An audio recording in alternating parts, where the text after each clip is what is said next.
You have to have had a fantastic mark-to-market run on your real estate. It's got to be amazing. It's been just ridiculous. Yeah. And then what happens now with everybody coming down here in the residential, the home price is going up 40%. It's just going to push into renters. I'm one of those guys. I've been living in a condo. My wife is shopping for a home. She comes back with sticker prices that I want to throw up on my shoes. The stuff is insane. Yeah. It's crazy, but that's the market. Well, I have this saying that like liabilities can be your assets, and assets will always become liabilities at some point. Do you know what I mean by that? 100%. You know, one of the things that a lot of athletes and entertainers and people, folks that grew up like my mother, you know, with very little, they did not understand the difference between a liability and an asset. And it's counterintuitive. Whatever you think is an asset is a liability, and whatever you think is a liability is usually an asset. And people say, but Alex, I'm buying real estate. I said, no, but you have 9 homes, and each one of them costs you $1 million a year, so you have $9 million of negative cash flow. Grant and I own a building, 500 units, and it puts $1.5 million in our pocket every year. So when you perform that out and you forecast that over 10 years, the delta is about $25 million, right? And you do that for 25, 30, 40 years. You buy real estate, you hold on to it, you never sell, you refinance it. Sometimes you have to sell for a strategic reason, but then you land, and today, we're about 8,000 to 10,000 apartment units, and I have 2 regrets in real estate. I didn't buy enough. Yep. And the second one? And I sold. Exactly. And I sold. But it's okay. You have to sell sometimes. You got to get a double. Not everything's going to be a home run. There's no need to be greedy. Take a single. Take it off the table. But had you had capital, access to capital back then, you would have never sold anything. Never. And we wanted to prove ourselves, right? We've put hundreds and hundreds of millions of dollars. We've bought well over $1 billion, $1.5 billion of real estate over the last 10 years. And we had LPs, we had limited partners, and we wanted to put money in their pocket, right? We wanted to build that track record. Now they're coming back to us and they're saying, Alex, don't give me this money back. Keep giving me the cash flow. Magic Johnson told me once he made much more money. He invested in a real estate fund and started one. He told me he made much more money in real estate in 5 years than he made in totality playing in the NBA. I don't want to be comfortable. I don't want to live with the mindset of nothing's going to change. It's going to be like this forever. What do you do with your money to prepare for that? Do smart things. I'm heavy investment, real estate. We just started a VC. Who loves real estate? Real estate. Why do you like real estate? I love real estate. And, you know, real estate is just one thing that you know where your money is. That money's in the ground. So regardless of what's going on in the world, people are always going to need places to do business, places to live. They're always going to need places. So the more that you can achieve the buy or the ownership of these places, the more that you're always going to have revenue coming back to you. You're also putting yourself in a position to always go out and borrow or get, because I have these things to leverage. So the more that you, I guess you can say, the more that you get, the more that you can do. And, you know, sometimes I think people think that it's a far-fetched goal to get. And it's not really. It's not that hard when you gain the understanding of it. The game of Monopoly is a real game. Yeah. It's a real fucking game. And when you play Monopoly... Can you repeat that? I don't know that everybody... The game of Monopoly is a real game. When you play Monopoly, the goal is to buy up as much property as you can and get people to pay you for that property when they land on it. Rent. That's the fucking real game. So when I look at now my success, I'll tell you, here's something that I do. And this tell us something that only the IRS knows. This is something that you guys don't know. Let's say I do a movie, right? That movie is whatever the fuck it is. I make a nice amount of money to do a movie. Take that number, split that number in half. Half of that number goes to the government. That's the IRS's, no matter what. So we're talking about 25 million becomes 12. We can just call it a number. I don't want people to knock me in the head when I leave here. Let's just call it a number, okay? Let's say that number is a number. No matter what, when you make money, split it in half. Yeah. Split it in half right away. Don't put the money in your bank account and look at it as you got all that money, because you don't. Half of that money is not yours. So right away, put it over here. Create a fucking account, call it the tax account. Put half of that there, so as you make money, you always put this money in the tax account. I never got to worry of giving the government their money, because that money's over there, and I don't look at that like it's my fucking money. I'm never gonna touch that money, because it's not mine, it's the government. So now off of my half, what do I wanna do? I'm gonna take another half. This half is going over here. This half is for my next real estate investment.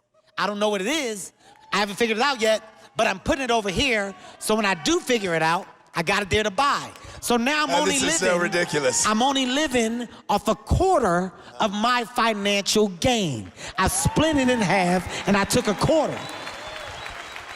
This is the reason why money matters, okay? Without money, you can't buy food to live, to be alive. So money, you have to have money to be alive. But I believe in creating generational wealth. You know, yes. When you look at investments today, Floyd, what do you look at?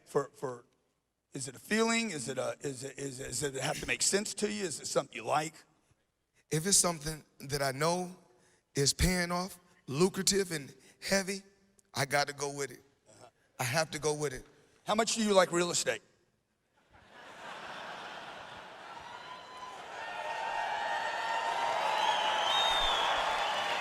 I know you own some real estate.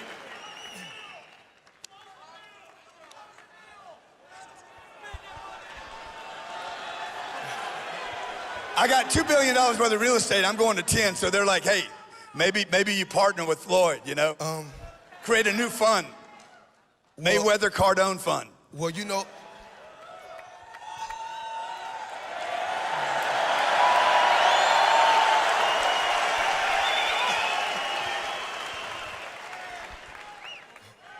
well, that's what I invested in from the beginning. The first time I invested, my first investment was real estate. Wow. I went from commercial real estate, huge, skyscrapers actually. So I own You're bragging now. No, I'm not now bragging. You're bragging. No. Well, you can brag, man. I'm building my 10th skyscraper right now. So I own 9 skyscrapers, and I'm building my 10th skyscraper. Remember one thing, and here's the important thing, that I was a millionaire before I ever did that movie, before I did Conan or Terminator, because I became a millionaire because of real estate, the business that you are in, or one of the businesses that you're in. I didn't want you to bring that up. No, but it's true. I saved every... Magic Johnson told me once he made much more money. He invested in a real estate fund and started one. He told me he made much more money in real estate in 5 years than he made in totality playing in the NBA. I don't want to be comfortable. I don't want to live with the mindset of nothing's going to change. It's going to be like this forever. What do you do with your money to prepare for that? Do smart things. I'm heavy investment, real estate. We just started a VC. Who loves real estate? Real estate. Why do you like real estate? I love real estate. And, you know, real estate is just one thing that you know where your money is. That money's in the ground. So regardless of what's going on in the world, people are always going to need places to do business, places to live. They're always going to need places. So the more that you can achieve the buy or the ownership of these places, the more that you're always going to have revenue coming back to you. You're also putting yourself in a position to always go out and borrow or get, because I have these things to leverage. So the more that you, I guess you can say, the more that you get, the more that you can do. And, you know, sometimes I think people think that it's a far-fetched goal to get. And it's not really. It's not that hard when you gain the understanding of it. The game of Monopoly is a real game. Yeah. It's a real fucking game. And when you play Monopoly... Can you repeat that? I don't know that everybody... The game of Monopoly is a real game. When you play Monopoly, the goal is to buy up as much property as you can and get people to pay you for that property when they land on it. Rent. Rent. That's the fucking real game. So when I look at now my success, I'll tell you, here's something that I do. And this Tell information. us something I'm that gonna give you only something the nobody IRS knows. This is something that you guys don't know. Let's say I do a movie, right? That movie is whatever the fuck it is. I make a nice amount of money to do a movie. Take that number, split that number in half. Half of that number goes to the government. That's the IRS's, no matter what. So we're talking about 25 million becomes 12. We can just call it a number. I don't want people to knock me in the head when I leave here. Let's just call it a number, okay? Let's say that number is a number. No matter what, when you make money, split it in half. Yeah. Split it in half right away. Don't put the money in your bank account and look at it as you got all that money, because you don't. Half of that money is not yours. So right away, put it over here. Create a fucking account, call it the tax account. Put half of that there, so as you make money, you always put this money in the tax account. I never got to worry of giving the government their money, because that money's over there, and I don't look at that like it's my fucking money. I'm never gonna touch that money, because it's not mine, it's the government. So now off of my half, what do I wanna do? I'm gonna take another half. This half is going over here. This half is for my next real estate investment. I don't know what it is, I haven't figured it out yet, but I'm putting it over here, so when I do figure it out, I got it there to buy. So now This is so ridiculous. I'm only living off a quarter of my financial gain. I split it in half and I took a quarter. This is the reason why money matters, okay? Without money, you can't buy food to live, to be alive. So money, you have to have money to be alive. But I believe in creating generational wealth, you know? Yes. When you look at investments today, Floyd, what do you look at for is it a feeling? Is it have to make sense to you? Is it something you like? If it's something that I know is paying off, lucrative and heavy, I got to go with it. I have to go with it. How much do you like real estate?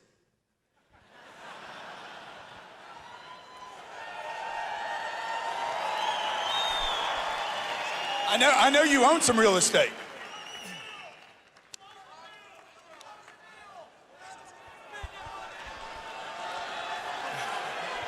I got $2 billion worth of real estate. I'm going to 10, so they're like, hey, maybe you partner with Floyd, you know? Create a new fund. Mayweather Cardone fund. Well, you know,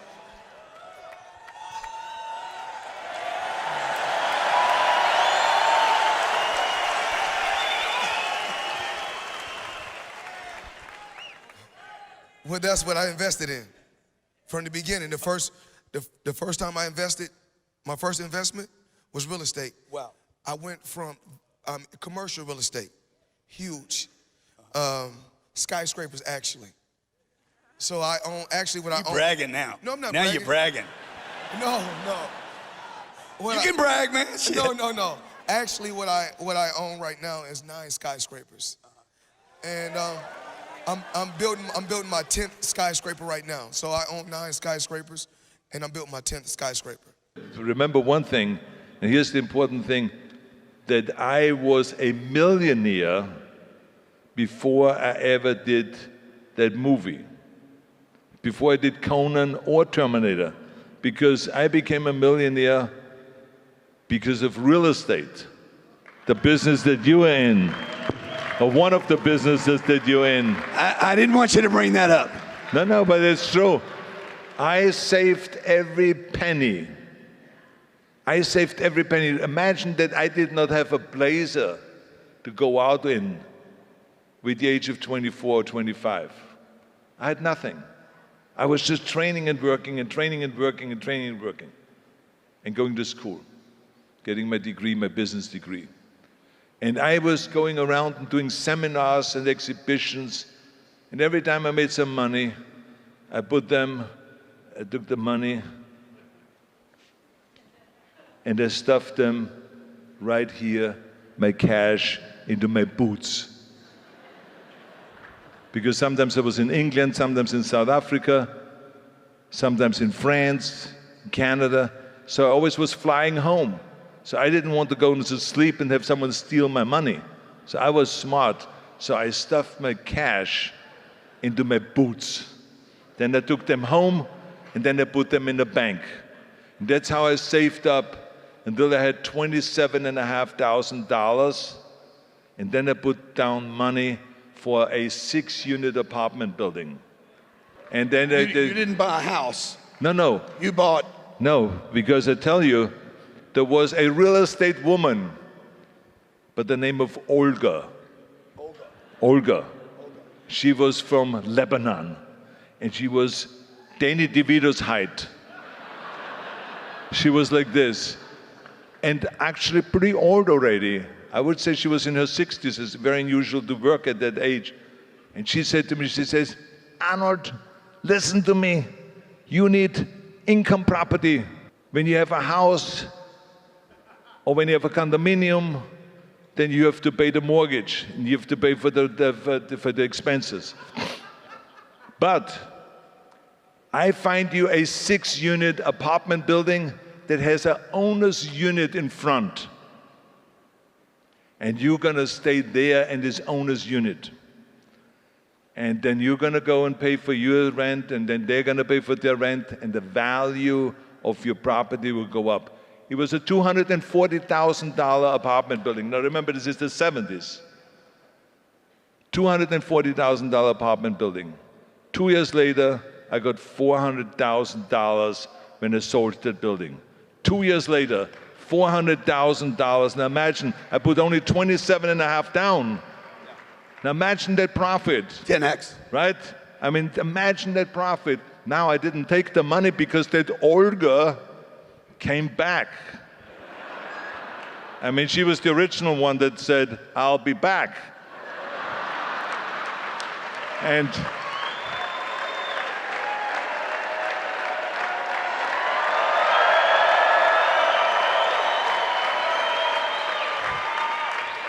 that Olga came back and she says, don't you dare take that money. I said, well, what do you want me to do with that money? We trade up. We trade up. He says, you get a 12 unit. I will find you the 12 unit in Brentwood, even in a better area. And you trade up. That's what we did. 2 years later, we sold that again and traded up to a 36-unit apartment building. And then to a 60-unit apartment building, a 100-unit apartment building. This is how it went. I hear you talk a lot about cash flow, and I know it's really important to me. So why is it important for the audience to measure it? Let me be clear about cash flow. It's the only thing I care about. There is no business without cash flow. You might be able to last for a couple of years borrowing money, getting more investors, but if you don't have cash flow, you're going to zero. You got to start thinking about things like real estate. There's a reason Miami real estate is up 40% in the last 18 months or something, because it's a hard asset. Did you mention real estate? I own plenty, don't worry, but I've trimmed back a bit on office commercial. I'm waiting to see how that works out, getting more into the residential side. You know, that's a good revenue. You know, I don't have to tell you this. Yeah. Like, you're the guy. Are you talking about apartments? Yeah. This guy owns every apartment in Miami. Like, he's the landlord, basically. No, listen, you have to have had a fantastic mark-to-market run on your real estate. It's got to be amazing. It's been just ridiculous. Yeah. And then what happens now with everybody coming down here in the residential, the home price is going up 40%. It's just going to push into renters. I'm one of those guys. I've been living in a condo. My wife is shopping for a home. She comes back with sticker prices that I want to throw up on my shoes. Yeah. Like, Hey guys, Grant Cardone here. Hope you're doing well today. This is going to be such a great time. Next 90 minutes or so, we're going to be talking about taking advantage of what I believe will be the greatest real estate correction that we've had in my entire lifetime. Interest rates are headed down, massive, okay? We just had a 1/4 point drop this week. That's going to bring rates down. We have 2 more rates coming before the end of the year. I believe by June of next year, you can quote me on this, the Fed funds rate will be at 2.5%. You'll be borrowing money under 4%, and that is going to make for the greatest real estate opportunity, I'm telling you, and maybe the last one, by the way. It won't just be the biggest ever. It may be the last time you and your family have a chance to grab part of this thing called real estate that has made so many millionaires.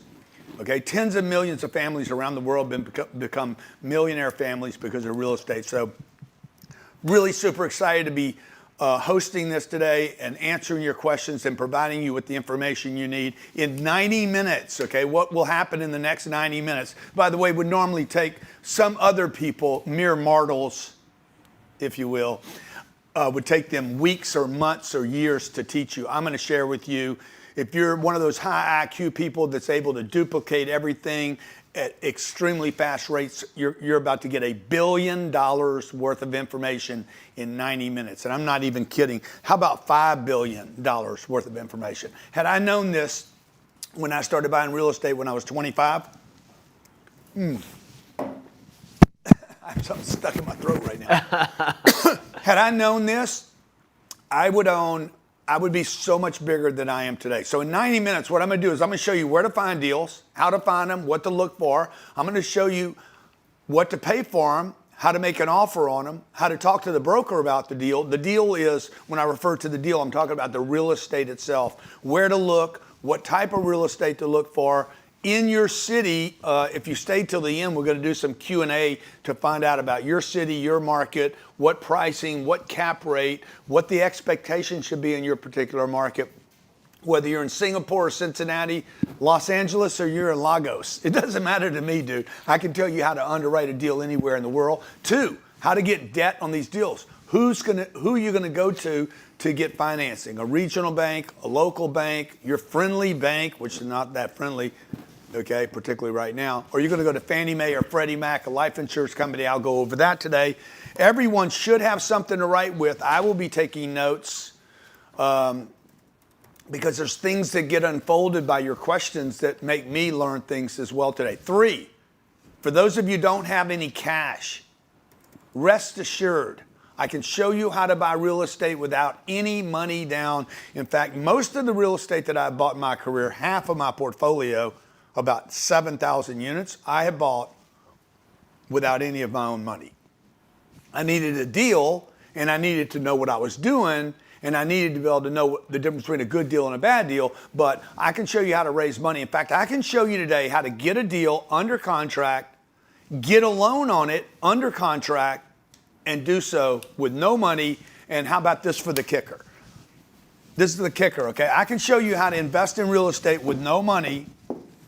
And if that's hard to believe, what's going on right here, man? No money and no credit. Even, by the way, bad credit. Okay, that says no money and no credit. Okay, you're like, that's impossible. That's completely impossible. No, it's not impossible. Sorry, I hate to tell you this early in the day that you're wrong, but you're wrong.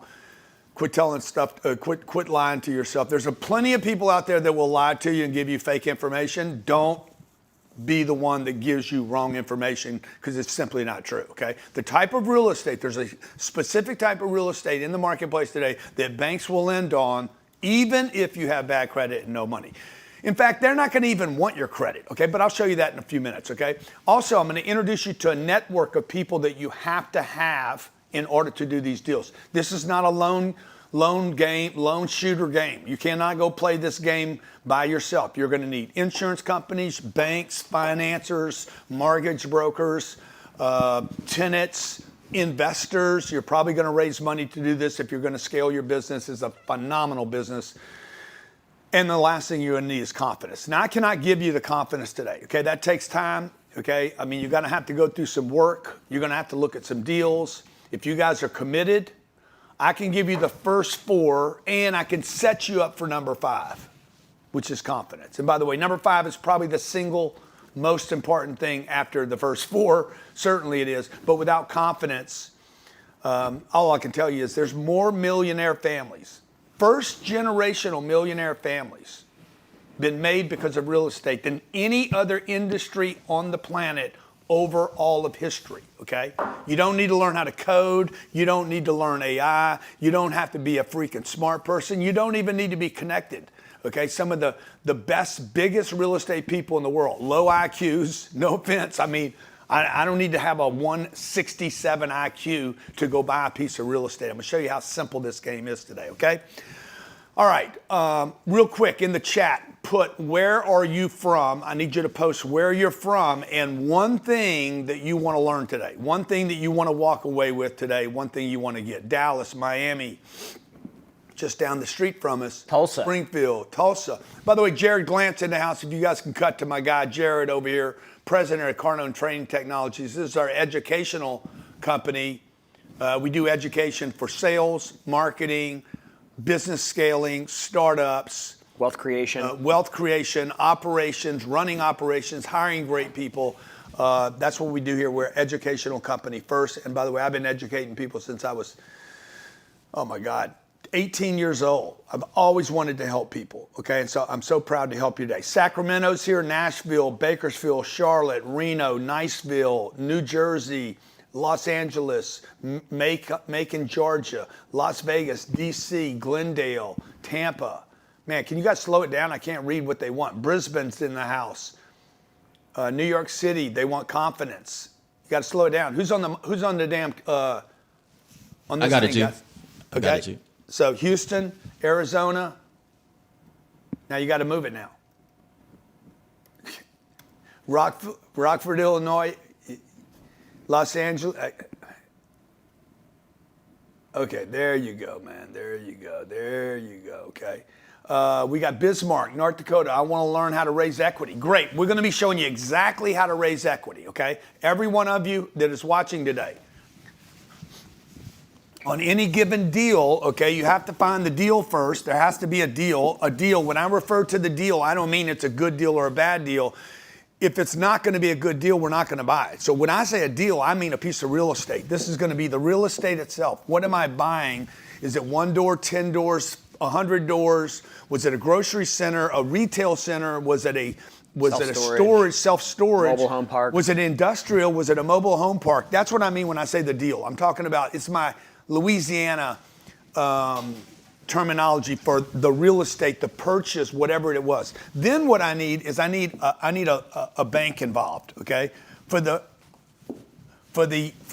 lack of clarity here, I'm going to call that a bank or financing or funding. I'm going to keep this as simple today as possible so everybody, there's over 40,000 people. What was the exact number? 41,332. 41,332 people joined this training, okay? This is the time to do this, by the way.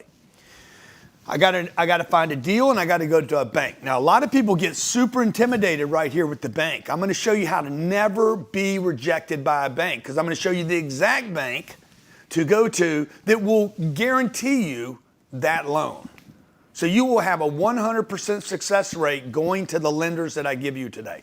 And the third thing is, okay, these are the difficulties in real estate. And by the way, it's in this order. Number 3, we're going to talk about equity. Man, this thing's sticky. Yeah. Equity, cash, money, okay? How can I buy the deal, okay? Now, the first deal I ever did was... that little deal was... Rayburn? The first one, the Sheffield deal was, why am I going blank on it right now? It was... $3,500. No, it was $78,000. I put $3,000 down, okay? I financed $75,000. I had $200 positive cash flow a month. Is that a good deal? No. It was a great deal. It was a screamer, okay? This deal was phenomenal. 78 grand. This is called leverage right here. Okay, I'll go into the deal. I'm gonna show you the deals. I'm just setting you up right now. These deals are still available today, by the way. It was $78,000. I knew the location. I knew the neighborhood. I knew it was a good deal. How do I know it's a good deal? Because I only put $3 grand down. If you want to simplify this, what did I pay for the real estate? In the chat, if it was 78 grand and I put $3,000 down, what did I pay for the real estate? Pick up on the chat, guys. Update the chat. There you go. I paid $3,000. Look at all the people that are getting Lucas, Jimmy, Sarah, Laura, Hannah, Kenneth, Sandra, Gail. I did not pay $78,000. I paid $3,000, and I made a commitment to continue to make payments over a long period of time. In this case, 30 years. Okay. So what did I really need there? I needed confidence to know that was a good deal. Now the problem you guys have is you're lacking the confidence to know whether or not it's a good deal. This piece of property today is probably worth What's Sheffield worth today? What did we say? We looked it up the other day. I think Sheffield today, 1117 Sheffield is the address. The address, 692,000. it's worth 700 grand today, almost $700,000 today. The rents on this property today are almost 2,800 bucks. Okay? So the rents today, I put 3 grand down. The rents today, if I would have kept it, and I didn't, are $2,800. Now, are you guys convinced? This is how simple real estate is. As long as you have time, you're gonna make money. If you buy in the right location, if you don't over leverage it, in this case, did I over leverage? No, I didn't over leverage. I put 3 grand down. I've made payments on $75,000. And I made $200 a month, $2,400 a year in cash flow. What's the return on that? You guys are looking at the stock market, Bitcoin, Ethereum, Ripple. Dude, I was making $2,400 and I put 3 grand down. What's the return? 80%. Jared? Huh? 80%. 80% return. How much is that a month? 7% a month? 6.8? Yeah, 6.6. 7% a month, okay? You can't charge anybody 7% a month. It would be illegal. I was earning 7% on a property, okay, that had a tenant that one day this property will be worth $700,000. All I had to do was wait. Now, what was my return, okay? Let's see if you guys could figure out the return had I kept the property. I told you what I paid for it, told you what I put down, I told you what the cash flow was in the beginning. What is the return, if I still had it today, what would the return on this be? Not the cash flow, just the return.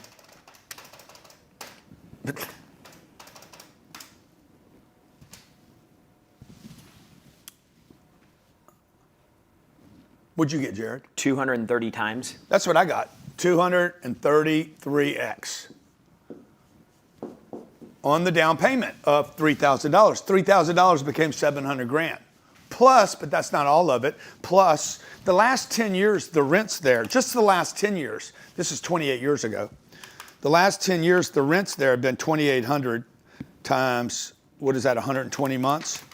That's another $336,000, okay? Folks, I'm telling you, if you want to get rich, you could be an engineer, a dentist, a chiropractor. You could be homeless. You could literally be without transportation today. You could be a car salesman. You could be one of my video guys over here. You could be an editor. You could be working on AI with Facebook. You could be making $1 million a year. You could be a brain surgeon making $3 or $4 million a year. Like, you just make it up. But you could be doing this side hustle. You could be doing this hustle on the side. In fact, if you only invested, how many hours do I need to invest, Jared? 15 hours a week. 15 hours a week times 52, what is that? 750. If you were willing to invest 15 hours a week in real estate, okay, might be the most important reason for you guys to get involved in this. Not only do you make money, you create generational wealth for your family, but the other reason might be because if you would invest 750 hours, what's the tax code? 469. And have your accountant use IRS code 469. Anything else? I think it's some AB or something. Code 469 and become a professional, registered with the IRS real estate investor. 469, code section 469. Code section 469, section 469 of the IRS code, and became a professional real estate investor. Not only, okay, would you get the income, the positive cash flow from the real estate, Depreciation. the depreciation from the real estate, the appreciation from the real estate, but you would be able to write off 100% accelerated depreciation in year one against your earned income. Imagine you're a doctor and you're making $1 million. This is your AGI year. Okay, this is your AGI. You should be taking notes right now, folks. Everything I'm sharing with you today is going to be something for you and your family in the future. Your AGI is your adjusted gross income. This is what you're going to pay taxes off of. Your taxes are probably going to be 48% at this number. So that's going to be $480,000 in taxes to the federal government, which nobody loves or likes or trusts. Whether you're on the left or the right, most of you would like to reduce that tax bill. Well, the reason real estate people love real estate so much is 1, the cash flow, 2, the appreciation, 3, it's real, but the other reason is because I get big tax write-offs. In fact, let me see, 1 million divided by 0.48. If I bought a $2 million, if this guy went out and bought a $2,083,000 piece of real estate, if it was $2 million of depreciable items on the real estate itself, for you guys on X or Rumble, you're watching from YouTube or, TikTok or Instagram, okay? This guy, if he found a $2 million piece of real estate, check this out, and only put, let's say, $400,000 down, okay? He could get a $1 million, no, I might need to go a little more than this. I might need to go to to get the deduction that I want. No, I think I'm going to get it right here. If there's $2 million worth of deductibles, 40%. depreciable items on the asset. 40% of the list Okay? price. I think I'm going to get about 40% that's going to be written off, which is he would get an $800,000 write-off here. Okay, reduce his tax bill of $1 million down to $200,000. What's the taxes on 200? Probably 27. I think it's going to drop to 27%. Yeah. Now, if he was smart and a little more ambitious, he could have written all this off to 0. Yeah, 22%. Jimmy just says 22% if married. So he would pay $44,000 in taxes here, rather than paying $480,000. I reduced his tax bill by $400,000, and he no longer has to worry about the stock market or saving money or CDs or bonds or mutual funds. He's got something real, the most real thing in the world.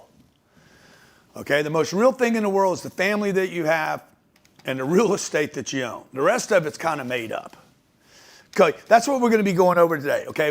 How you can get in the game, how do you get the debt, how do you find the deal, how do you raise money, how do you build a network around you, who are those people, and then how do you have confidence to know the difference between a good deal, a bad deal, and most importantly, a great deal. And I'll be showing you some of those deals today. I want to thank everybody for joining us today. We're going to have a lot of fun. I'll be here about 90 minutes with you. If you stay till the end, we'll extend it with a bunch of Q&A, so don't leave if you want to hang out, okay? Okay, real quick. Real estate opportunity 2022. This is what's happening. Take notes on this. Massive opportunity, okay? This is why you want to get on this game right now. Number one, why the opportunity? Rates are falling. The Fed came out and dropped 25 bips this week. I think that they're going to drop the federal fund rate to 2.5% by 6 of 2026. Jerome Powell's going away. He's been resisting Donald Trump.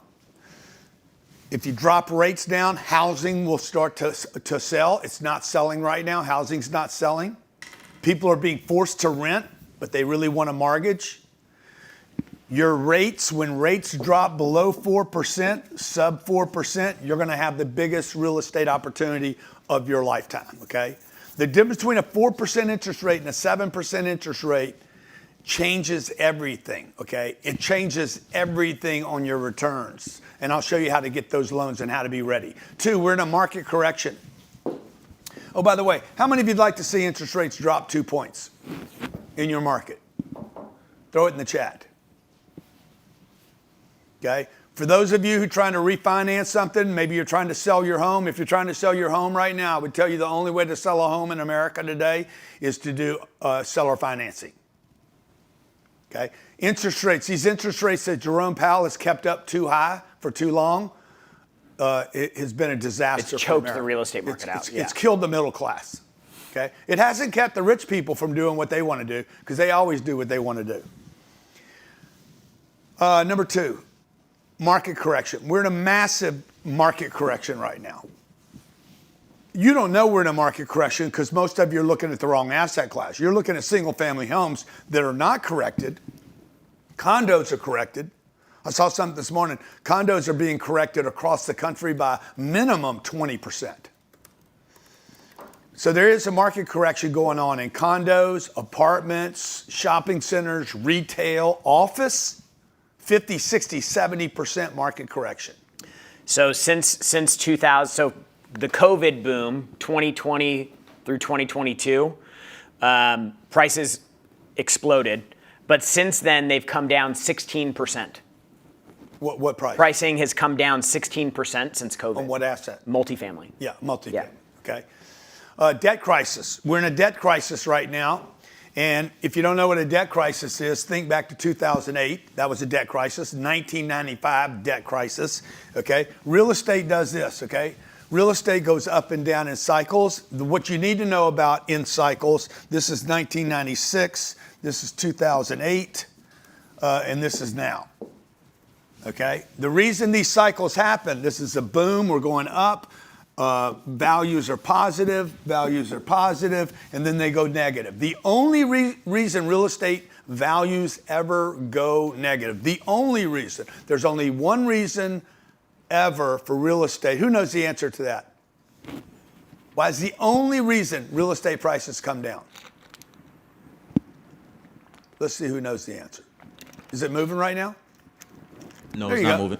Okay, the only reason is because interest rates go up. When interest rates go up, prices go down. Okay, that's simple.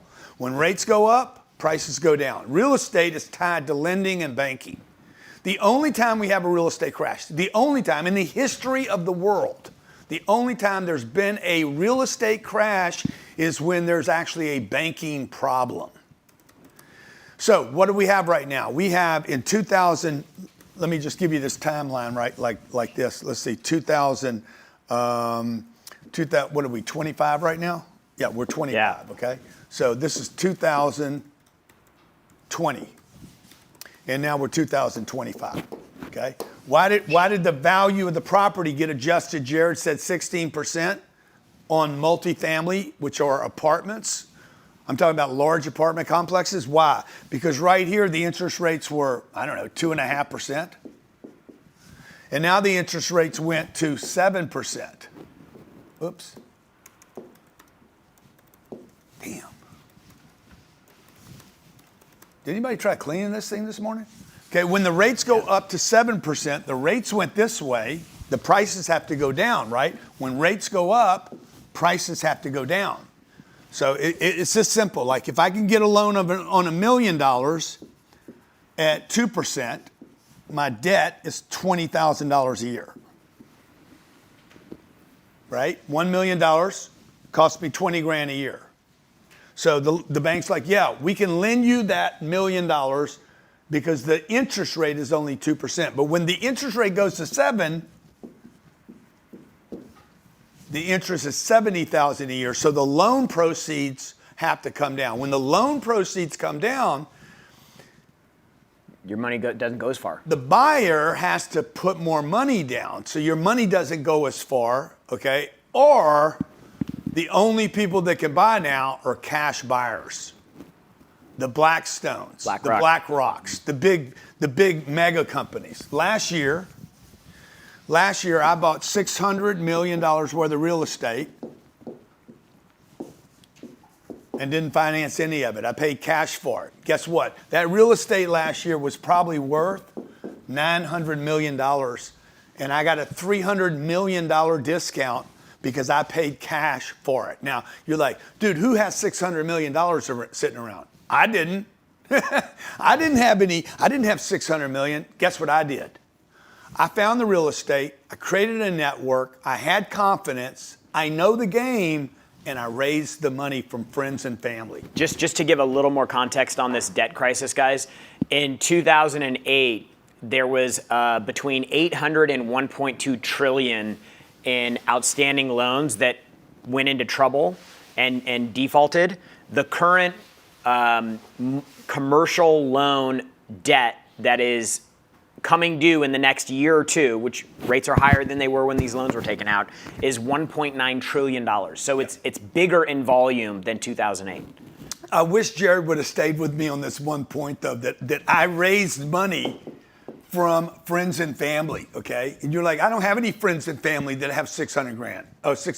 Okay, good. But you weren't even in the game. Let's just go back a little bit. You weren't even in the game looking. You don't even know this is happening. And if you don't know what's happening, right? If you go down First Street and you know there's going to be a wreck there, okay? A collision, a problem. Well, then you're going to go around it, okay? I'm telling you, like, there's an opportunity for you guys to get your head on. You and your family to get their head on. You're never going to make or be able to do a $600 million deal in your lifetime.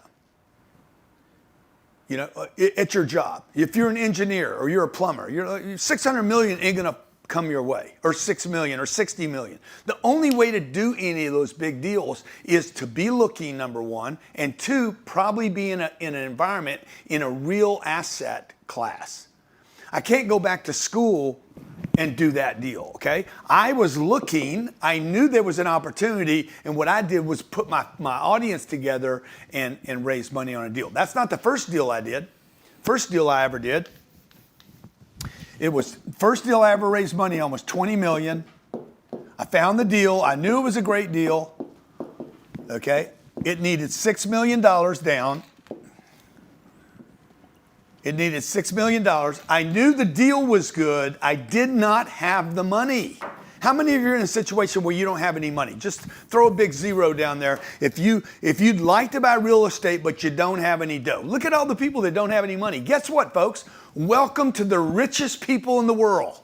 The wealthiest people in the world. MetLife, New York Life, Vanguard, BlackRock, Bank of America. They don't have money either. None of these big institutions have money. They never use their own money. Okay, I'm going to show you how to find a great deal, and that great deal will attract money. The first deal I ever raised money on, I put no money in the deal. I got $6 million. I managed the deal and was paid a fee to manage that deal.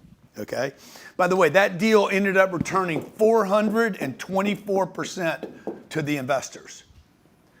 424% over 9 years.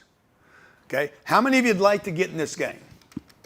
Would you invest the time, the energy, and the resources to create the confidence to raise $6 million to buy a piece of real estate, to manage a beautiful piece of real estate, to give your investors a 424% return over 9 years?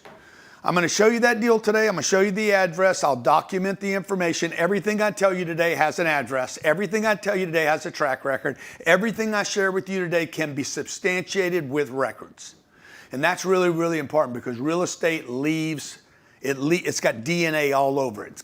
It's got a set of gloves for O.J. Simpson. It's got boom. Oh, that was let me just see if I can find this deal in fact. Cardone. Let me see, Cardone. Let me see. Grant Cardone buys, what was the name of that deal? St. Lucie? Yep. Property. Are you guys watching this right now? Yeah. Okay. So look, you go in here and it says, Grant Cardone purchased multifamily complexes in the St. Lucie area, specifically in Stewart and Port St. Lucie back in 2012, 9 years. Actually, 13 years. Well, the first deals were done 13 years ago, and the next part were done. These properties were apartment buildings, which is the type of real estate Cardone primarily invests in. There's another article on it. See, what I'm saying is it leaves clues, okay? This is an announcement I made 2 weeks ago. Hey, very important investor call, August 23rd, 1:13 in the afternoon. See what I'm saying? See, real estate leaves clues, okay? There's data records. This is something you can trust is what I'm saying to you, okay? This isn't some future AI or robots. Very important investor call. Public notice to investors, Fund 1, Port St. Lucie. Do not miss this call. It's imperative you attend this call. There's a private and confidential investor call. That's the property, okay? And did they send me the returns on this thing? You guys have that slide? From Andres yet? Or Yes, sir. You do? What do Yes, you sir. have? What do you have? The slide. You want show us to pull it up? You want to show it to me? Yeah, show it to me. Okay. No, not that. Oh yeah, is that the deal? Yeah, okay. Yes, This that's the deal, deal. we invested $4.8 million in this deal. This deal had lifetime cash flow of $6.5 million. Okay, I thought we put $6 million down on that deal. We put $4.8 million.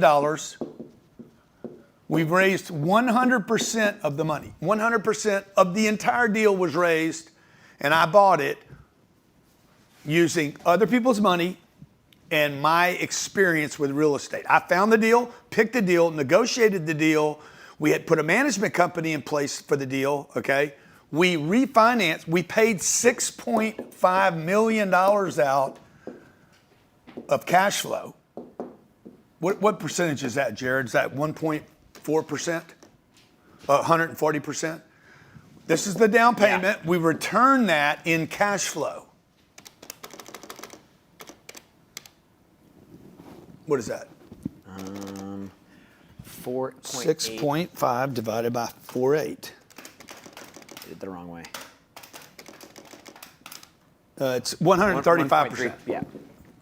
It's a 135% return on the money, cash flow. By the way, I was being paid to do this activity, okay? And then, if that wasn't enough, we then returned $13,800,000 to our investors in cash, not because we sold the asset. We didn't sell the asset. We basically put a new loan on it after 9 years, paid everybody all their money back, so they got all this back, okay?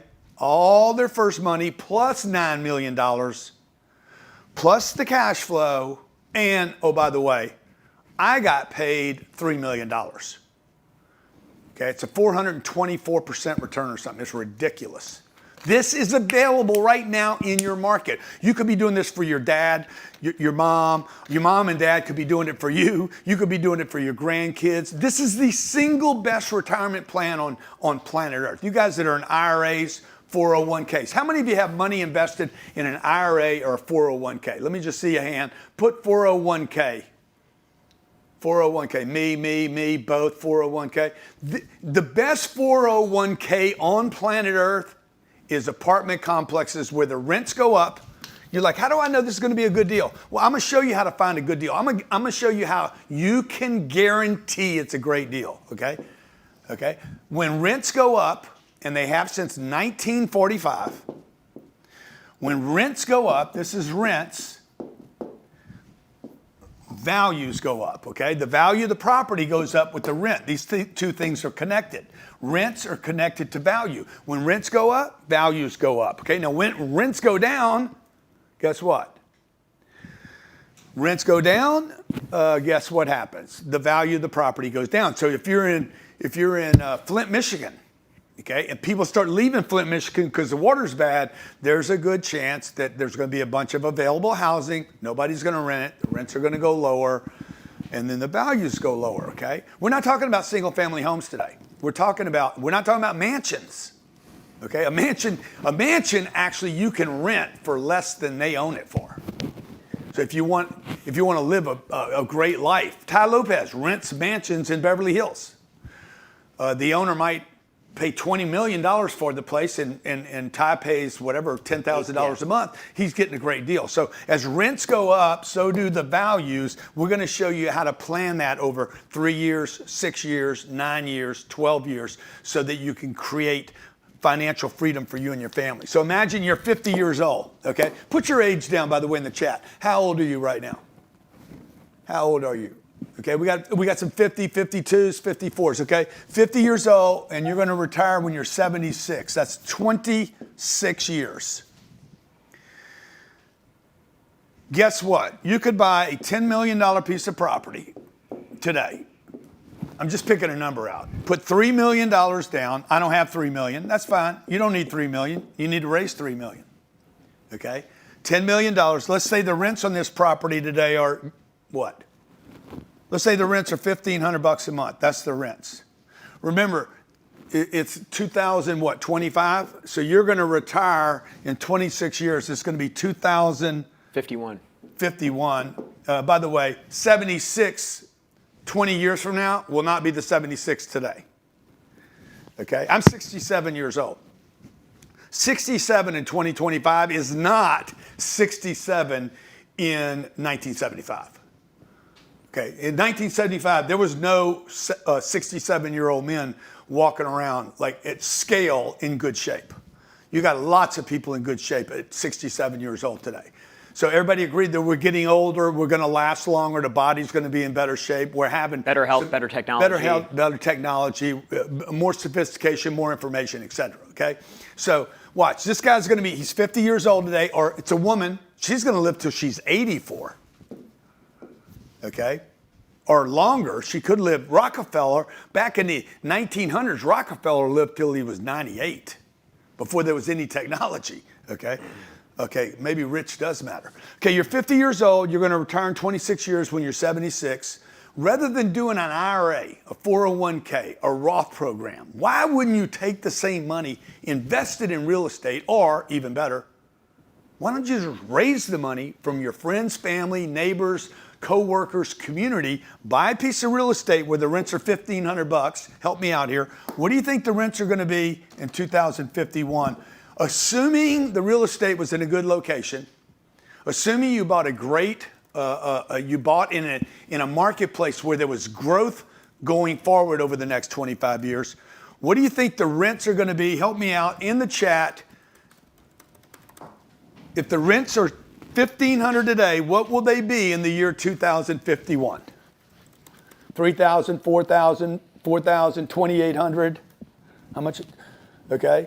3,000, 2,800 right now is the lowest number I've seen. 3,500, 4,300, 4,500, 4,500, 4,500, 3,000, 2,500, 5,000. Look at these. Look, it kind of depends, right? If it was in LA. Houston, Dallas, Denver, Austin, okay, Atlanta, Georgia, New York City, New Jersey, Philadelphia, Boston. Okay, if the rents today in any of those markets, Miami, Fort Lauderdale, Tampa, Orlando, I'll help you out here, Baton Rouge, Louisiana, Houston, Dallas, Austin, how about Huntsville, Alabama, which is going to be called Rocket City now, Savannah, Georgia, Atlanta, Georgia. This is Natalie calling me. Yeah. Hey, we're doing a webinar. What am I missing? Right? Vegas, Sacramento, Los Angeles. Like, pick any of the top 50 cities. Phoenix, Arizona, Scottsdale, Arizona, Mesa, Arizona. Okay. If the rents go from $1,500 to $3,000, let me just. Can I just, based on historical rent increases, in 2051 at 3.5% annual growth rate, it's $3,700 a month. At 4%, it's $4,200 a month. At 5%, it's $5,300 a month. That's given historical rent increases for the last 25 years. Okay, and we're gonna assume that we bought at $10 million we bought 400 units. Yeah, I think I can do that. Is that right? No, probably not. No. At $200,000 a door, it's 50. Okay, let's say I bought 50 units. 50 units. The rents went up. What did I say? They doubled. You said 4,200, right? Mm-hmm. I'm just going to use the 3,000. 1,500 times 50 times 1,500 times 12 divided by 0.05. Okay. 3. Okay, the $20 million property. What will I own? What will I owe on the property in 26 years? If I put a 30-year mortgage on it, what would I owe? I'd have 4 years left on the loan. Mm-hmm. Okay. Remember, I put $3 million down. That means I financed 7. That means I owe almost nothing now. I have 4 years or 3 years left on the loan. That piece of property would be worth not $10 million. Based on the rents going up, the property would now be worth $28 million. It'd be almost entirely paid off. I would owe maybe $3 million, maybe $3 million. I don't think I owe that. I it'd think I be owe like more like $1 million. Yeah, $1 million. I owe $1 million. You'd have $27 million. It'd be paid off. Okay, property's worth just the property with the rent increases is worth $28 million. I'm making this up somewhat based on the rents going up, just double. And by the way, it's over 27 years, folks. Rents doubled in the last 5 years. Okay, I asked you guys what the rents would be over the next 26 years. You'll be 76 years old, and this property, this 100 units. No, how many units? 50 units? 50, yeah. This 50 units, Jared said, that's paid for now, that Jared said is $3,500 a month or $3,000 a month, is paying you $150,000 a month? No, it's not. Yeah, it is. If it's almost paid off. Times 3,000. Yeah, it's paying you $150,000 a month, and you have what? Maybe you pay $30,000 in expenses a month. You have $120,000 a month coming in each and every month for you and your investors. You show me Social Security, Medicare, or any 401k or IRA that's going to pay you $120,000 a month.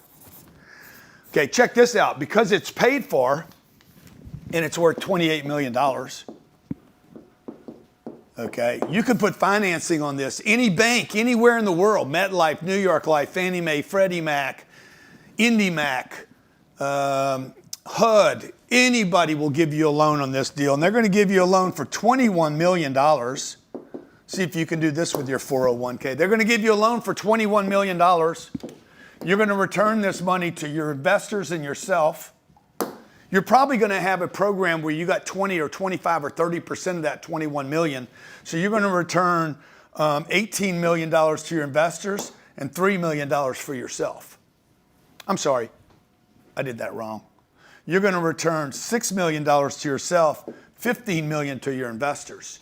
You're like, well, how do you know? Is that a good deal? Dude, your investors only put down $3 million. You gave your investors 5 times more money than they gave you, plus cash flow for 27 years, and you're retired, and you deserve $6 million. And that's if the rents only double over 27 years. Do I have your full attention? Okay? You're buying houses, you're buying cars, you're investing in the stock market, you're buying bonds. Stop the madness, folks. If you want to create tremendous amounts of wealth over long periods of time, oh, by the way, you're 76 years old now. You could live another 20 years. Guess what? When you refinance this, you keep getting cash flow, and you have $6 million. And what Jared's going to say right now, that was a non-taxable event. That's why Jared's raising his hand over there. Hey, I want to say something. Okay, that's because they didn't pay taxes, and you didn't pay taxes when I returned all this money to you in 27 years. Okay, so how are you going to learn all this? Well, you got to make a commitment, okay? Who's committed? Who's committed to creating real wealth in their lifetime? Then make sure you have something to write with. We're going to open this up to Q&A. Okay, I'm going to have some people come in and ask questions today. At the end today, don't leave, because I'm going to do whatever I can as long as I have to after the 90 minutes to answer questions, okay? First, I want to kind of set you up with some information that you have to have. Again, we didn't send you a workbook out. This was last minute. We told people we were doing this, so make sure you have a notepad to write down why you want to pay attention to it now. 1, interest rates are falling. 2, market correction. 3, there's a debt crisis. You guys don't know about it because they're hiding it from you, but there's a major debt crisis in America. And it's happening at the top end of the wealth pyramid, where massive companies in 20 and 21, this is very, very important dates. In 2020, 21 and 22, the big real estate companies in America went crazy buying real estate at very low interest rates. And those rates were between 2 and 3.5%. Those rates are 7.5% today. And they did not know, because Jerome Powell, not going to even tell you how I feel about him. I get emotional. Okay, worse than Anthony Fauci, probably. Jerome Powell promised everybody he would not raise rates, and then he raised rates. Not only did he raise them, he raised them 500 basis points from 2.5 to 7.5. Literally crushed the middle class. The middle class, okay? Now, the big giant companies, the big ones, Starwoods, the Blackstones, the BlackRocks, it didn't kill them because what they do is they just keep kicking the ball down the road and waiting. But the little guy got crushed. So 3 debt crisis. I'm going to show you how to take advantage of this. Number 4, there's a glut of inventory. You're also starting to see this in condos and single family homes now. Gluts of inventory showing up in every market in the country. In every major market in the country. Number 5, tax benefits. The tax benefits of real estate are phenomenal. And Donald Trump just passed his big, beautiful bill, which accelerates the depreciation in year 1 to 100%. 6, the Trump effect. Look, he loves real estate. Whether you like the man or not, he loves real estate. He likes lower interest rates. He hates banks. And the Trump effect is going to affect real estate positively. Tariffs. Tariffs are actually good for people that are buying real estate because it's going to force the supply chain down because new builders won't build because they don't know how to price wood coming in from Canada. Okay? Now, real estate's a simple game, folks. You want to write this down. First the deal, then the debt, then the equity, the cash, and that's it. That's all you got to figure out. Hey, can I find a piece of real estate that I love? Can I find a piece of real estate that other people would like? How do I find a piece of real estate that works, okay? Well, what you're looking for in a good deal, and we're talking about the real estate now, what makes a good deal is number 1, and the reason you want to buy it, and the reason this is the easiest thing to raise money for is cash flow, okay? The property cash flows. I got my little hat here. Maybe we'll give some of these away for smart people today. Right here should be on the sides. What does it say right 10X. There? It says 10X. What does it say over here? GC. Oh, where's the cash flow at? On the front. Oh, excuse me. What's wrong with me? Okay. All right. Give me some love for the hat. If you guys want the hat, throw the emojis up real quick. Maybe I'll throw one of these to the audience. I got to see a bunch of emojis, though. You got to just splash this thing. You're like, where's the emojis at? I think it's down in effects or something. Okay. There they are. There they are. There, that's what I want to see. Throw the love, man. Okay?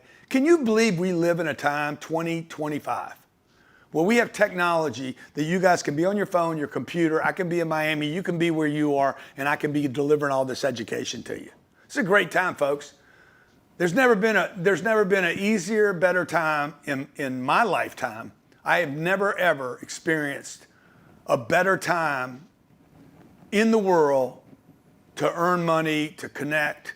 There's never been a more positive time in my lifetime. I know people talk about all the negativity and social media is negative and all that. I have never personally experienced a better time than what we have going on right now. It's just going to get better too.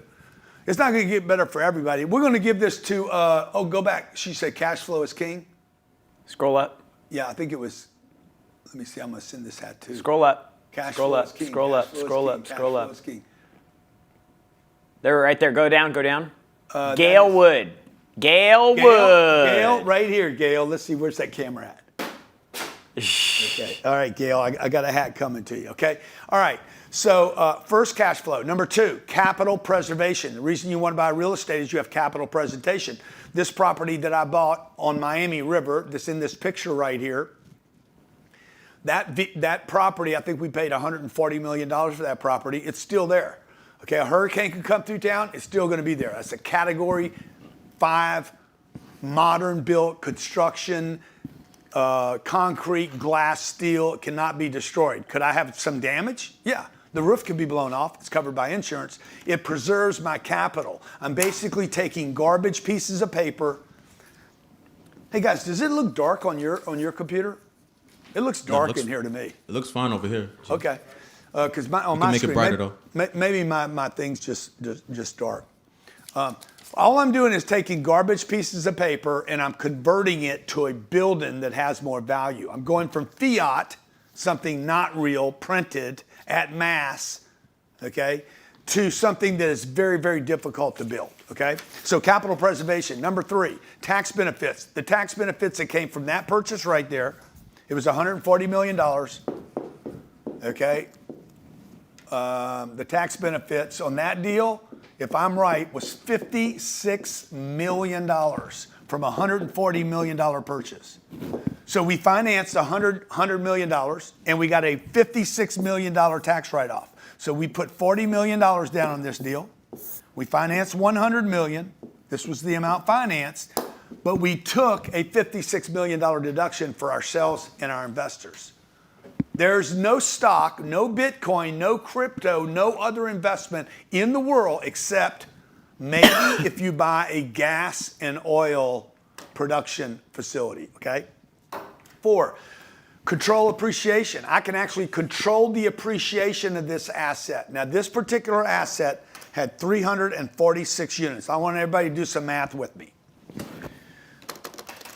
346 units, okay? 346, raise the rents $25. Multiply times 12, $25 times 12. Every time I raise the rents $25, I create $103,000 of new income per month. Yes, 103,800. Okay, a month times. Did I do the 12 yet? Yeah. Or you did the 12? Yeah. That's a year. Is that a year? Yeah, that's 100 grand in extra cash flow. Now I want you to divide that number. Take the 103,800 and divide that number by 0.05. And what numbers you guys come up with? Okay, I'm gonna show you the power of scale. You should have come up with a number like $2,076,000. Is that right? Mm-hmm. Okay. Now, why is that number significant? Who knows why that number is significant? Is it 20 million or 2 million? No, it's 2 million. 2,076,000. Why is that number significant for a free hat? Appreciation? Yes, but not the right answer. Okay. It's the value. Okay, that's true. I don't think anybody's going to get this one. Cash flow, profit, leverage. Leverage is close. Really, what I wanted you guys to say is every $25 is worth $2 million on that building. Okay, every time the rents go up $25, net $25, every time I can raise the rents $25, I make $2 million for my investors. This is how you determine, there you go. He says, I know the answer now. Okay, every $25 equals $2 million of value. So then you ask yourself, how can I increase the value of the property? $25. What if I could do that every year?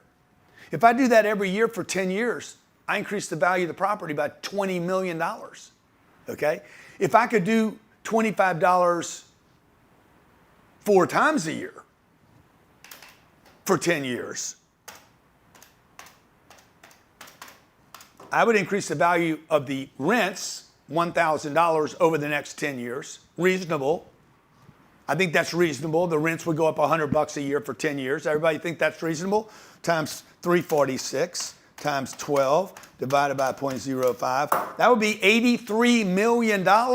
Every time I get $100 a year, I get $83 million. Do I have your full attention? By the way, you're not going to do that in a stock. And even if you did it in a stock, you're going to buy one stock one time, and then you're going to buy 3 or 4 or 5 losers. Okay, I could buy this building, go down the street and buy the next building, go down the street and buy the next building. All I need to do is find the right location, right time, right price, right financing. Number 5, the other thing you want to do here is you want to be able to cash out your money. Okay, I want to be able to cash out from time to time. See, when you sell a stock, you cash out, right? When you cash out, what do? You pay taxes. With real estate, I can cash out of the real estate and pay 0 taxes and keep the asset. When you sell a stock, you sell the stock and you pay the taxes. I'm not sure which one's worse. You sold the stock and got rid of it, and then you had to pay taxes. With real estate, I can cash out, pay no taxes. I can take $6 million out of the property, return the capital back to our investors, own the asset 100% now, okay? Pay no taxes and still keep the assets, still keep the cash flow, still keep the capital appreciation, and I took cash out. I can also do what's called a 1031 exchange. Let's say the property goes from 2 million to 5 million, I make 3 million. I can trade the 5 million into a new asset. Let's say I bought something for 2 million bucks. Sell it for $5 million. I can trade that into a $15 million asset. Okay, I took 2 million. Let's say I put 600 grand down here. I raised the money. I took $600,000, bought a $2 million asset. I raise the rents a little bit every year, okay? Every year they go up. I take care of the place. I take care of the tenants. I name the place. I trim the manicure. The place it's down the street from my house where I live and where my kids go to school. I know the area. I believe in it. Okay, I put 600 grand down. I did this with 4 people. My brother, my uncle, my sister. I borrowed $150,000. 4 of us put 600 grand into a $2 million asset. That's leverage. Sold the asset for $5 million, took the money from this, the $3 million of profit, plus the 600 grand, and threw it into this deal over here and bought a $15 million asset, and then repeat that for the next 26 years. I might be able to do this every 4 or 5 years. I sell this asset right here for 20 million, make another 5 million, and I 1031 this. Let's say I sell that asset for 20 million. I convert that deal into a $60 million deal. I still haven't paid taxes. I make 3 million here. I make 5 million here. I still haven't paid taxes. I could do this for the next 60, 70 years. I could die, turn this over to my kids, and they could continue to repeat this process. Now, how do I know all this? Because I've been doing this since I was 30 years old, 28 years old, actually. Today, we own 14,200 units. You want to do some crazy math? Watch this. Do this. Take out your calculator, your phone. Take 14,200. I wish I'd have known this when I was 28. I would have never, ever gone into the consulting business. Okay? All I would have done is this. I didn't know. I just kind of stumbled into real estate. 14,200. I want you to multiply times $25. 14,200 times 25. Oops. Times 25 times 12 divided by 0.05. What's that number? What number did y'all come up with? $85 million, okay? What does that mean? That means every $25 is worth $85 million. Every time I raise the rents, 25 bucks for my investors, we have 20,000 investors. It becomes $85 million, okay?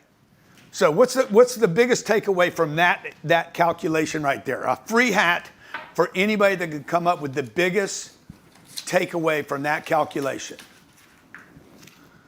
The one I just gave you. What is the most important thing that you learn? Compounding? Okay. Scale? Okay, kind of the answer. Okay.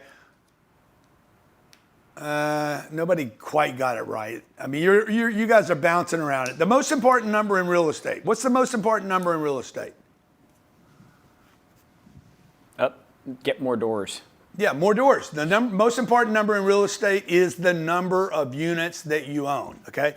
This will end up being the number of doors, number of units, okay? I'm happy to give a hat away. I don't think anybody actually got this one right, but I can give one away. The number of units is the most important number in real estate, okay? The single most important number. The cash flow is important. Capital preservation, tax benefits, controlling the appreciation. I can actually force appreciation. We can cash out, we could 1031, and it's scalable, number 7, okay? Also, number 8, and probably the reason most of you are here, whether you know it or not, is you're interested in generational wealth. Most people, myself included, Jared, I know for sure, we're interested in passing something on to the next generation, not just working hard, spending the money, we end up broke at the end of our lifetime. That's why I'm suggesting to many of you that are watching right now, this is not financial advice, but it is Grant Cardone advice. Guys, you really need to look at your 401k, your IRA, and your little Roth program that you're doing right now. And particularly for those of you that can self-direct. If you could self-direct, you should self-direct into real estate that does what I'm saying right now. Because you can create generational, tremendous amounts of wealth over long periods of time, okay? Now, my first deal, I did not get started with a $100 million deal. I got started with a $78,000 deal. The address was 1117 Sheffield. I can go online right now and show it to you right now, okay? The rents at that time, I put $3,000 down. The rents were $475 a month. This was what was this? 86. 86. Okay, those rents today are $2,800. I can go on Zillow right now. You can go look it up. 1117 Sheffield. Look it up, Jared, for me. 1117 Sheffield. What are the rents there? $2,800. They were $475 when I bought it. $2,800. $2,800 divided by $475. The rents have gone up 6 times there. 5.8 times. So Six. The rent estimate is $2,861. $2,861. I'm sorry, I had it wrong by $61. Okay, today's value, that property today is worth almost $700,000. $700,000 divided by 78,000 equals. It only went up 9x.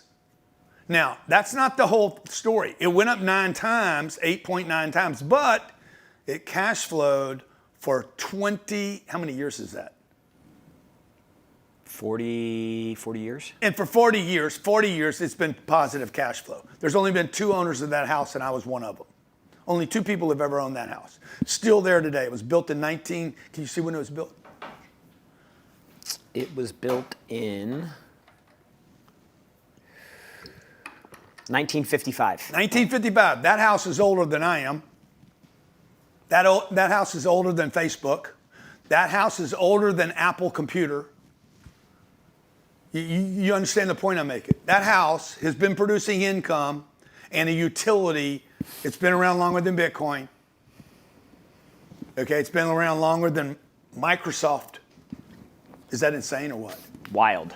That's wild, dude. And by the way, that property will be there 50 years from now. Nah, not that one. That one probably won't be there. See next door, can you guys see that little in the top left-hand corner? That's what's going to be there. Let me see, 11. That 2-story house next door to it? Yeah, exactly. Let me see if I can Google map this.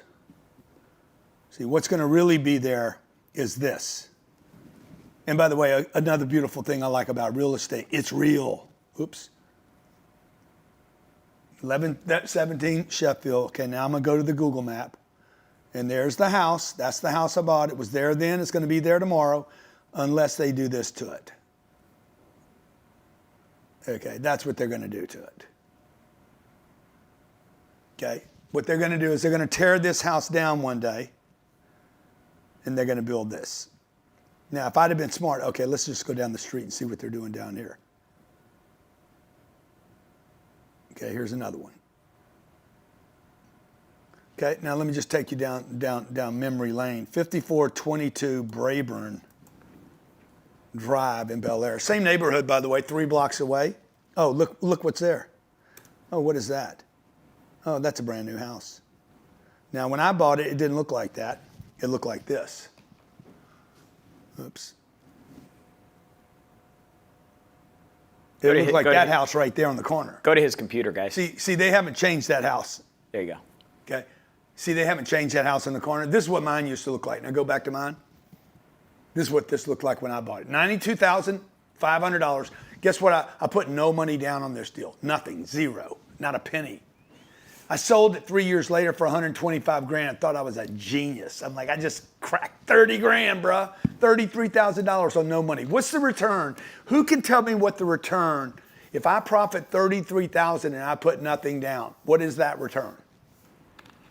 It's not fair though, because I did put a patio. The patio cost me, I think, at $1,300. I put $1,300 into that deal, $1,300, and I made $33,000. What's the return? Let's see, $33,000. I'm being stupid now, $1,300. Yeah, it's only like 25x. Okay? It's infinite. Can't even measure it. I enjoyed the patio, by the way. I wrote the patio off. Okay? Today's value, that property, $1.7 million. The rents on that property, those rents are not right. I want to rent this. See what the rents are. Can you pull it up, Jerry? Yeah, $28.15 a month. On this house? Yeah. On the new one? No, it's impossible. I mean, that's what it says right here. Rent estimate, Yeah, $28.15. But that was what the other house was renting for. Anyway. It's just the neighborhood, Okay. you know. Okay, it's the neighborhood thing. Okay. This is the next property I would buy. This is where I really got the bite, where I got the fever, where I went crazy. This is 210 Cedarwood, Vista, Colorado, California. It was 48 units. I paid $1.9 million. I put $350 down, $350,000 down. This is a crazy story right here, okay? This is the biggest deal I'd ever done, $1,950,000. I was terrified, 31 years old. 350 grand, by the way. I did not have the entire 350. The seller said, look, go to this bank, they will give you a loan. I'm like, really? He paid $5.1 million to build it. We were in a massive correction in California, as they are today. More people leaving the state than going into the state. That's called negative migration, okay, out migration. He paid $5.1 million for the asset. He built it, sold it to me for 1.9, told me what bank to go to get the loan. I did not have the down payment. I said, bro, I don't have the whole 350. He's like, borrow it from friends and relatives. Just get it from other people, okay? I went to my mom, my sister. My mom was alive at the time. I borrowed money from mom, brother, sister. I put money on credit cards, took some money out of my business, and I came up with the 350, okay? The guy was going to lose the property. The guy literally told me, hey, man, I'm going to lose the property. Take it off my hands, okay? I financed $1.6 million. I went to the bank that he told me to go to, and they said, yeah, we'll give you a loan for $1.6 million. I said, let me bring my financials in. And they're like, Grant, we're not lending you the money. I was like, who are you lending it to? He's like, we're lending the money to the property. And I'm like, what do you mean you're lending it to the property? The property's not a real person. They're like, the property is what produces the income. We would rather lend the money to the property than lend it to a living person, okay? They gave me a loan, closed the deal in 45 days, okay? This $350,000 made 12% a year for 3 years, and somebody came along and offered me, what'd they end up buying that from? $4.3 million? Yeah. Okay, now what's the return on my investment right now? $4,350,000 less 1,950 equals $2.4 million. Is that how you figure it? 4.3. What was it? 433. The real way to figure this is 4,330,000 less 1,650. I made 2,680,000. But what did I put down? I put $350,000 down. 350,000 divided by 2.5. I made 14 times my money. Okay, plus the cash flow. And then I was off to the races. I'm like, this is the game. Okay, now let me ask you, what did I do wrong on this deal? I sold this asset. What did I do wrong? I sold it, exactly. I sold it. I shouldn't have sold it. Okay, I shouldn't have sold it.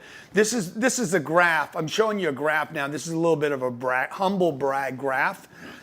I started with no real estate, no money, and no credit. I want everybody to understand where I started. Okay, how many can relate? 31 years old, no money, basically no real money, no credit, no knowledge. Okay, I didn't know what I was doing.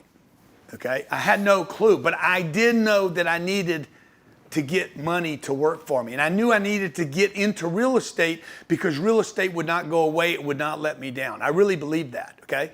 This graph starts at 0, okay?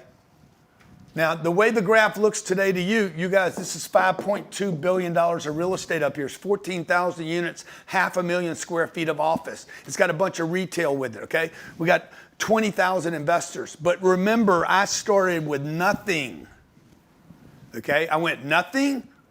This is what happened. I went nothing, 1 unit. Nothing, 2 units. Nothing, 50 units. I went 1 unit, 48 units. Boom, I went from 0 in 3 years. I went from 0 units to 50 units and still had my other business. And then I went to 200 units. And then I went to 500 units. And then I went to 1,000 units. Then I went to 2,200 units. And today we're at 14,200 units. And I'm telling you that to tell you you can too. I have less money today to go buy deals than I had when I was 45 years old and I had a bunch of cash. Because I take all the money. Here's a big takeaway for you. Convert all your dough, all your money, convert all of it to something real, okay? Which one is going to last longer? That money, that US dollar, or pound, or Australian, whatever they call it. What's a New Zealand dollar called? New Zealand dollar? Yeah. The ruble, convert this to that, okay? Because when things inflate, this goes up.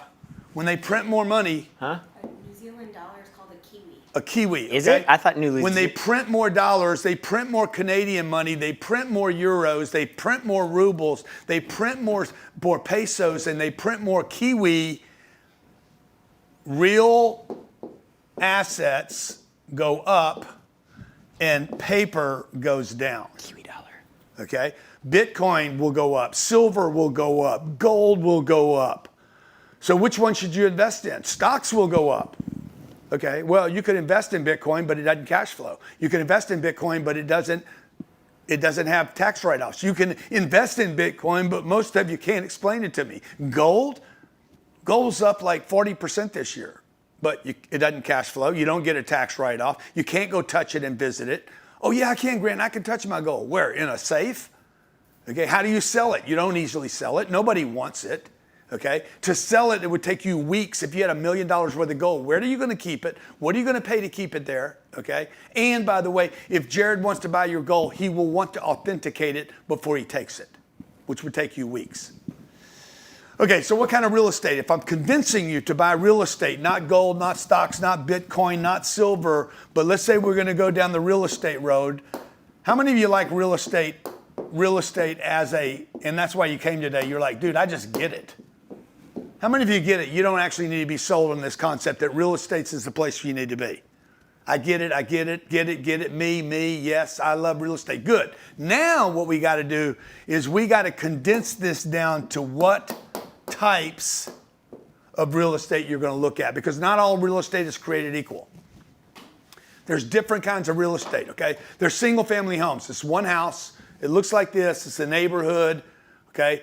Typically, people get emotional about this purchase. The moment you get emotional, you're into another kind of investment. You're investing with your heart and some fairy tale that may or may not come true. 2, mansions. Even more of a fairy tale. Oh, I'm going to be rich. Okay?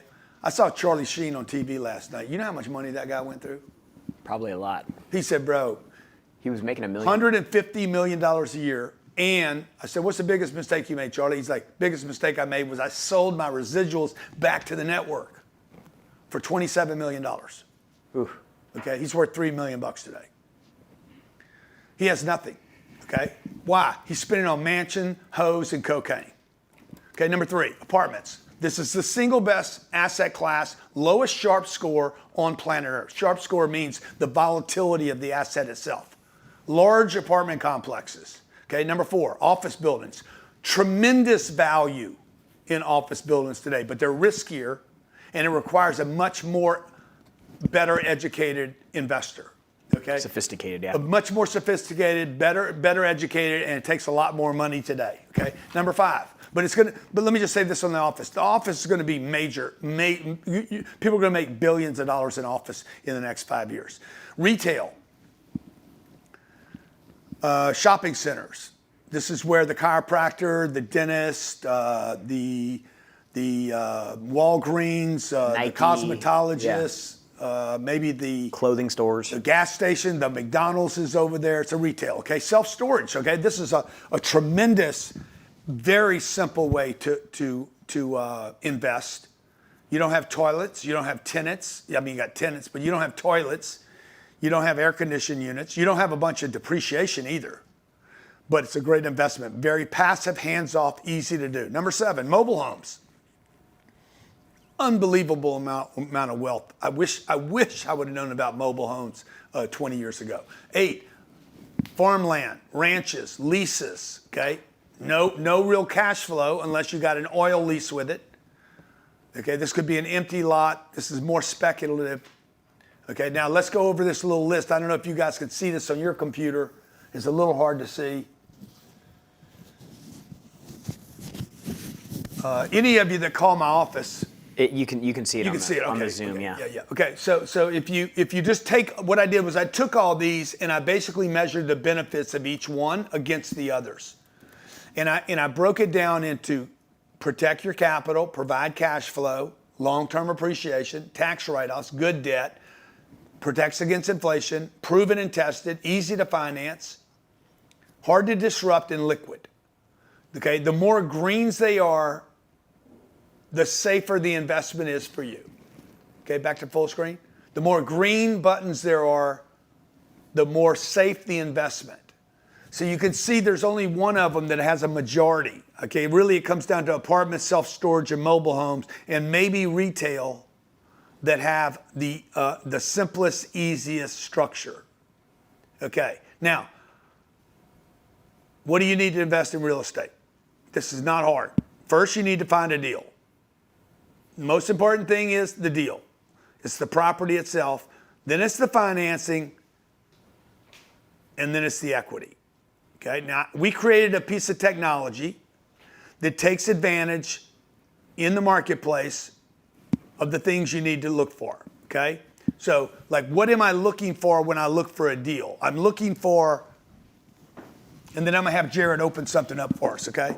This is what I'm looking for. I'm looking for a seller that is not desperate but urgent, and they're willing to compromise their price expectation because of something happening. Okay, you're looking for a seller that has urgency and is willing to compromise. Now, these are not words you're going to use. Don't go away today, because in about 30 minutes, I'm going to share with you how to make this call to either the seller or the broker to find out if this qualifies. But before you make that call, you have to find a deal. I have to see a deal before I can put any of this math in place. I'll help you guys do all this. What are you going to pay? What are you going to offer? How are you going to increase the rents? How do you manage it? How do you raise the money? I'll help you with every piece of this data so you can get in the game. But first, most important is you got to find a deal, okay? So Jared, just show them we built this piece of technology called 10X Deal Finder. Guys, you got to give me the ability to share here. Or you want to use my computer? You want to just pop over here? Yeah. Why don't you pop over on mine?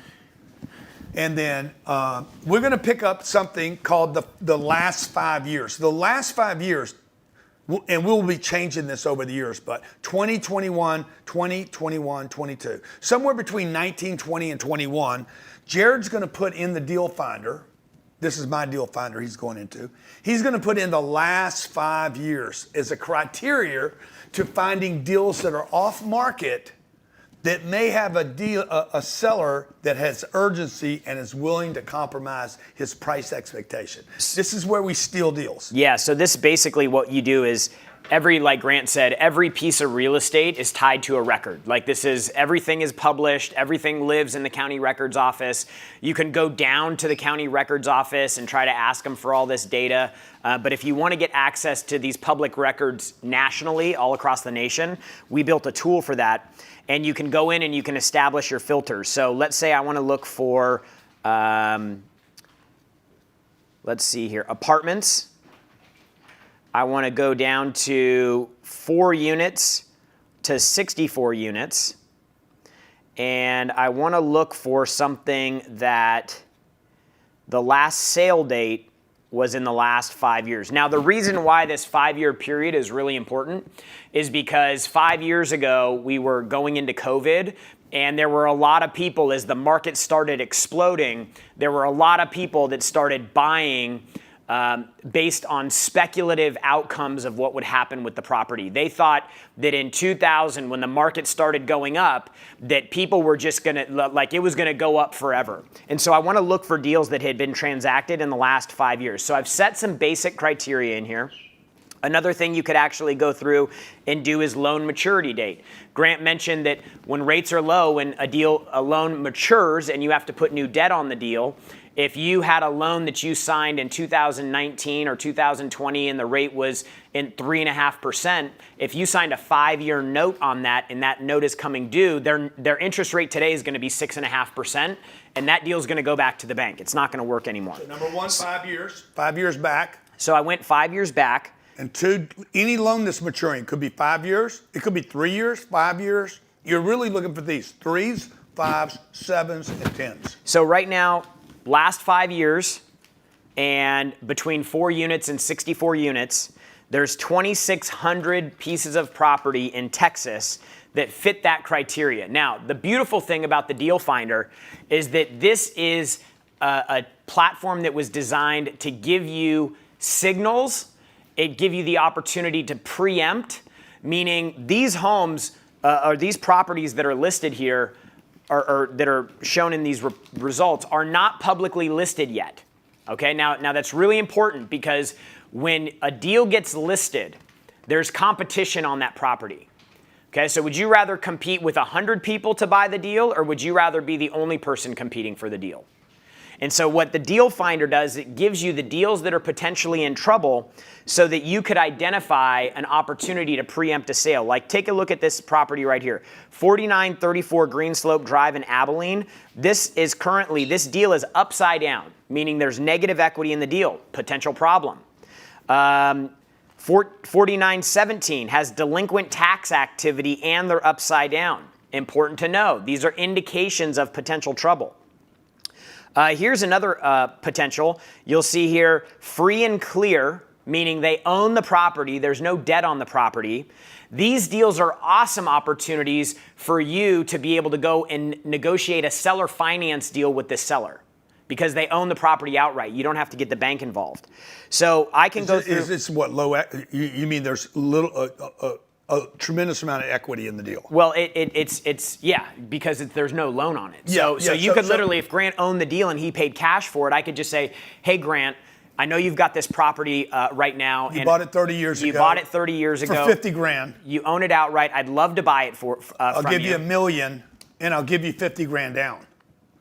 Okay? He paid 50 grand 30 years ago. I said, look, I'll give you 50 grand. I'll take it off your hands. I'll collect the rents. You don't have to manage anymore. And I'll pay you $950 a year or $950,000 over the next 5 years.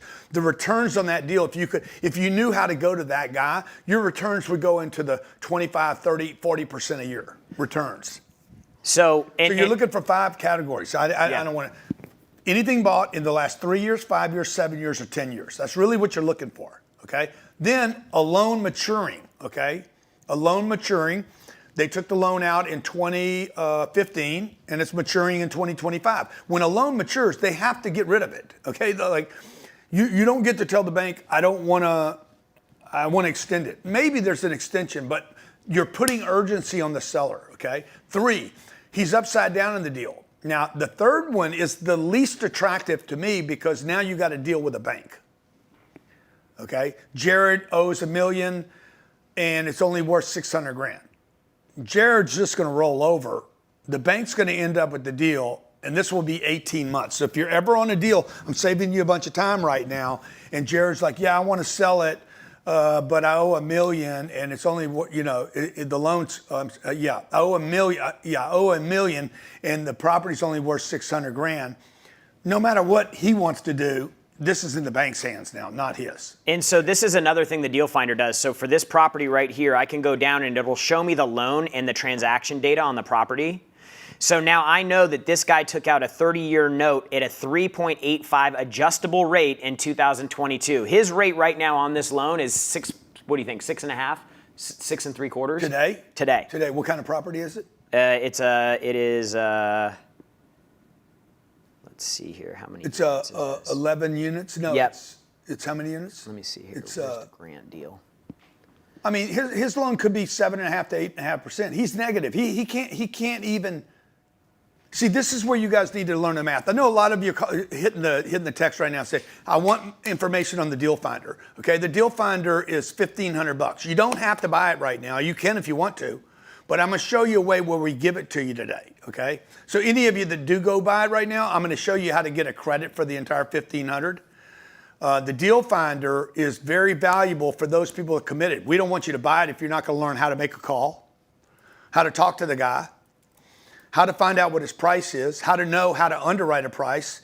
Like there's more to know than just the deal. You need the deal. The deal starts you with everything. Can I share one more thing? So Grant mentioned earlier the first deal that he bought in Vista, 210 Cedar. Remember, all this is public record. Yeah. So this is the property right here, 210 Cedar Road, Vista, California. I can go through and I can see all of the loan data on that property. Okay. I can go down. Go back, Jared. Now you got me interested. Your amount. What's your amount? Total amount. What? This is their current loan amount is $6.4 million on a 20-year, 2.99% that expires. The maturity date is 2041. CBRE wrote the loan on that deal. Yeah. But if I go down here to transactions, guess what? Remember Grant said he bought that property? $1.75 million. Yep. Cedarwood LLC. Grant bought this property in an LLC. Some of you are worried about LLCs. The bank is going to make you purchase this property in an LLC so that they're protected. And then you have Grant's transaction of 4.3 that he also wrote on the board. So I can see all of the transaction data for these properties that's reported by the county records. So that's why it's important to know that this isn't some fictitious thing that just you can't substantiate. All of the data is out there because it has to be reported publicly because it's a physical, real asset. So it's an incredible tool to give you great insights on markets, deals, what's happening, and how to find deals potentially in distress. And if you want to buy it, Jared, where do they go? It's $1,500 or $1,800? $1,500, yeah. It's $1,500 a year. Okay. Yeah. There's other products you can buy. By the way, you can go to CoStar. CoStar is going to be. CoStar charges me $70,000 or $80,000 a year. They do different things, completely different things, by the way. They have no conflict. But you're going to be buying tools. There's tools you're going to need to know what rent you should charge today. Okay, there's a product called what is that product we use for our rent control? So that I know the entire marketplace on any given day what I should be charging for the rent. Today it might be one thing. Tomorrow it might be something completely different. Is that R something? No, it's called. Who knows what the name of it is? No, it's $1,500. Is it a lifetime? It's not. No. It's $1,500 for the year. Yeah, it's $1,500 annually. Yeah. CoStar's $70,000 a year. Okay, I think it's CoStar could be $500 a month just for your market. I want the whole country because we buy in multiple markets. Can you share some information about? We're going to do a Q&A. We're going to do a whole Q&A on this, okay? But anyway, any of you that want to get the 10X Deal Finder, what's the website? 10xdealfinder.com, or they can just call the office. 10xdealfinder.com, or you can call that number and my guys can hook you up, okay? All right, second thing you need, once you find deals, okay, I'm looking for certain deals, okay? Now, the deals, I just want to be completely honest with everybody. The deals that I look for, while the deal finder will help me get data to make me more intelligent about the communication, the deals that I am actively looking for, we just bought a deal out of bankruptcy. I don't know, pull it up. It might have been in there. Pull up the 101 Meisner, okay? This was $230 million. Working on it? No, Jared's going to pull it up in Deal Finder. $230 million. This was bought out of bankruptcy. Now, folks, look, I'm learning stuff new all the time. We did what's called a stalking horse purchase on this. This property should have sold for $275 to $300 million. And I'm just a lifetime student. I had to get somebody to coach me through how to get this deal. I knew about the asset. because I'm in the space. This is what we bought, 366 units. See, was it in there? I'm getting it right now. We know the neighborhood. The reason I was able to buy this asset is I own 1,000 units in that neighborhood already. So I'm kind of connected. But if you're going into a new market or you're just getting started, you don't know about these deals. So the deal finder becomes a deal that'll let you know, hey, we had a problem. In this case, Blackstone owned the debt. A guy named, I think it's Pacific, no history? No, right here. This is what it is. What's it saying? Property was sold, last sale, $235 million on July 23rd of 2025. Yeah, so I'm telling you something, you can validate it. Yeah. Okay, now before that? Let's see. What was that $195 million loan? That's your loan right there. No, their loan. Oh, that's their loan. Go up. Okay, right there was 195. Can y'all see this? $195 million loan. Estimated balance was 173. That information's not true, but it got us in the game. Actually, the loan amount was 195, and they owed $30 million in late fees. Okay, we stole this deal. We bought this, by the way. We just bought it. I closed it. Okay, you want to talk about the power of a network when you got people, when you got, first of all, a great deal. Show the deal again. This deal's stupid. I got awarded this deal by the banks on July 18th. It closed on what date? 26 or 28? Shoot, I lost it. Sorry, that's all right. I had to close 10 days later with $235 million, and I did it because I knew how to raise money from a network. Okay, so first thing you got, that's good. Well, look, and in 2017, they bought the land for $8.2 million. Yeah. And then they built it. In what year? That was 2007. 2007. That property is 18 years in the progress. The land, yeah. 18 years. That's what it took to do that deal. 18 years, folks. Okay, now I own it. Me and my investors, August, September, 2 months we've owned it. It already cash flows positive. Okay, this property, by the way, you got to know your numbers. I pay $235. I have an existing right now a contract for $300 million. Okay, I have a plan.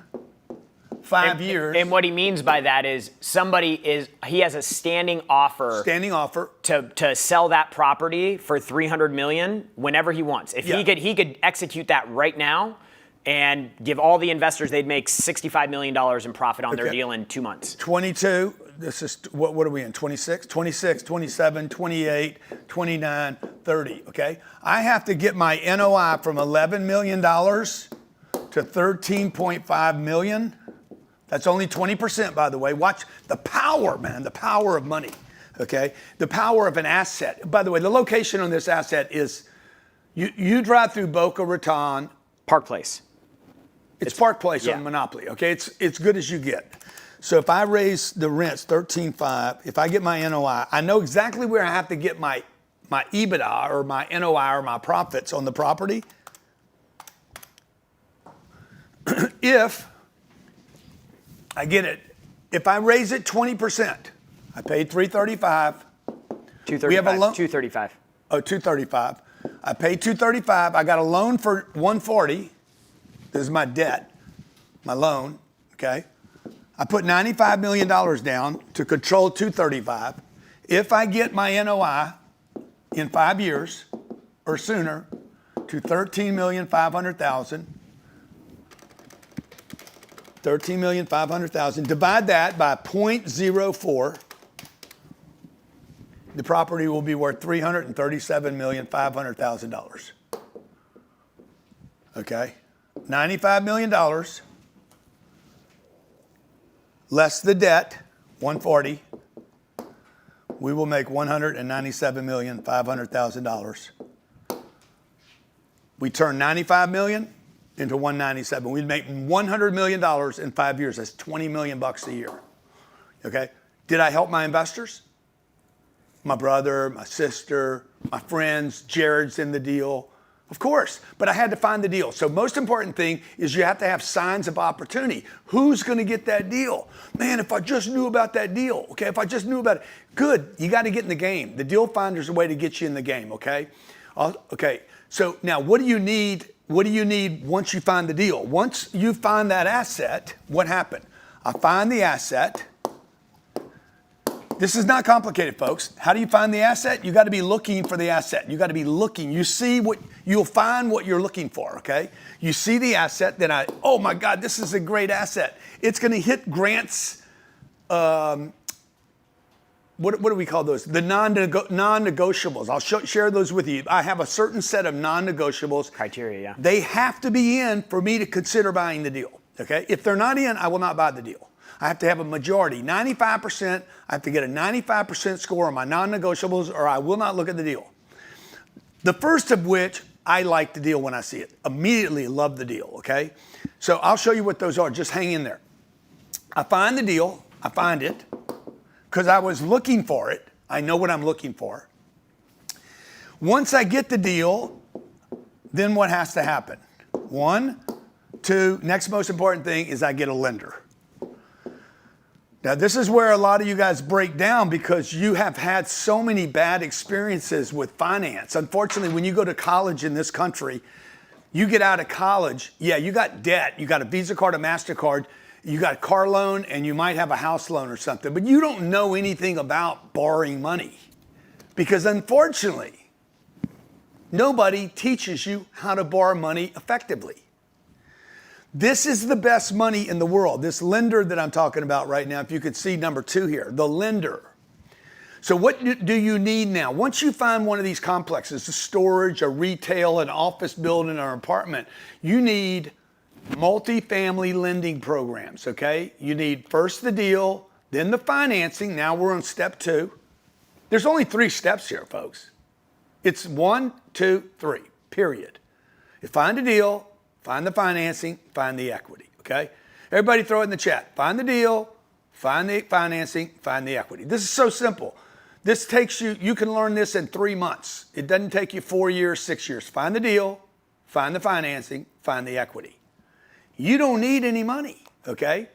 Now, in the case of the financing, what you do need is you need to know who, if you've ever heard me say this, I don't know if we got a t-shirt here, maybe Tony can find it, who's got my financing? Money. Financing. Yeah. Who's got my financing, okay? How many of you'd like to have access to my lenders? Oh my God, how good does that sound? How many of you'd like to have access to my deals and access to my lender? Pick me. Of course you would, dude. How would you like to call the lender by name and say, hey, Mitch, I got a 52-unit deal. This deal may be smaller, Mitch, than you're used to lending on, but could you connect me with your team that does the smaller deals?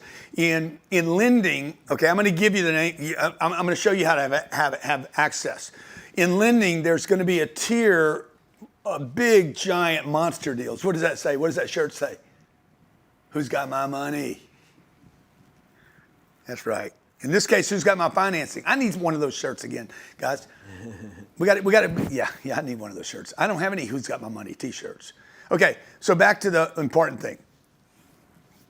The lender is going to be broken into 3 tiers. Big, giant, called facility loans. Then the regular multifamily loans. You got to fix that leg, Jerry. Okay?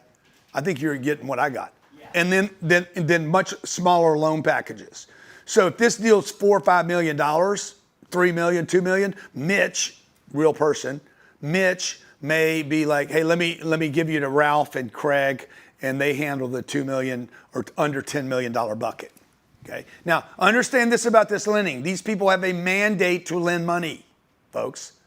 They have a mandate to lend money. That is their job, to give money to people to buy these assets. Okay. Okay, 3. The third thing you need, property, financing, equity. The third thing you need is the equity, the cash. Now, once a year, once a year. When's our next deal? When's our next money raising workshop? October 1st? On October 1st. October 1st. October 1st. On October 1st, this is who's got my money, okay? Who's got my equity, my cash, my down payment, okay? On October 1st, here in Miami, if you don't want to travel, by the way, we'll Zoom, you can have a Zoom link. October 1st, all day long, I'm showing you how I raised $1.7 billion in the marketplace using social media, emails, presentations, talking to friends, family, network, how I show a deal, pitch a deal, raise a deal, things like, you might want to take these notes, the OPM, other people's money. How do you use other people's money to expand your network? Okay, deal structure, what's the deal structure going to be? How do you pitch the investors? How do you actually make the pitch? How long is the pitch? Where do you start with the pitch? What do you say about the pitch? What don't you say? What if there's problems with the deal? When do you bring them up? How do you say them? How do you start a fund? What kind of fund? Is it a Reg D, Reg C, 5013? What is it? What is the structure of the funds? And what are the documents? What's the promote on the deal? Okay, what's the split? Is it 20%, 10%, 50%, 80%? I've had all these, by the way. Do you do a preferred return or not? October the 1st, how do they buy tickets to this? I think they're 10 grand. Yep. $10,000, one day with me, October 1st in Miami. You can fly in. There's a hotel down the street. What do those hotels run? $200 a night. 150 to $200 a night, little Hilton hotel. You can literally walk to our office all day long. It's me on the stage the entire time talking to you about how I raised $1.7 billion. If you want one of those seats, where are we at on seat capacity right now? Probably another 22 left. 310-777. I know a lot of you have already called here. 310-777-0255 if you want to grab one of those seats. We hit capacity and then we can't sell any more of those. Love to have you down here if you're serious. Not everybody can afford $10,000. Some people can't afford the travel. That's why we Zoom it, okay? If you can afford it and you want to learn how to raise money, by the way, how many of you would invest $10,000 to raise $1 billion? How many of you how many of you would spend 10 grand to learn how to raise $1 billion? How many of you would how many of you would spend 10,000 to learn how to raise 1 million? There you go. You're gonna have to spend some money somewhere to learn this stuff, okay? By the way, to the degree that you can raise money, you can buy bigger deals, and you guys should raise money, okay? You want to write this down in your book. You guys are taking notes, okay? You're going to write this down. This is called an affirmation. I have raised tens of millions of dollars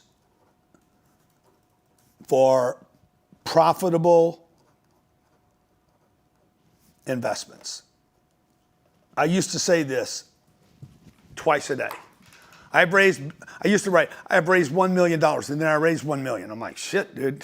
Then I've raised tens of millions of dollars. Then I've raised hundreds of millions of dollars. In past tense, I'd literally write it down in the morning, write it down at night, so I can expand my portfolio.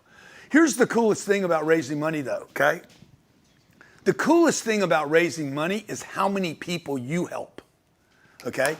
I'm gonna tell you about a deal. Ryan Secco just walked in here. I'm gonna tell you about a deal. I wrote these numbers down. I don't know if we can show them this deal, but let's see if I can show you this deal. Yeah, this deal. Is that Ormond? That's Ormond. Let me show you this one, okay? Can you all show that deal? It's a beautiful little property, okay? Now, like you, we're gonna do Q&A, right? Yeah. Like you guys, I run out of money. You're like, oh, Grant's rich, he can buy all these deals. I never have any money, folks. This is how much money I have right now. Right now I have 1, 2, 3, 4, 5, 6, 7, 8, 9, 10, $1,100, $1,200. And Ryan, don't you owe me $500? Okay. You owe me $500. Yeah, so really I got, because I owe Ryan $500 from a bet we made. So don't touch it. I didn't say I was giving it to you. I only have $700. So if let's say I find a deal today and the deal's $4 million, and it's a great deal, and I know it's a great deal. Or let's say I find a deal today that's $400,000. I'm going to show you guys a bunch of deals today. If you guys have more time, if you guys have more time and you have more time to hang around, just put more time in the chat. And I'm going to go find some $400,000 deals. I'm going to find some $500,000 deals. Where, by the way, you would only have to put down on this deal 20 grand. But look, even if I found a deal right now that needed 400 grand and it needed 20,000, okay, good. You just got to stay around. I'm going to show you some deals. I'm actually going to go into our database and find some deals that are 400 grand that only need $20,000 and you could own the deal. But look, I only have $700. I can't even buy that deal today. I can't buy the smallest deal that we can find because I'm out of money. So what am I going to do? I'm not going to quit because I don't have any money. I'm going to be like, who's got the money? Okay? Who's the first person that's got the money? The lender. So the first thing I got to do is go to a lender and say, how much will you give me? And they'll be like, Fannie Mae will be like, well, we'll give you $380. See, if you guys don't know that, you think you need 400. You don't. Fannie Mae has a program where they'll allow you right now 4 units to buy with 5% down. If you're a vet, it would be like, I think it's some zero down programs for a zero down if you're a vet, okay? So there you go. He says, I'm a vet. You see, you don't even know this, dude, because you guys are buying houses. Don't buy the house, man. Buy the neighborhood. Okay? So watch. Now I got to go to my brother, my uncle, my aunt, my sister. You're going to go to your sister and say, I need 20 grand to buy a house. And she's going to say, if it's such a good deal, why are they selling it? That's the kind of dumb shit you're going to hear from people, okay? Oh, you don't know nothing about real estate? Oh my God, the tenants aren't going to pay you. Yeah, 95% of all tenants pay every month on time, okay? Less than 5% don't pay. What's our collection, our loss collection? 1 to 2%. Less than 1.5%. So that means 98.5% of the people are going to pay, even in New York City and California. But your family is going to say a bunch of dumb stuff to you because you didn't know how to do the presentation right. All right? So what we're going to do, this is October the 1st. How many seats? Annie thought we only had 22 seats left. What do you have? What can fit in that room? No, that room. Yeah. I mean, we no, probably... total. What can fit in the room? 150? 120, 125? 120 people. We hit capacity. We're already in September, whatever we're in right now. September 20th. So you guys, if you want to come down for that, once we hit the 150, I'm out. Now, you can Zoom in. Okay, what does this say? Virtually. Yeah, this is you can find it on my website, by the way. GrantCardone.com/raise. GrantCardone.com/raise. You will see this seat. You can reserve it there, $10,000. And I'm going to show you exactly how I raised $1.7 billion, okay? This is me teaching the class to you. We start at 9 o'clock in the morning. We go to about 5 or 6 o'clock at night. We'll have drinks at the end of the day. We have a great time. It's a lot of fun. But most importantly, you're going to learn the OPM, the deal structure, what the offer should be, how to start a fund. How to start a fund, the regulations, the rules. I'm probably going to have Ryan come in and talk about, what are we using right now? Reg D, Reg C? We're using Reg A, or we're using Reg D, but we use... Come over here so they can see you, so you don't... I think it's on. Yeah. So we use Reg D right now for accredited investors. But we've also used Reg A, which is non-accredited investors, yes. Yeah, and Ryan, what was our first deal? So our first deal was Reserve at Port St. Lucie. That was the first fund. Yeah, and walk me through the numbers on that deal. Okay. It was 19.5, right? Yeah. So the deal just around it was 19.5. The debt was we put what down? So we put down 4.8 million. 4.8 million. Yeah, that's right. And the debt was around $15 million. Okay, or 14. Yeah, it's 15 million. Okay. Okay, so now watch this. This is what, by the way, he's the one that talked me into raising money. Him and Jared, these two guys right here talked me into becoming a billionaire. And my wife, okay, she had a lot to do with it. So they're like, hey, Grant, you should raise money from other people because you could buy more deals. And this is what they said to me that really changed my life. You're going to help a lot of people by doing this because if you're a plumber, contractor, doctor, dentist, You got a full-time job. You got a wife, 2 kids, or you got a husband, which is a pain in the ass, and 2 kids, which the husband's just a 3rd kid. Okay, don't do that yet. And then you have a business and you're exhausted and you can't find the time to buy the real estate, or you're in California and you can't get the good deals in Florida, or you're in Michigan and there aren't any deals there, but you want to be able to buy in Texas, and we have access to those deals. You're going to help a lot of people, which we did. And Grant, I think the one thing people don't realize too is like a lot of people around you, like if you can go and find a great deal, they will invest because they don't have the time, energy, and effort to even know what a good deal is. And they don't want to do it, but they want to invest in real estate. And they'd rather invest in real estate than the stock market. Okay, now, this is what happened in this deal. Over this $4.8 million, the first part of this was obviously the cash flow.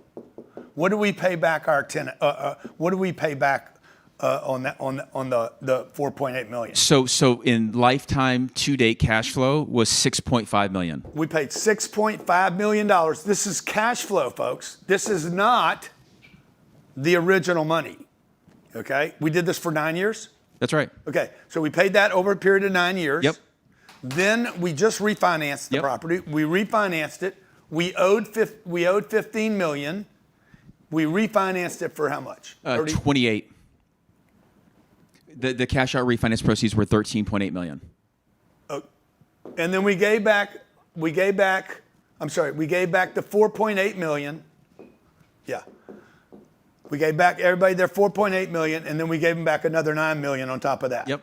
Okay. Now this was not only allowed us to buy a piece of real estate I couldn't buy because I didn't have the money. We gave them back cash flow. We gave them back their original investment, and we gave them back $9 million. And I made, on top of that or a part of that? On top of that. I made $3 million. Yep. Okay.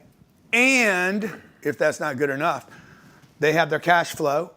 The first 5 years, they paid no taxes on that cash flow. They got their money back, non-taxable event. They got $9 million, non-taxable event. I got $3 million. That is a taxable event. I'm being paid to promote. I didn't have an investment, okay? And who owns that property today, Ron? All the investors. Okay, and what's that property worth today? That deal is worth. I have it.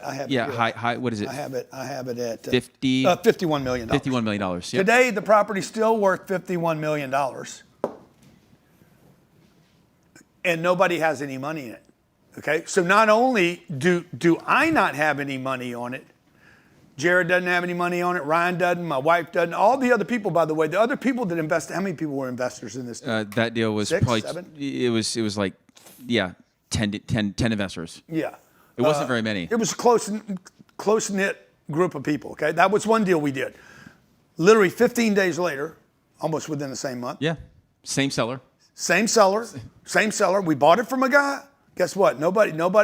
These people that I'm buying from, dude, they don't have one.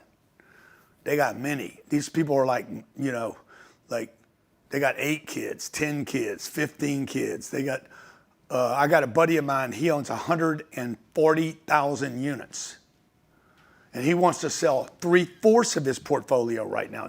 He doesn't want to sell a tiny bit of his portfolio. He would sell 3/4 of it right now because he bought all of it at the wrong time.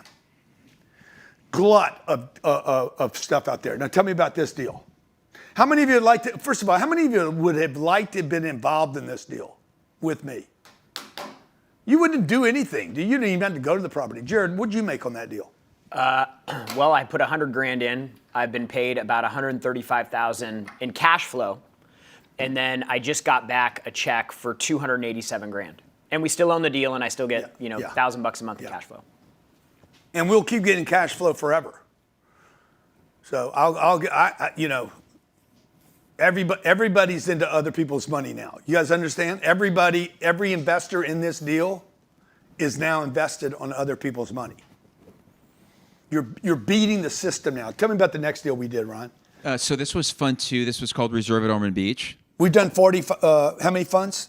Currently right now we're on Fund 28. We're on 28 funds, but we did 12 before that. So we've done 40 of these, and this is only the second fund that we're breaking down for you. Yep. So fund number 2 was Reserve at Ormond Beach. This was 288 units. We originally invested $8.3 million. How much was it? This deal was right around $40 million. $40 million. I didn't have $40 million. Yeah, hang on. Let me just make sure that was the right number. Hang on. I have it right here. Let's Oh, see. you do? Yeah. Got a lot of numbers in my head. 36,500,000. There's a record on this, by the way. Here, I'll show it to you. And you should ask for this every time somebody gives you a piece of data. Show me.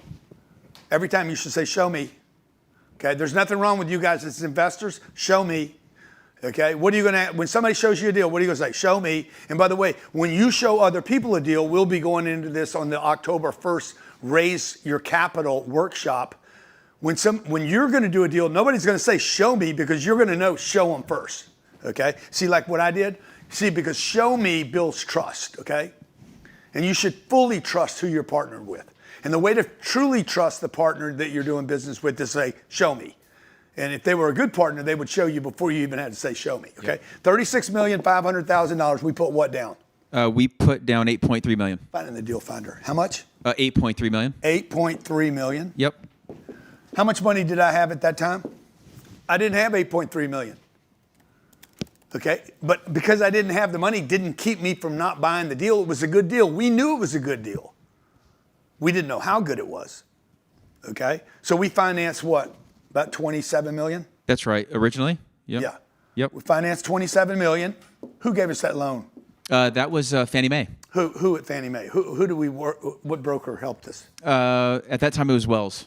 Oh, it was Wells. It was Bill Cave. Yep. It's a guy I've been doing business with. By the way, how many of you'd like to use my lenders? How many of you like to be able to call Bill? Hey, Bill, my name's Kevin. Let me see a name. Let me see a name in here. My name's Christina Walls, and I'm a friend of Grant Cardone. And Grant gave me your name and said that I should talk to you about this real estate deal I'm doing. He said, this is right up your alley. You're in this market. Okay. Oh, you damn straight you'd like it. Okay. Okay. Now, Ryan, we just refinanced this property. Yep. Tell me what it cash flowed. So this deal was doing 10. So the total cash life to date was $9.2 million. $9.2 million in free cash flow. Yep. These numbers are phenomenal, folks. Okay. When in your lifetime, what business can you get into? What can you do that you could send $9 million back to your investors? Your business does not make that much money. There's real estate in your town that will do this for you. This isn't your business. This is something you help put together so other people could get delivered $9 million, okay? And then what did we refi? So the refinance was right around $9.5 million. And then we refinanced it and sent out another $9.5 million. You couldn't find it?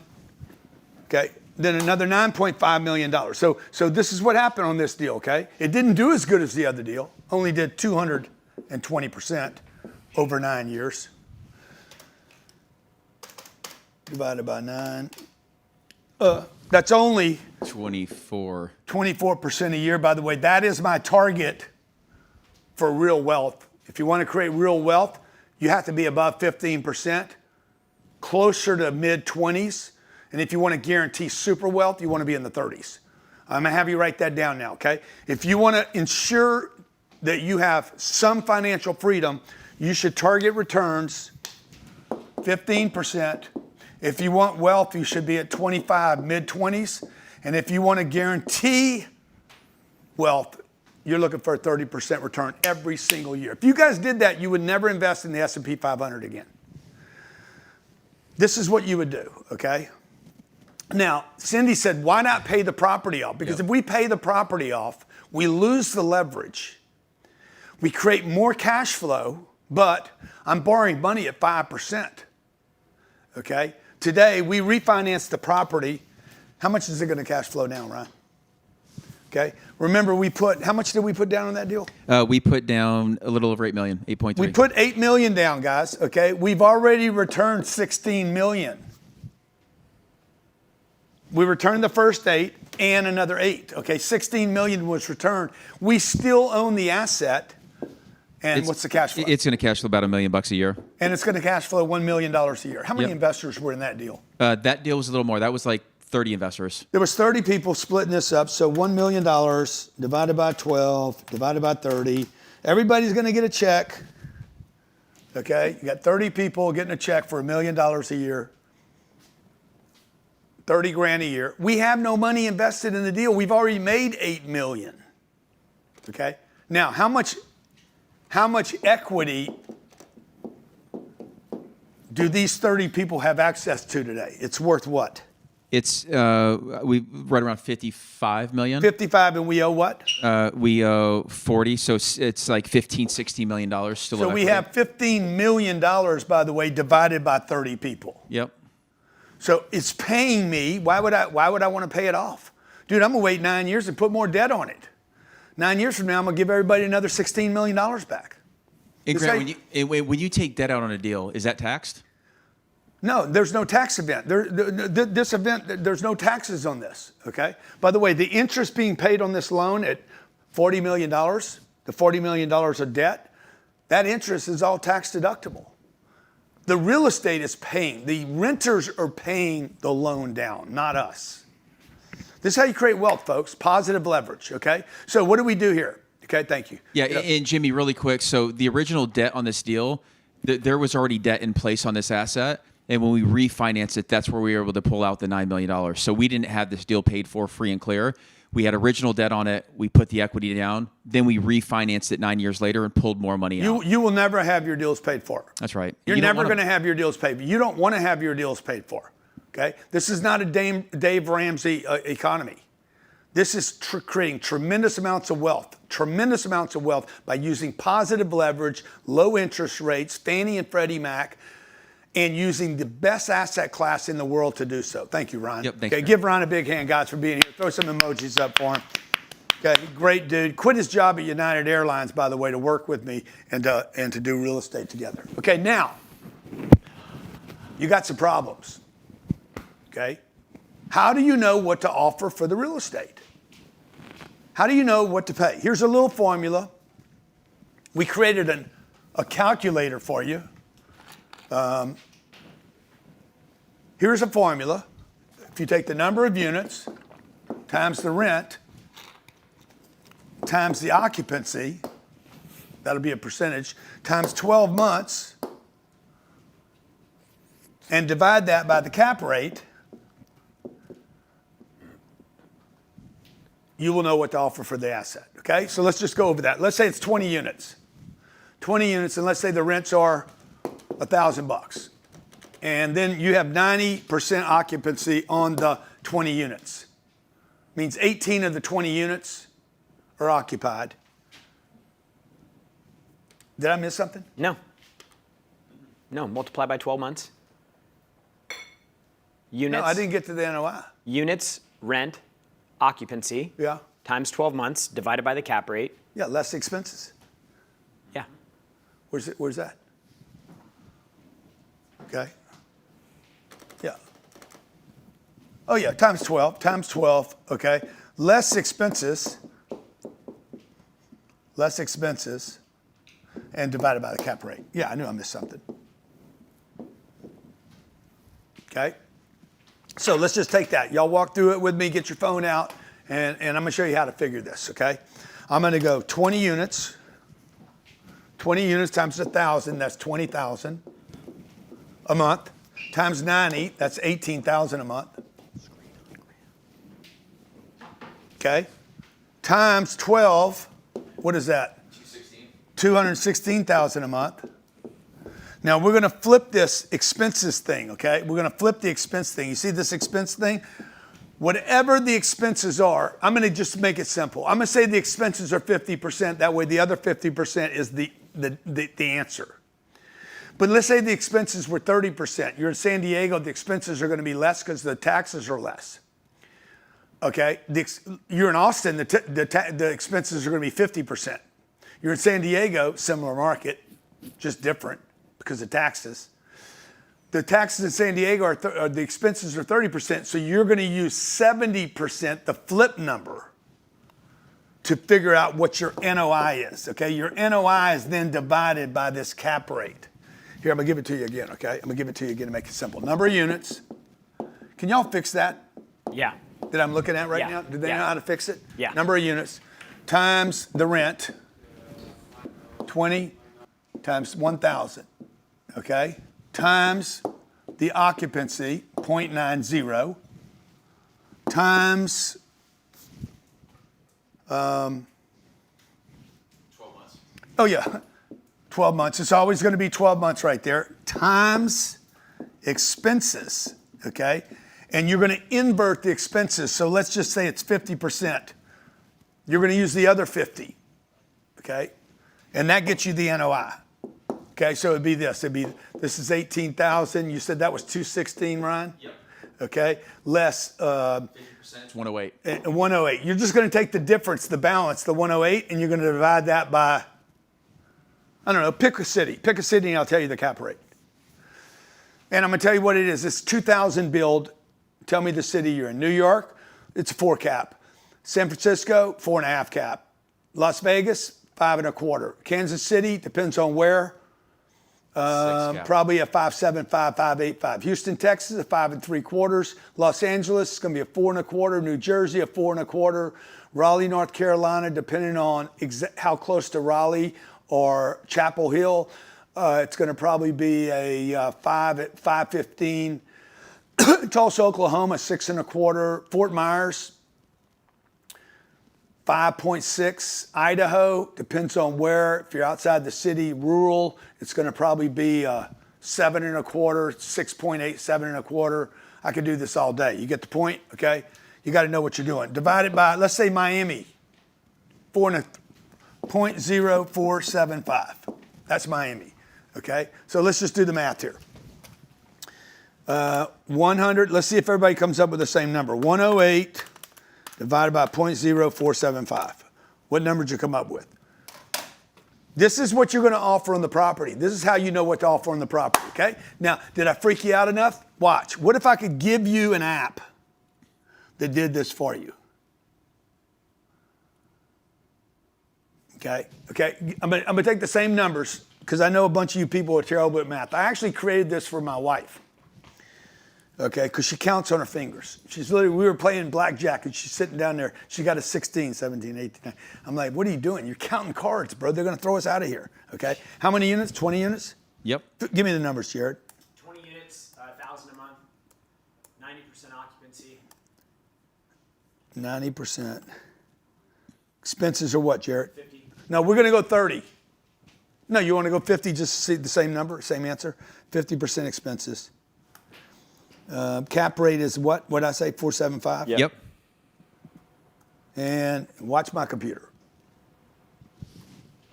What number will come up? Oh, God dang, I came up with 2.273. Okay, now watch. Ryan comes to me and says, bro, I found another deal in San Diego that's the same deal. It's 20 units, $1,000 rents, but the expenses there, Grant, are only 30%. See, because the expenses are less, can you guys make this bigger? Because the expenses, there you go, I got it, never mind, don't bother. Because the expenses are less, okay? For instance, in Miami, if you go 2 hours over to Naples, the expenses drop 10% because of taxes, okay? Collier County over there is cheaper tax-wise, okay? So in San Diego, for the same asset, I could pay another, what? $900,000 and get the same return for my investors. Let's say that we're in Sacramento and it's a 615 cap market. Grant, the reason you're able to do that is because if your expenses are lower, your NOI is higher. Yes. And on the same cap rate, you can pay more per unit to get the same yield. Yeah, but even more importantly, guys, I created an app so you guys could just load it on your phone and figure out what to offer a seller. Okay? Or you could be on the phone with the broker talking to the broker, and the broker's like, I tell the broker, look, man, I calculated the 20 units at $1,000 a month. He's like, no, man, the rents are $11,180. While I'm talking to him, I can change my offer. You know how valuable that is? Yeah, okay, wait a minute, I was too low because my rents are too low. You're at $11,180. I can offer 3.3. And he's like, it's 92% occupied, 93% occupied. Good, man, my offer would be $2,997,000, assuming a 615 cap and a 30% expenses. You know how professional you sound like right now? Like a killer, okay? Okay, now you're not going to be goofing around saying, well, I don't know what I'm talking about, okay? Now, I'm not going to show you the next calculator right now because right now you guys are going to be like, I found a deal, I did the math, how do I contact the broker? This is where you need an education. Which is the most important thing. This is the most important thing in real estate. How do I get a guy on the phone? How do I talk to him, okay? How do I make the call? How do I introduce myself? How do I set the hook? How do I determine urgency? How do I have a price expectation that he can buy so I don't offend him? If you start low, you will never end up high. You'll just end up on no list. How do you speak the language to him, and how do you get on the call for offers list? Education. There's only one way to do that, folks. You have to get educated, okay? Now, what have we covered today? I said 90 minutes. We've been here longer than that. We got some Q&A. Yeah. Some people lined up for questions. Okay, let's bring those people in right now. Okay, because I know I'm covering a lot. I know I'm overwhelming you with information. I apologize. Let's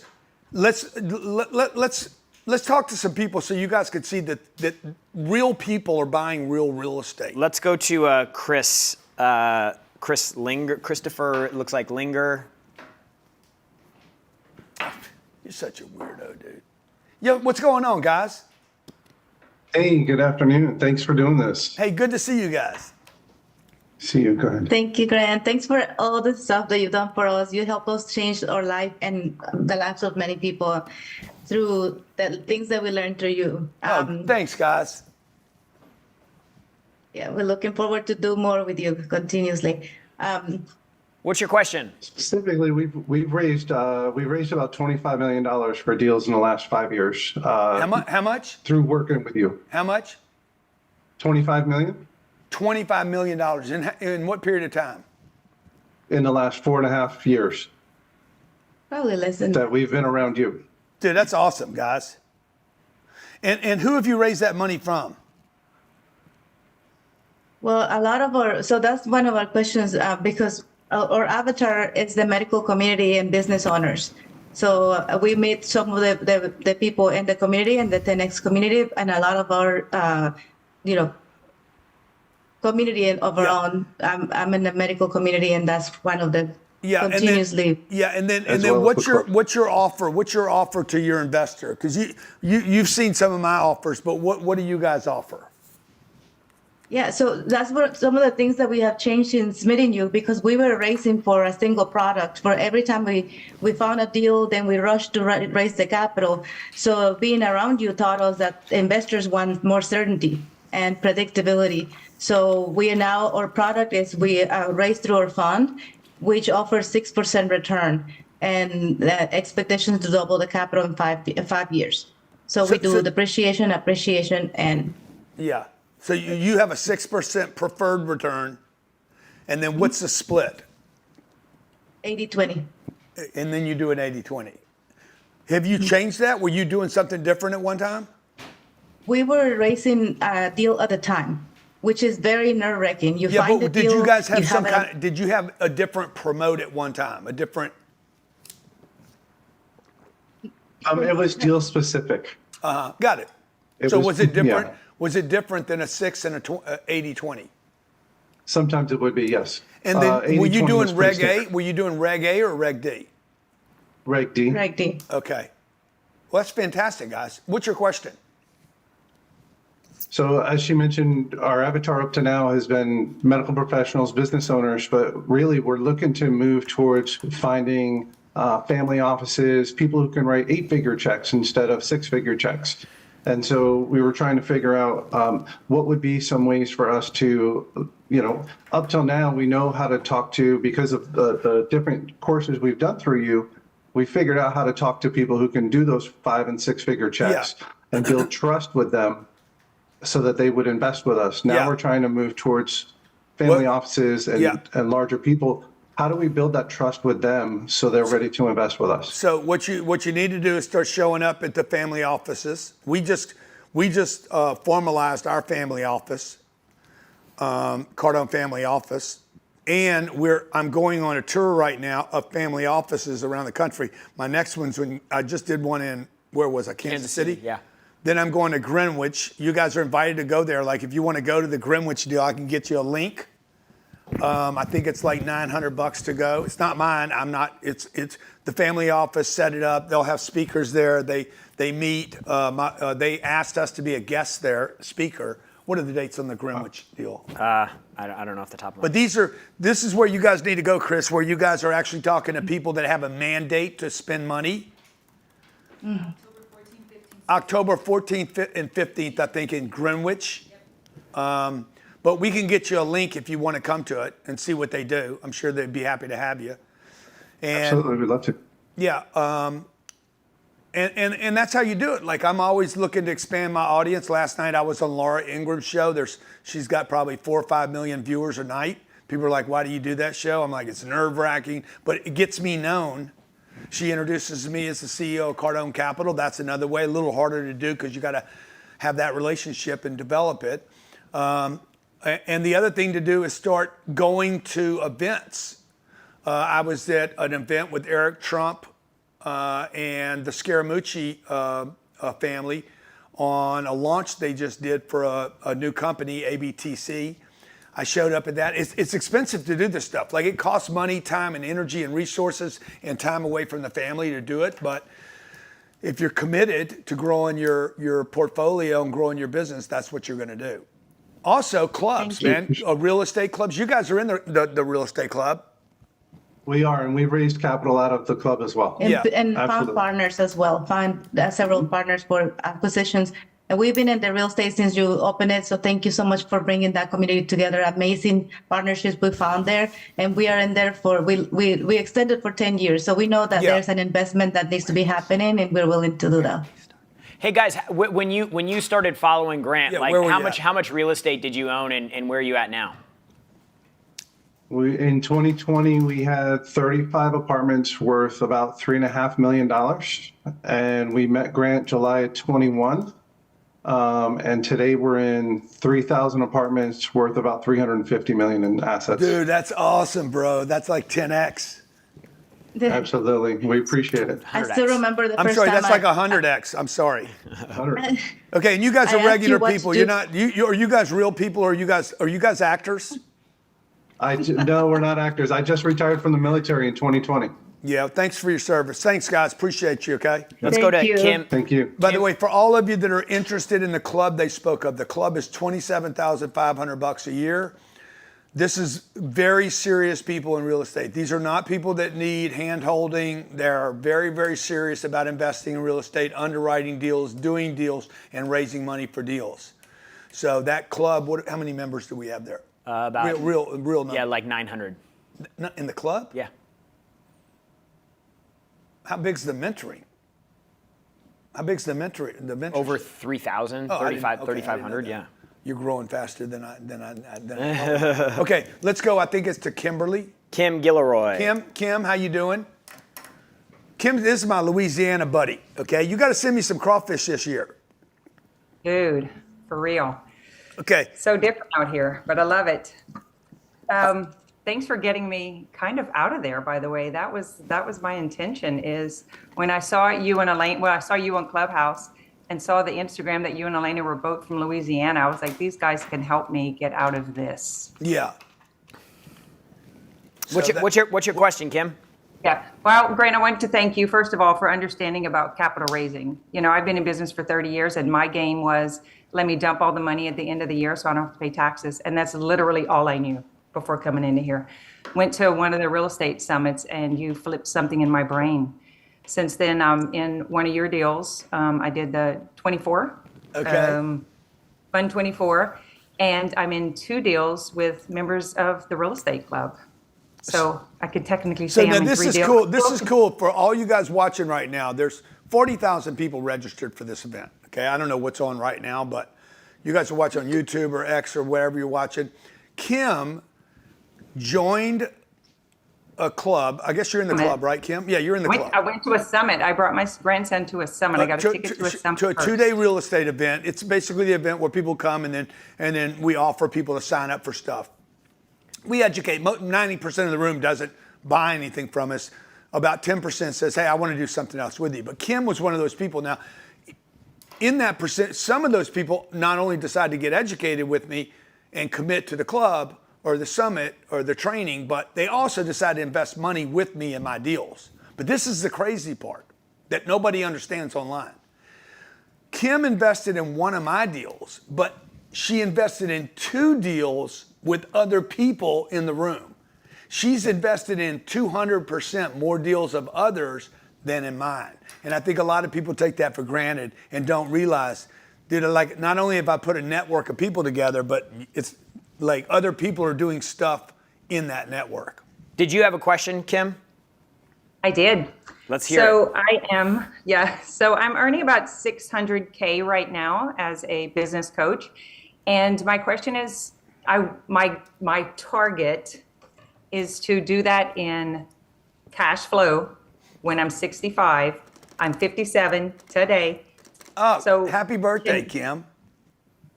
Can you, thank you. You look great. I had you pegged at like 45, 44, something like that. I'll take it. So what's the question? How do you get $600,000? Yeah, my question is, I'm 57 today. Yeah. My husband is already retired, so he's not putting anything into the future. So I feel like it's up to me. I have 5 kids and 12 grandkids that I want them to see that this is possible so they can do things differently. Yeah. Would you do in my shoes? I did about $600K as one of your coaches last year. And I want to do that in cash flow. And I know you're going to tell me my goals are too small. No, I'm not. I'm not going to tell you that. Look, you need to get $4 million invested.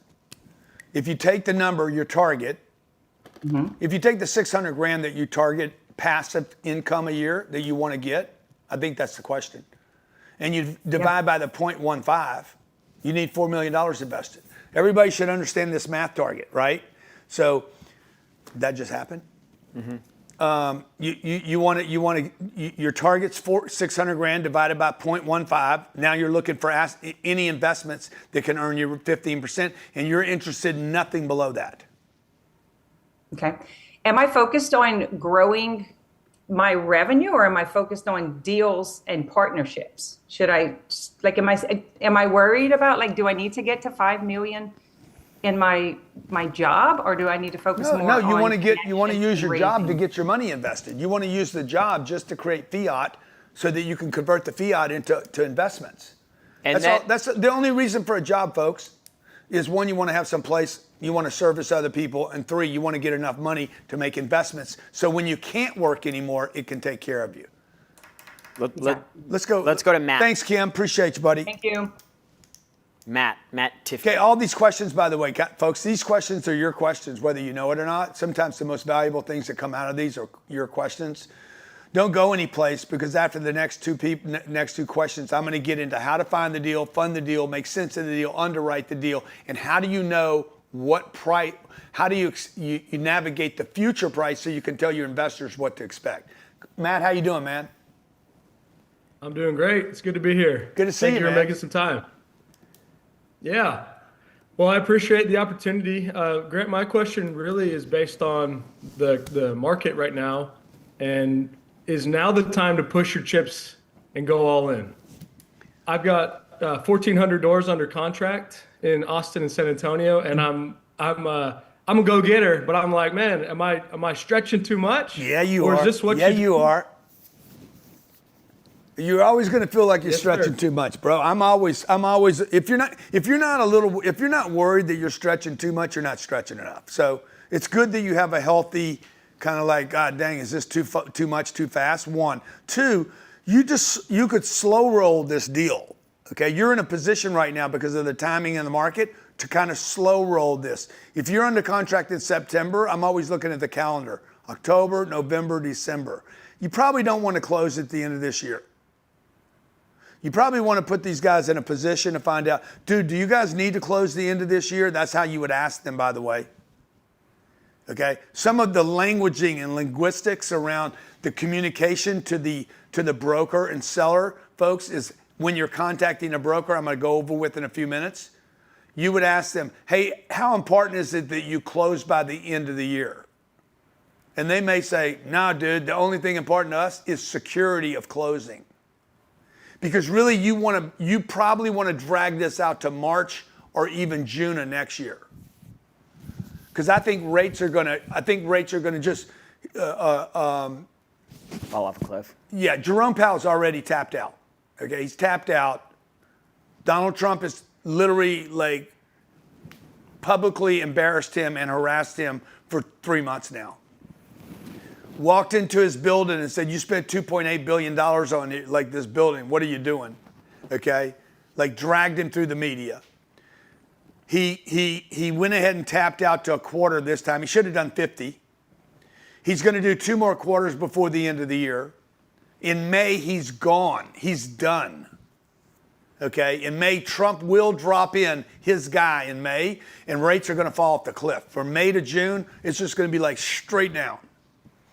And so if you could, you don't need to slow down, bro. You need to just slow roll. Yeah, understood. Yeah, play the game. Hey, and how did that Wells Fargo thing end up turning out? It's good, man. I appreciate you and did it work though? Did it end up working? Did it end up getting resolved? We're still working through it. It's still complicated. Same owner. Yeah, I mean the reason we have these doors is it's one owner that bought at the wrong time. So we're working a lot of different angles we have 5 of his properties under contract. Yeah. And when did they buy? When did they buy, Matt? When did this guy buy? Very active 2020, 2021. He was a tech guy. There you go. Just bought everything in Austin and San Antonio. Yeah, he's a tech guy that bought in 20 and 21. Interest rates were really low. He had a bunch of dough, probably from some tech sellout. Okay, ended up with the money. He says, "I'm going to become an apartment guy." He didn't know what he was doing. He's rich, doesn't mean he's smart. He should have been involved in my courses. He put adjustable money on the deals, and he got whacked. Okay, Matt, thanks, man. By the way, folks, rich people get whacked too. Wealthy people get whacked. Let me just tell you this. There's some institutions out there that are going to get whacked in the tune of trillions of dollars. And that's where you guys should be looking. You should be looking for the big whackers. Okay? If you take there's $3.7 trillion. This is what I look for. If you want to know how wealthy people think, this is how wealthy people think. They take tiny percentages of big giant numbers. Let me see if I got enough zeros here. 3, 6, one more. Times 0.005. I can't even do that number. Can you do 3.7 trillion times a half of 1%?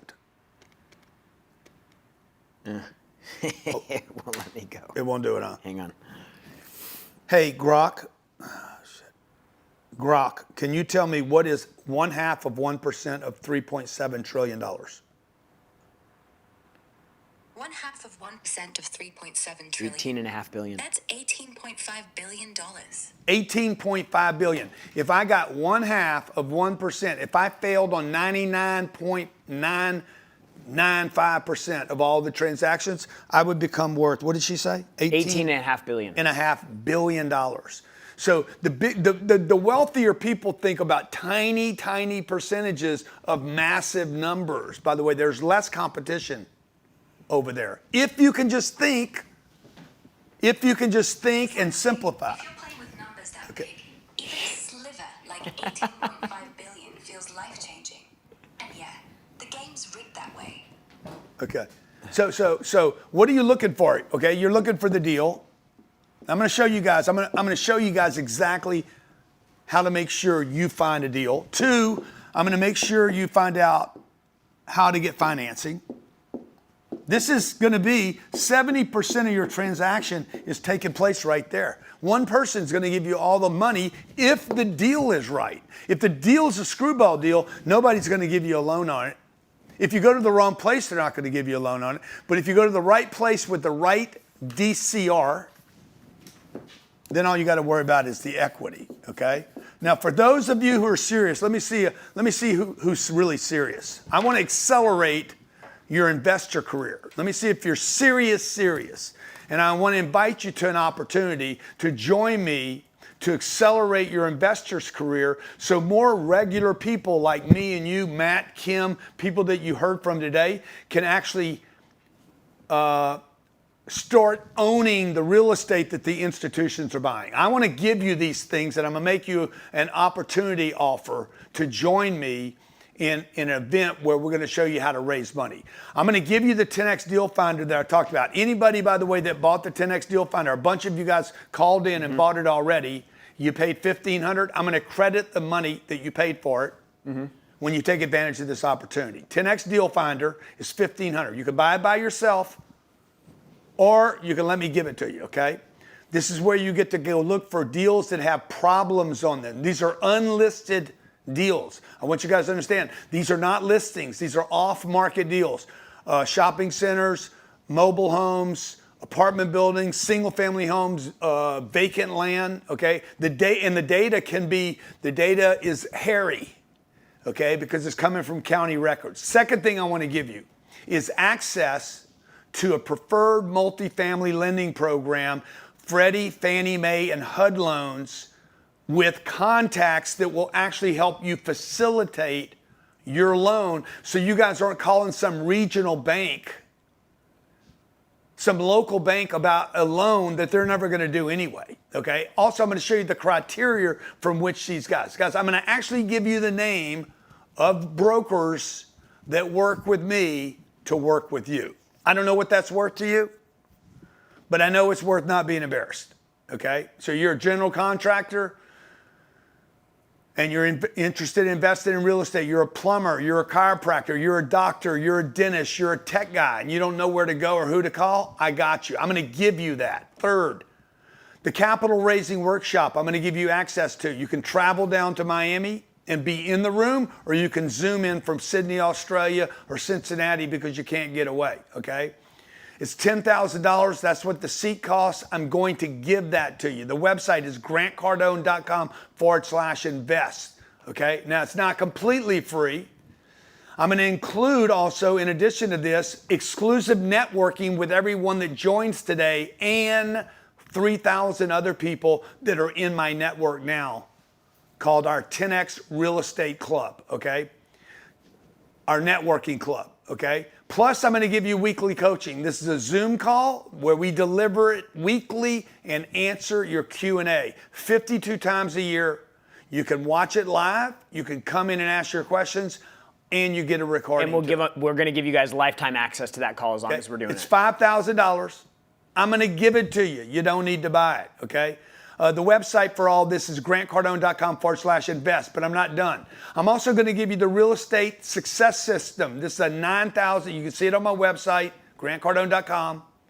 It's $9,997. It's 16 hours on the basics of apartment investing, most of which is where I'm talking to brokers. I'm role playing what to say it, how to set the hook, and how to make an impression. And how to make an offer, okay? I'm also going to give you our real estate resource workbook, due diligence items, loan package, PSA, LOI, okay? I've spent millions and millions of dollars in legal fees, and I'm going to give you this resource book. All the legal documents. This is on my website for $2,500. I'm going to give it to you, okay? Also, you get a cash flow hat. You get my best-selling book, How to Create Wealth Investing in Real Estate. You get the home study manual, okay, for our course. This book is fill in the blank. You can do it with your family, and I'm going to give you the dictionary, all the important. How many terms are in there? 500? Yeah, 500, I think. There's about 500 terms in real estate that you got to learn. I'm going to give you that included. Okay. Also, the real estate increased value calculator and the underwriting calculator, I'm going to give those to you for life. And I'm going to do all this for either 6 payments of $1,000 or one pay of $49.97 and save yourself $1,100. Okay. 6 payments of $1,000 or a one payment of $49.97. What's the total value of everything? Over 30 grand. Okay, over $30,000, folks. If you're serious about real estate investing, you're serious about knowing you have a lender. I don't know what that's worth to you guys. I know I borrowed $2 billion. Let me tell you the average fee. What do you think the fees? 2 fees. What do you think the broker fee is if I'm a buyer? What do you think I paid in broker fees as a buyer? And what do you think I paid in borrowing fees. Okay, I bought $5 billion of real estate and I have $2.2 billion worth of debt. You're going to give me two answers. Okay, I'll give the program free if anybody knows, because I know nobody knows the answers to these questions. Okay, what do you think I paid in broker fees to buy the asset? And what do you think I paid in borrowing fees to borrow $2.2 billion? Somebody said a lot. Okay, I paid nothing for the broker. And I'll guarantee you I have paid less than on the borrowing of $2 billion. I have probably paid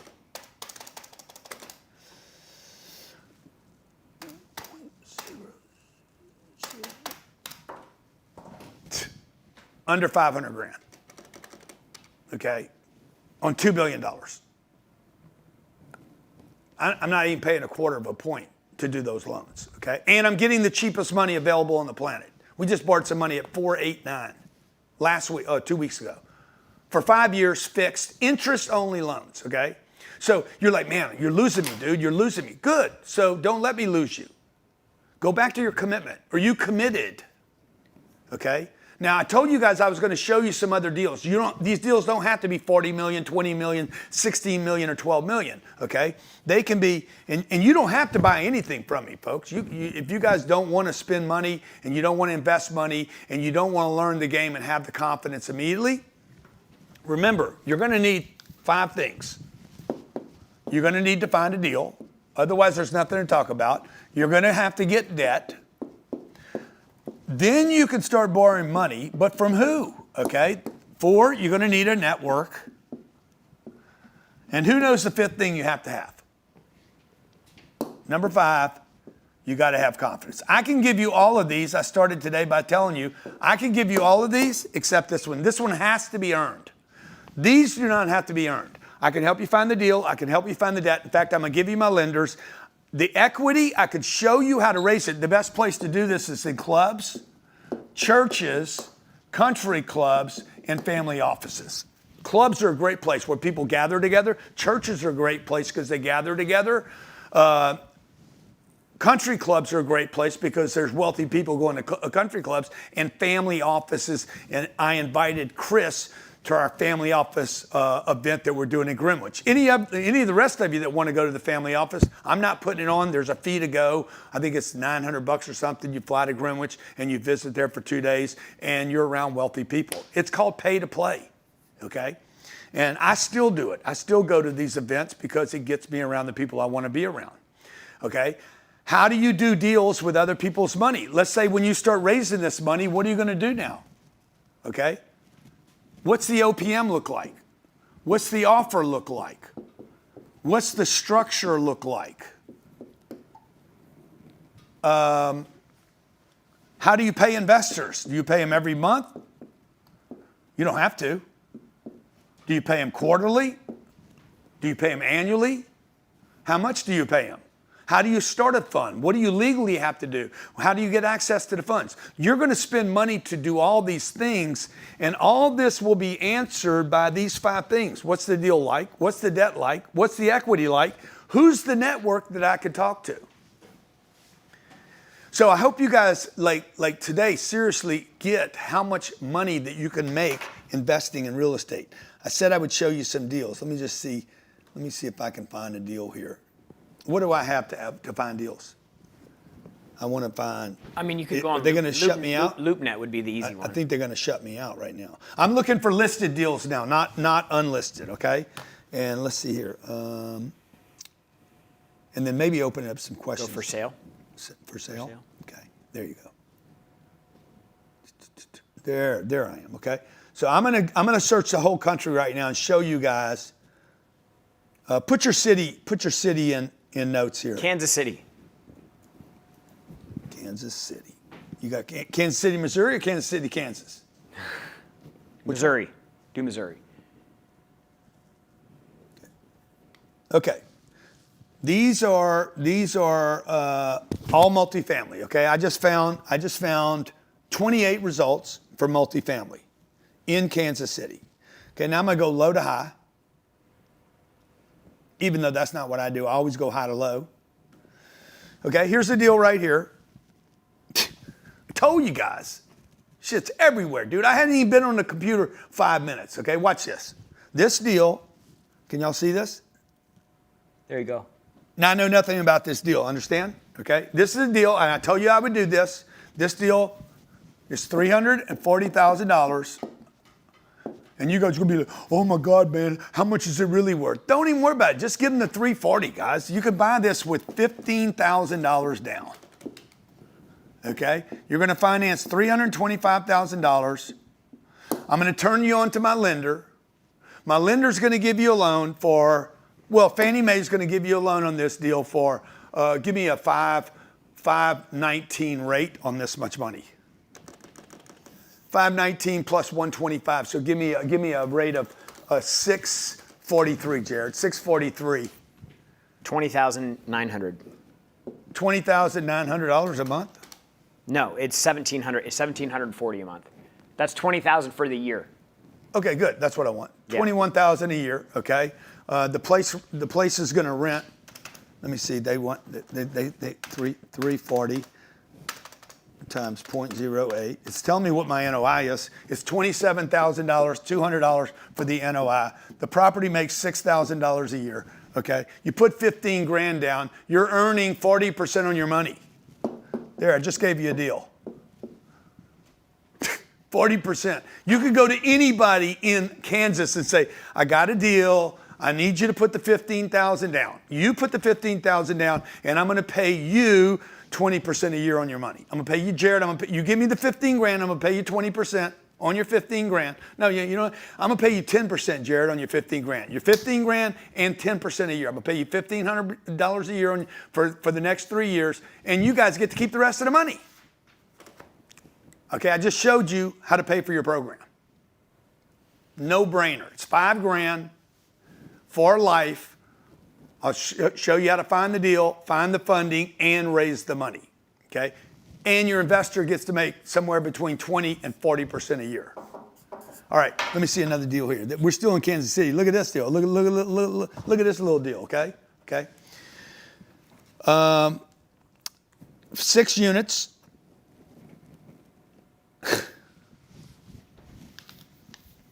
I mean, these are great deals, guys. This 6 units, $475. They want $475,000 for the property times, what do we got to put down on this, Jared? 100 grand. 95, yeah. 375. Jared, I'm aboard this money. 375 at, use the same number, 0.0, because I'm paying down the debt every month, 625. $23,000 a year. $23,000 is going to be the debt. Okay, you don't have the 100 grand. You guys don't have the 100 grand, no problem. Okay, one person, look up how many people in America have $100,000. And then let's see, this is a 16% cap rate.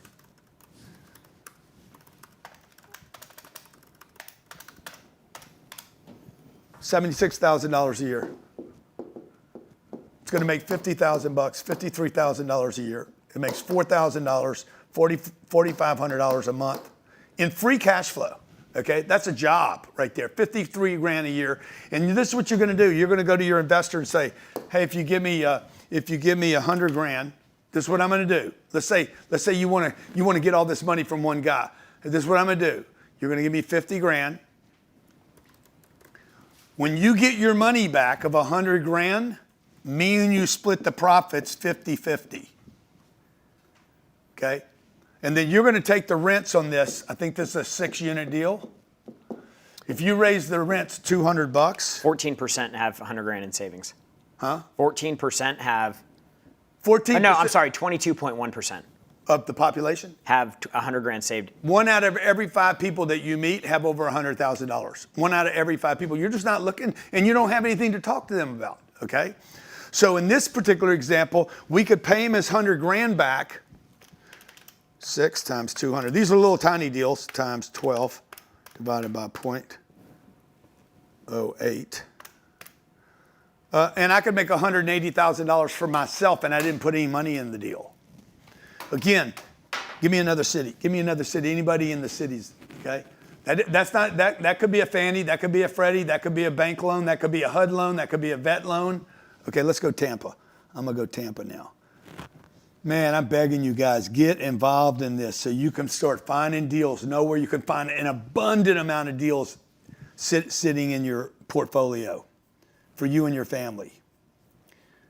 Tampa. Let's go Tampa. Somebody said Tampa. Great market, by the way. Tampa, Florida.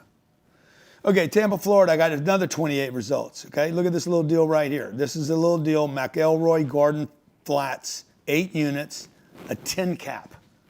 That means if you pay $1.9 million for it, it's going to give you $190,000 of free cash flow a year. Let's sort. And cap rate. Next one down, high to low. Price, high to low. Sorry.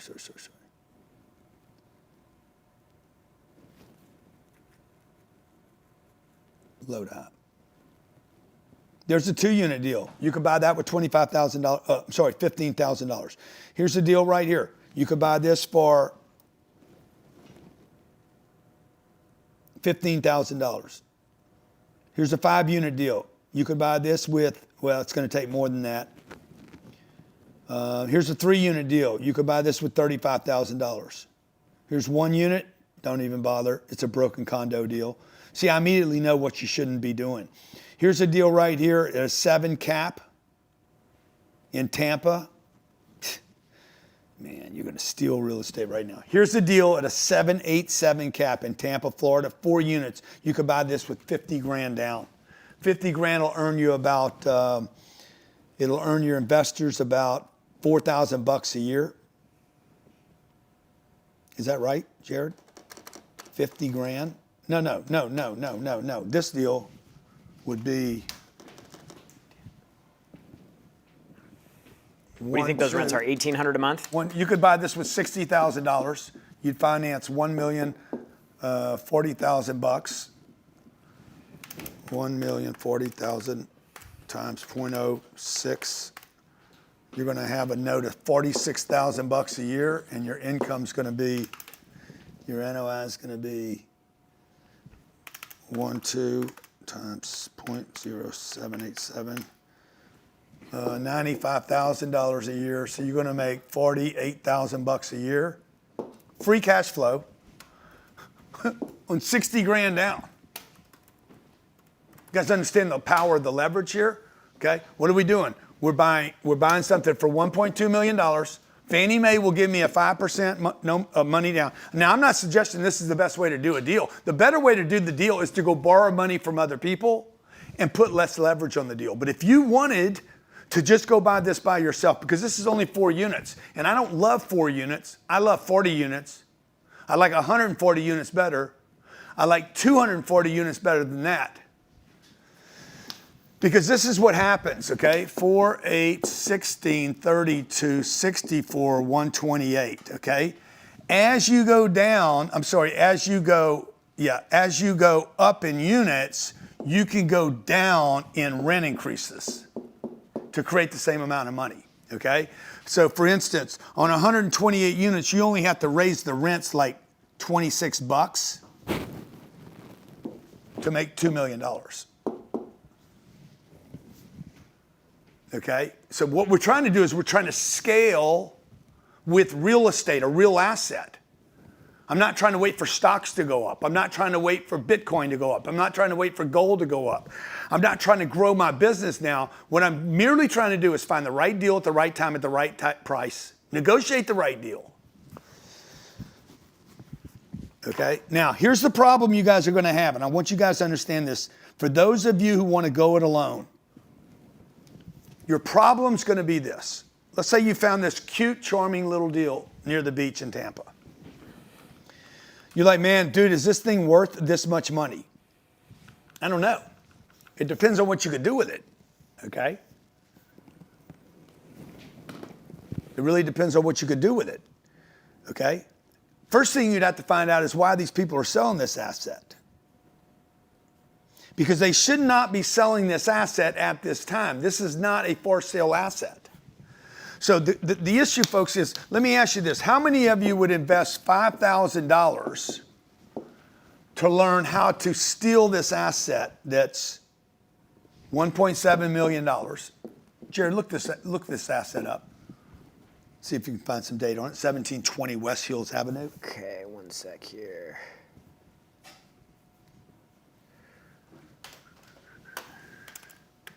Seventeen 20 West Hills, Tampa. All right. See, it makes me suspect why these people are selling this deal right now. They shouldn't be.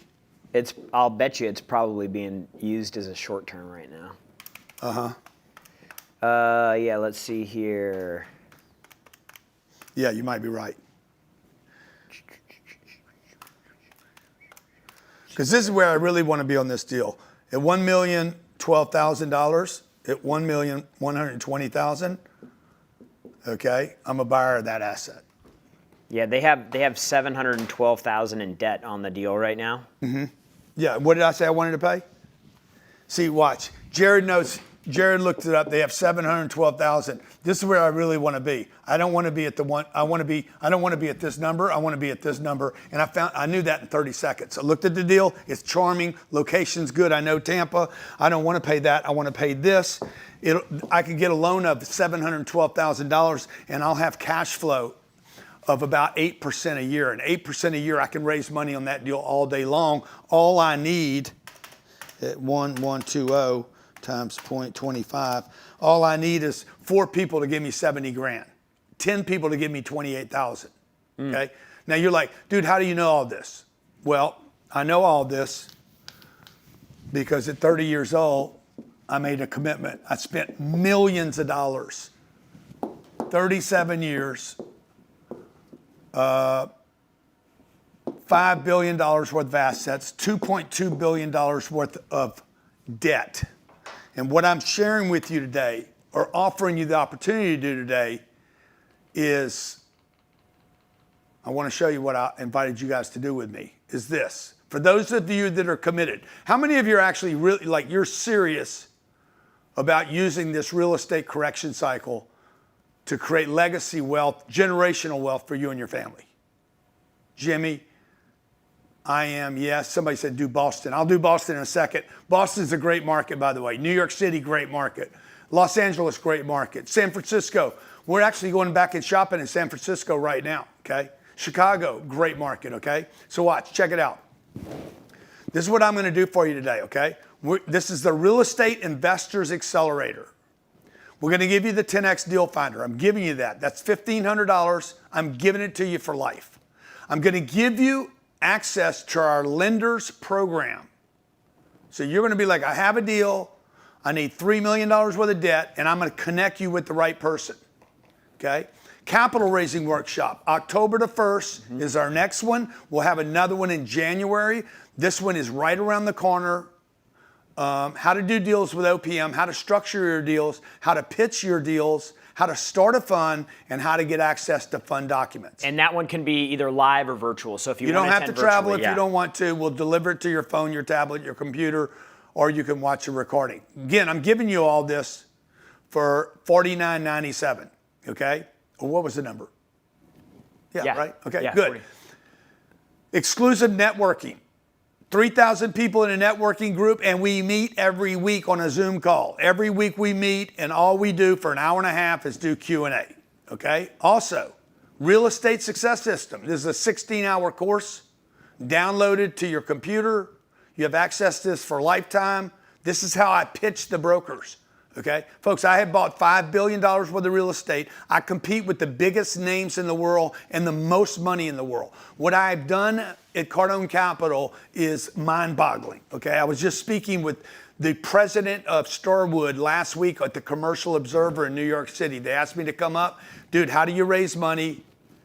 How do you find your deals? How do you underwrite your deals? How do you get your audience to trust you with capital? Like, these are the biggest banks in the world asking me, a regular person, how I raise money because they can't raise money today. Okay. Also, the Real Estate Resource Book. This book will save you hundreds of thousands of dollars in legal fees with just the PSA.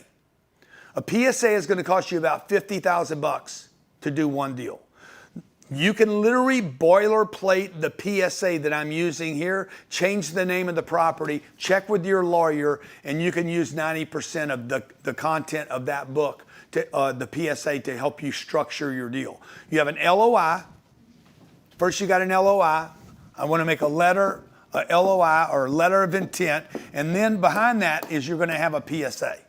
Then you're going to have renters agreements, okay? Then you're going to have eviction agreements. I'm going to give you all this in our resource book for free.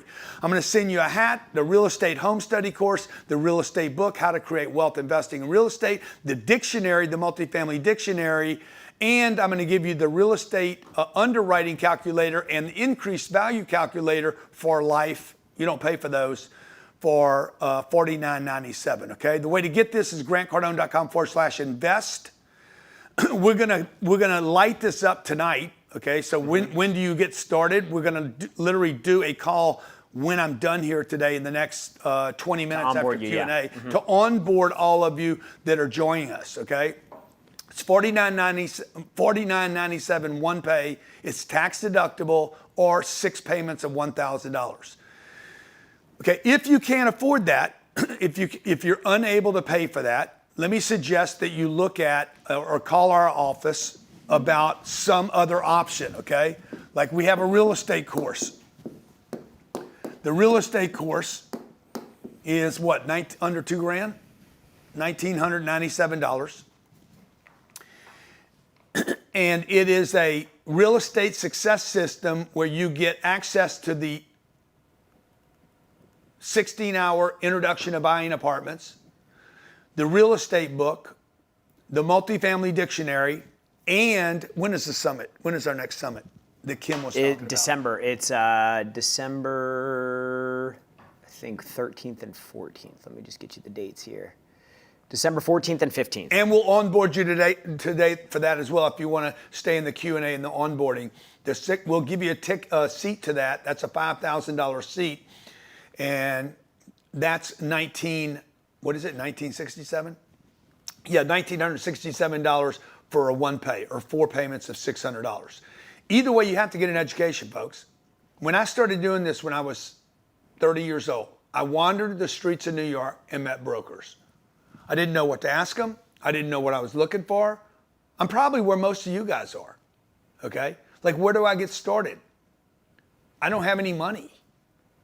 I don't know if I can get a loan. I don't know who to go to get a loan from. Should I be looking at 2 units, 4 units, 8 units, 18 units? Guess what I did? I didn't do any of that. I went and bought 1 unit. I bought 1 unit, the lady moved out, and then I had a new problem. Okay? Because I couldn't think big enough and I didn't have anybody to tutor me or mentor me or support me. The biggest mistake you're going to make in real estate, the biggest mistakes, you should write this down. These will be the biggest mistakes you make in real estate. I know this because now, after 37 years, I've met a lot of people in this game. Some of the biggest of the biggest. I know them, and they know me, okay? The biggest mistake is not starting. Okay, I'll check it out. You don't have time to check it out. I want everybody to understand this. You're about to miss the biggest and maybe the last monster real estate correction in our lifetime.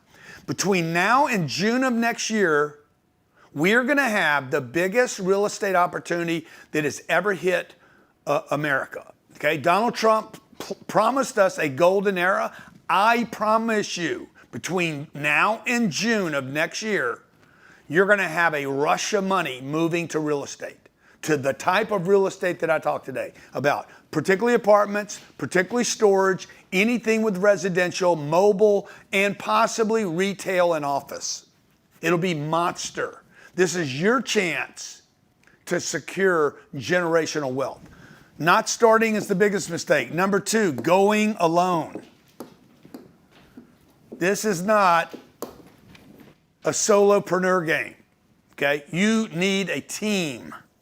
You're going to need access to plumbers, construction, HVAC, real estate agents, lenders. This is not, I'm going to go do this by myself because I'm so great. Nobody does anything by themselves, okay? Somebody's asking, how do I get it? GrantCardone.com/success.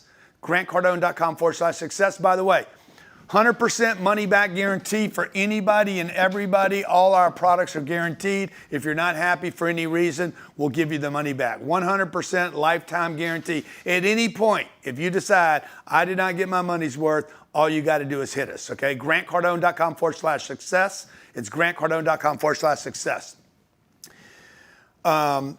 Okay, third mistake you're going to make. 1, 2, 3. The third mistake that you're going to make, and then we're going to open up to Q&A.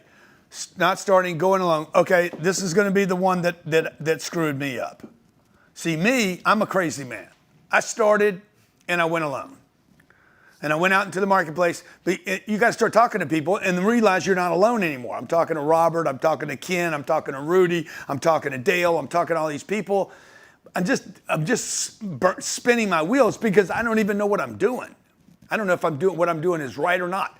So what happened was I did a deal, okay? And because I got frustrated, I'm like, okay, I'm gonna go buy something. And I was so excited that I bought something. 2 things happened, okay? One, I had no clue what I was doing. If I would have known what I was doing, I wouldn't have bought one. I'd have bought everything I could buy on that one street. Well, back up a second. I actually bought on the wrong street.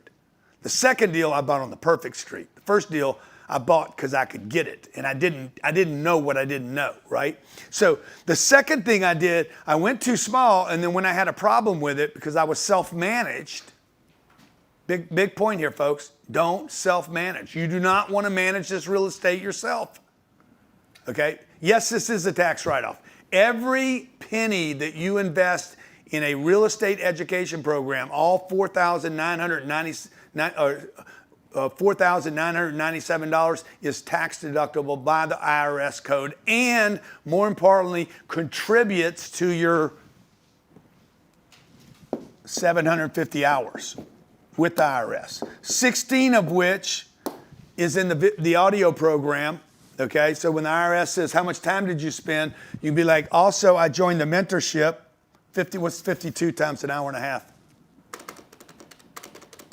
78. 78 hours just in that, okay? When you come to the capital raising capital raising class, that's another 10 hours plus your travel, okay? What else do we have in there that will be time? I mean, the course you can go through more than once. Yeah, so you could do the course 16 hours every month times 12. Researching deals in the What deal is that? finder. What is 16 times 12? 192. 192 hours, 78 hours, 10 hours. We're at, I'm sorry, I'm at 270 hours right now. So 2 hours a week on the deal finder. Four hours a week on looking for deals on the deal finder. You use your deal finder because you have the deal finder and you're looking for deals. That's 104 hours a year. Okay, so that's 374 hours. Now all you got to do is go look at some deals. If you spent, how many hours I got to spend a week now? Let's see. So I mean, look, if you're not going to go spend hours, you're not going to go look at real estate. Well, I mean, why'd you even come here today? Oh, by the way, you would count the 3 hours you spent with me today, the 4 hours that I thought was going to be 90 minutes. Now, why am I telling you that? Because you can buy one piece of real estate. Who here earns over $150,000 a year?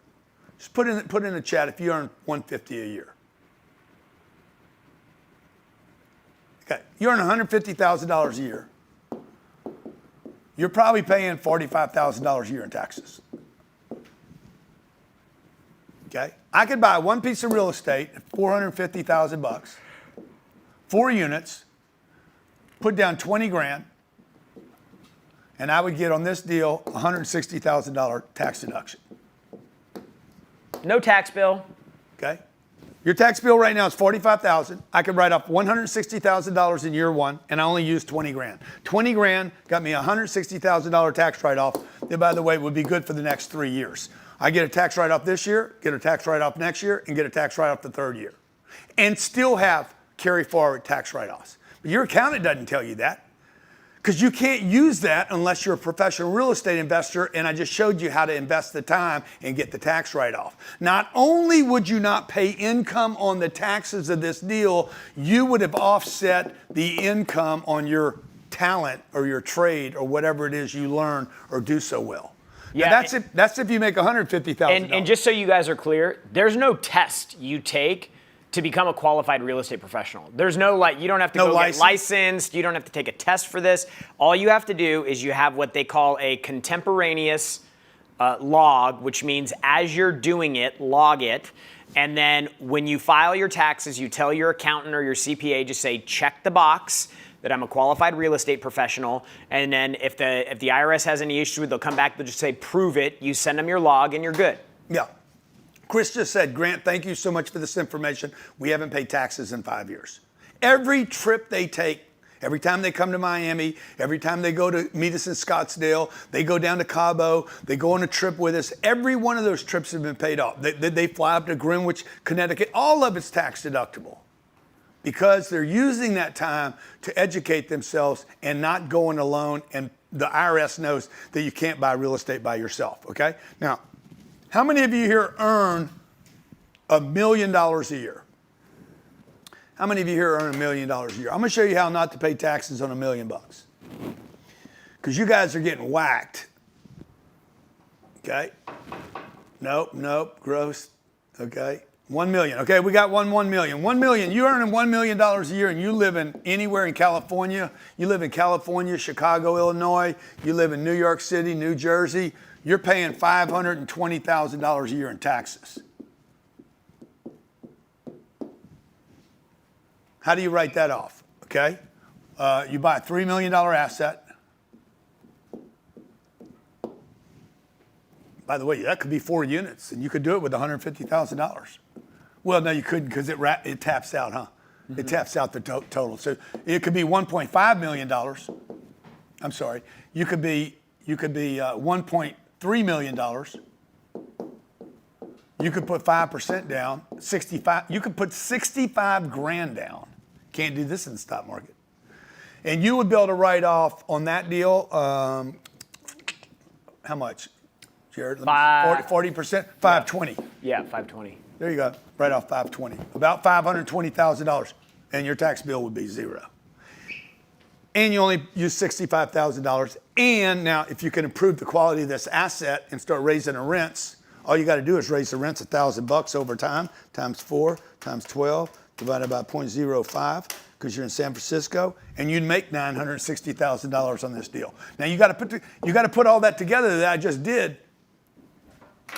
You're like, man, that's some fast math. That's 37 years. I'm giving you 37 years. It starts with the apartment program. Where's the apartment program? The 16-hour program. We don't have the box here, but it starts with that, okay? It starts with the Q&A. Then we get you the apartment program so you start learning the material and hearing me. I'm on the program and I'm delivering to you. You found a deal? What do I say? Okay? The order in which you handle the client or the deal. Let's say you found this beautiful deal. The next thing you do, you find a deal. Next thing you do is you contact the broker. This is where the game starts right here. Okay, most of you would underwrite the deal first. I would not underwrite the deal. By the way, you don't need to underwrite the deal anymore because I gave you the underwriter. All you got to do is plug in the data, okay? Anybody in the Q&A, just bring somebody up. If you have a deal you're looking at right now, raise your hand. I'm gonna start answering questions, okay? Anybody that has a question right now, if you got your hand up, just let me see your hand if you've got a deal you're looking at. We got somebody up right now, I think. Jared? Yeah, I'm looking. Let's go to Jimmy. Jimmy Epley. Oh, there we go. Sean's up. Hey, Sean, what deal you got, man? Can't hear you. Go ahead. Okay, there we are. Sorry. Yeah, there you go. Yo, bro, what's up, man? You got to learn how to use that damn mute button. Good to see you guys. Good to see you, Grant, Jared. Deal. So, look, quick question. Been been in the program, been in the club for 4 years. Appreciate everything you've done for me and my family. Grant, Oh, thanks. you've helped us raise Thanks, Sean. close to $50 million. We have How almost much? a $250 million under management. But here's my question. Wait, what'd you just say again? Say it again. I've been in the program since inception. I'm an OG. We've raised, because of you, we've raised about $50 million. We have almost $250 million of assets under management. Dude, that's awesome, man. So thank you. You have literally changed my life. I had 0 doors, by the way, before I jumped in the program. 0. Man, that is well done, Sean. Here's my question. We are currently in a best and final on a Class A, 140 units, directly downtown in Houston. We are competing with a kind of a Grant Cardone. I think What's the rent? What's the rent on it? What's the rent on it, Sean? Hold on a second. Hold on. See, it's going to take him longer to tell me the rents than it's going to take me to underwrite the deal. All right, average rent's $1,722. $1,722. Okay, and what is there other income there? Other income is. What's the occupancy while you're looking for that? 92%. Oh, look what I put in, 92, before he said it. Okay, and then do you know what the expenses are? The expenses are 52%. Oh, wow, I had 48. Okay, and then cap rate.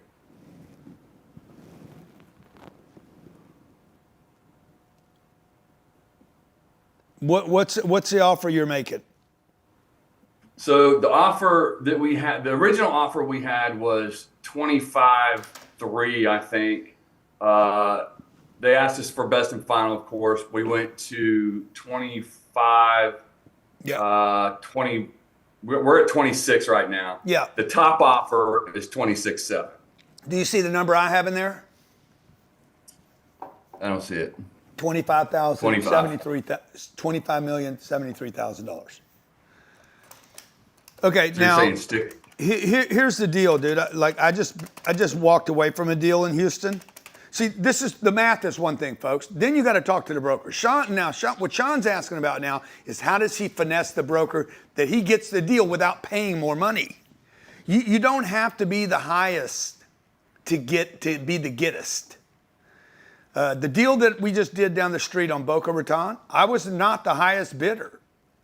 There was a higher bidder by $40 million, but $38 million.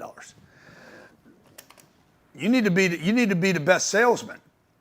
Okay, so who's the broker? Newmark. Okay, so and then how many units there? 148. Oh, 148. Oh, you're at 140 on your.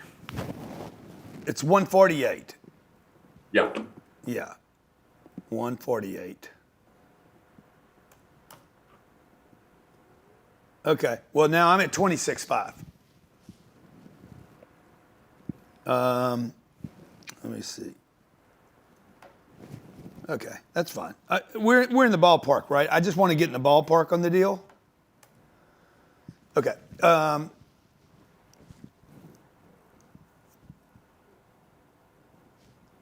What's the address on the deal? Or 1800 St. Joseph Parkway. I don't like downtown, bro. It's straight downtown. I don't like downtown.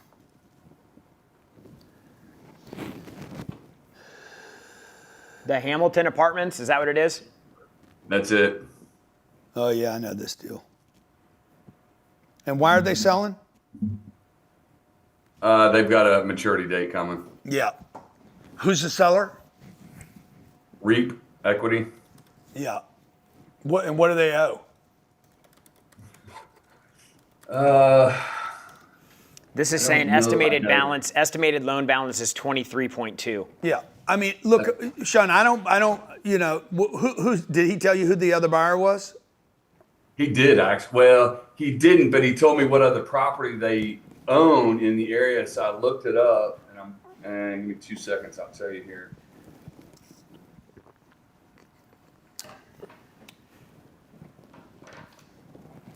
Hasta, Hasta Capital. Yeah. Okay. So look, man, they're not going to reach anymore. I mean, I don't know what the big 25 million divided by 148 units. I mean, they're losing money on this deal. The last recorded sales price in 21 was $33.5 million. Yeah, I mean, you're still in the asset. You're paying $168,000 a unit. The rents are almost the 1% rule. Have you met with the broker? We have, yeah. We've toured it. We've met with him several times, actually. I would quit offering money and I would start offering a security deposit. I would be like, hey, we'll go non-refundable in 14 days rather than 30 days.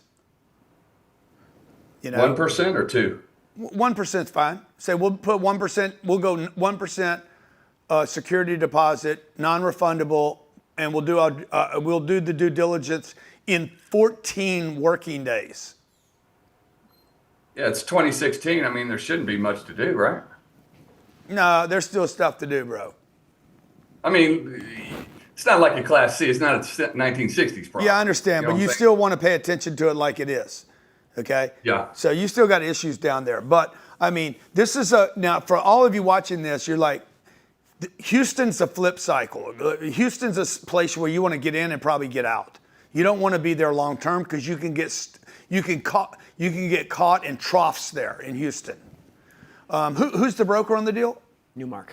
Newmark? No, but what's the guy's name? Anthony Lucifer. Okay, yeah. I think you've talked to him before. Yeah, I might call him Monday and just get you some intel on it and see if I can help you guys on it.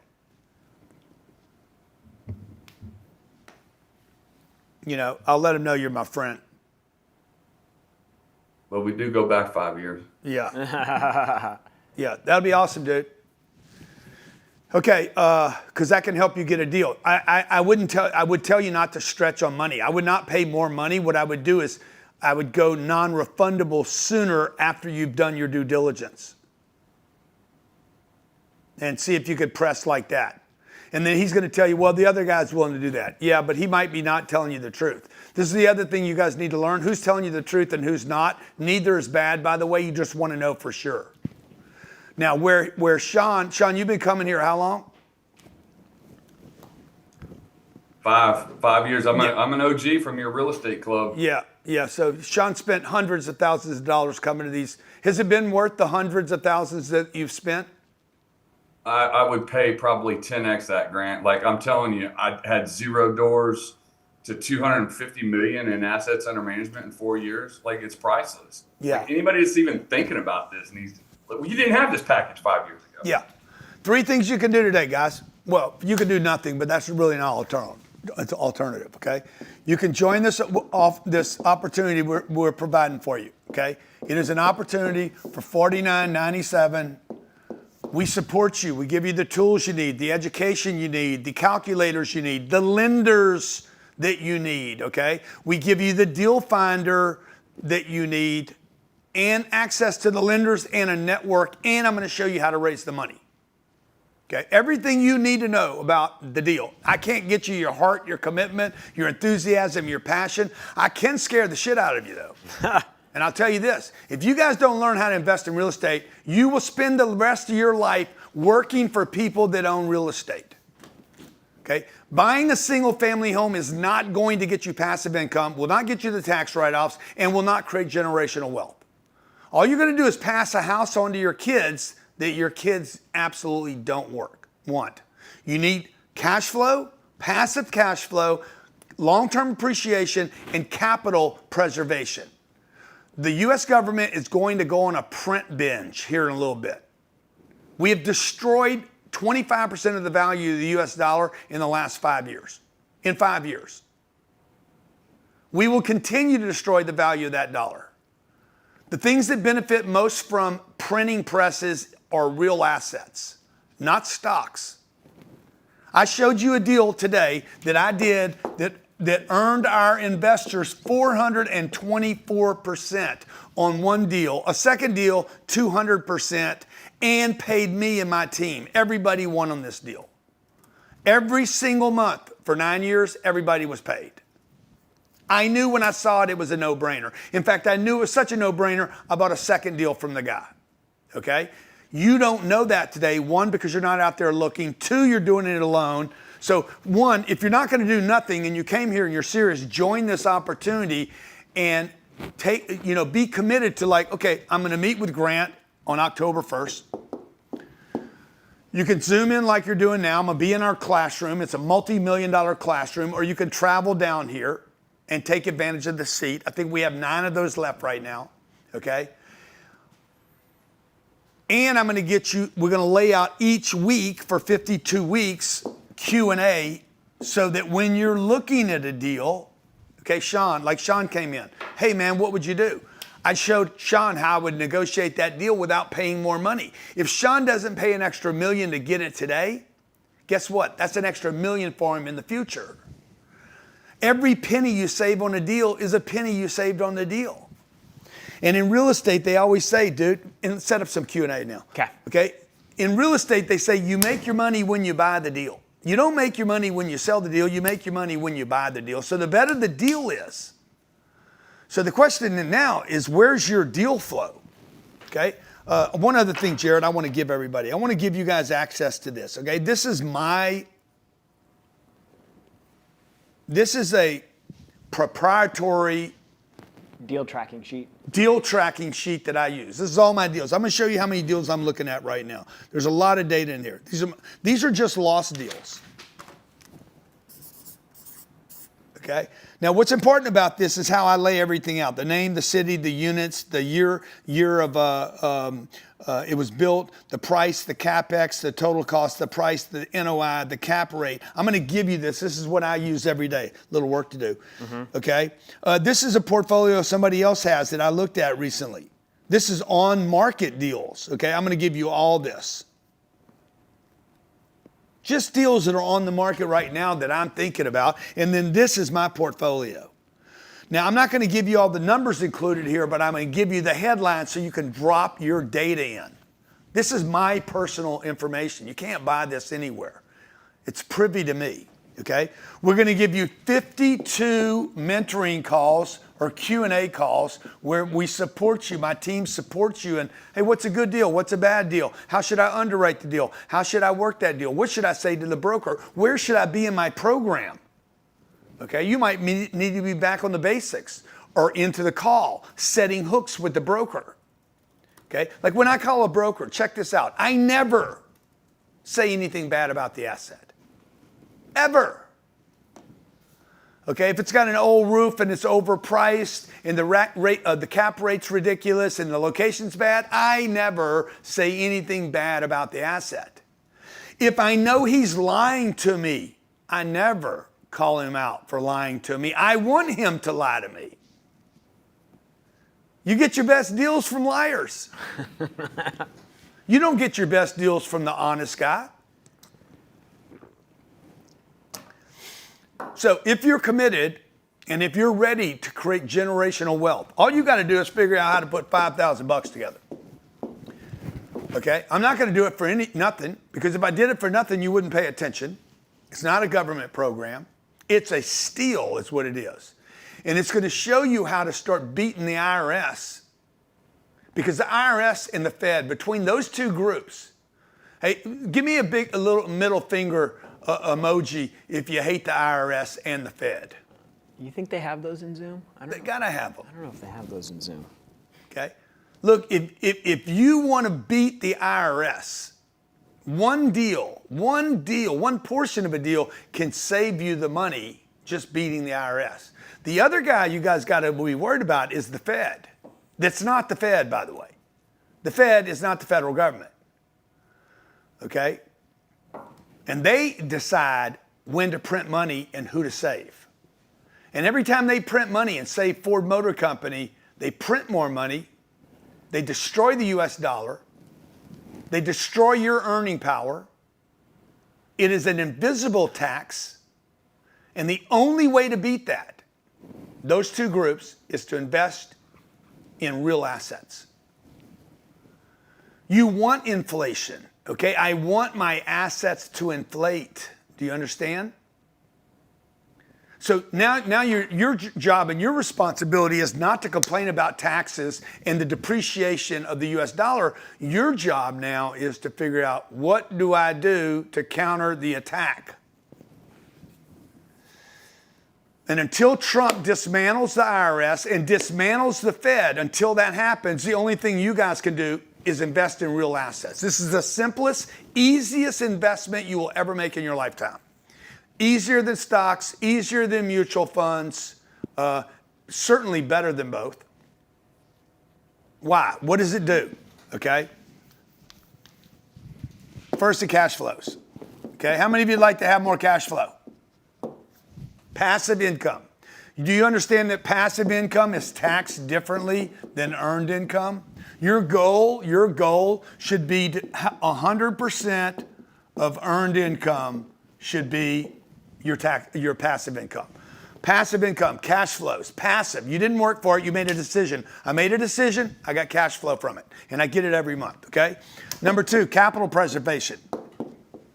I don't want to lose my money, okay? So how do I not lose my money? Okay, you want to write this down. The way not to lose your money is to make sure your money goes from here to something hard, something real. Otherwise, you're going to lose your money. You cannot save money. It is impossible. There is no such thing as saving money. You either lose money or you invest money. There's nothing in between. Do you understand that when you leave money at Bank of America or Wells Fargo, they lend the money to people like me to buy real estate? They don't leave the money in the bank. Okay? So if you're trying to grow capital, you got to get cash flow, you got to get capital appreciation, and you need to get as close to a guarantee of appreciation as possible. How do I get something to go up in value? I don't just want to set money into something, go buy an old calculator, leave it on my desk and never use it. I want to buy something that over time will go up in value. And there is no asset class that has been more durable since 1945. You cannot find one decade, not one decade, where rents did not go up.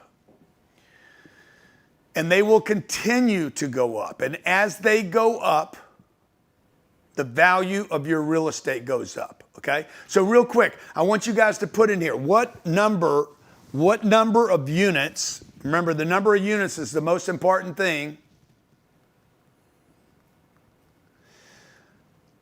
What number of units are you committed to acquiring between now and the end of the year? You only have October, November, and December. What is the number of units? Charles, 4 units. What's the number of units that you're committed to acquiring? Okay. Now, you guys that are doing 4s and 8s and 10s, it's because you guys aren't going to learn how to raise money. Why don't you just learn how to raise money? 250, a VA loan, 350 units, 32 units, 16 units, 65 units, 100 units, 4 units, 1,000 units. Why not?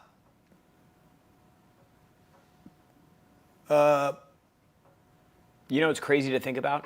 What? Blackstone, one of the largest private equity firms in the world, own tons of real estate. They started that business with 200 grand.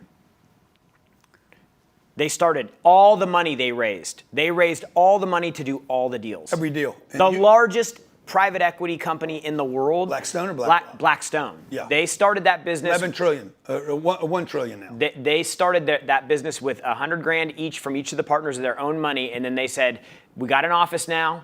We got a little bit of operating capital, and now we need to go raise money. Literally, they raised all of the money that built that business. There's not one course in any school, any classroom, any college on raising money. Because they don't want you guys raising money. They want to raise all the money, okay? You guys that are putting down the Ford, let me talk to Rhodey that wants to do 10 units. Okay, guys, I tell you the mistakes you're gonna make. You don't get started and you go too small.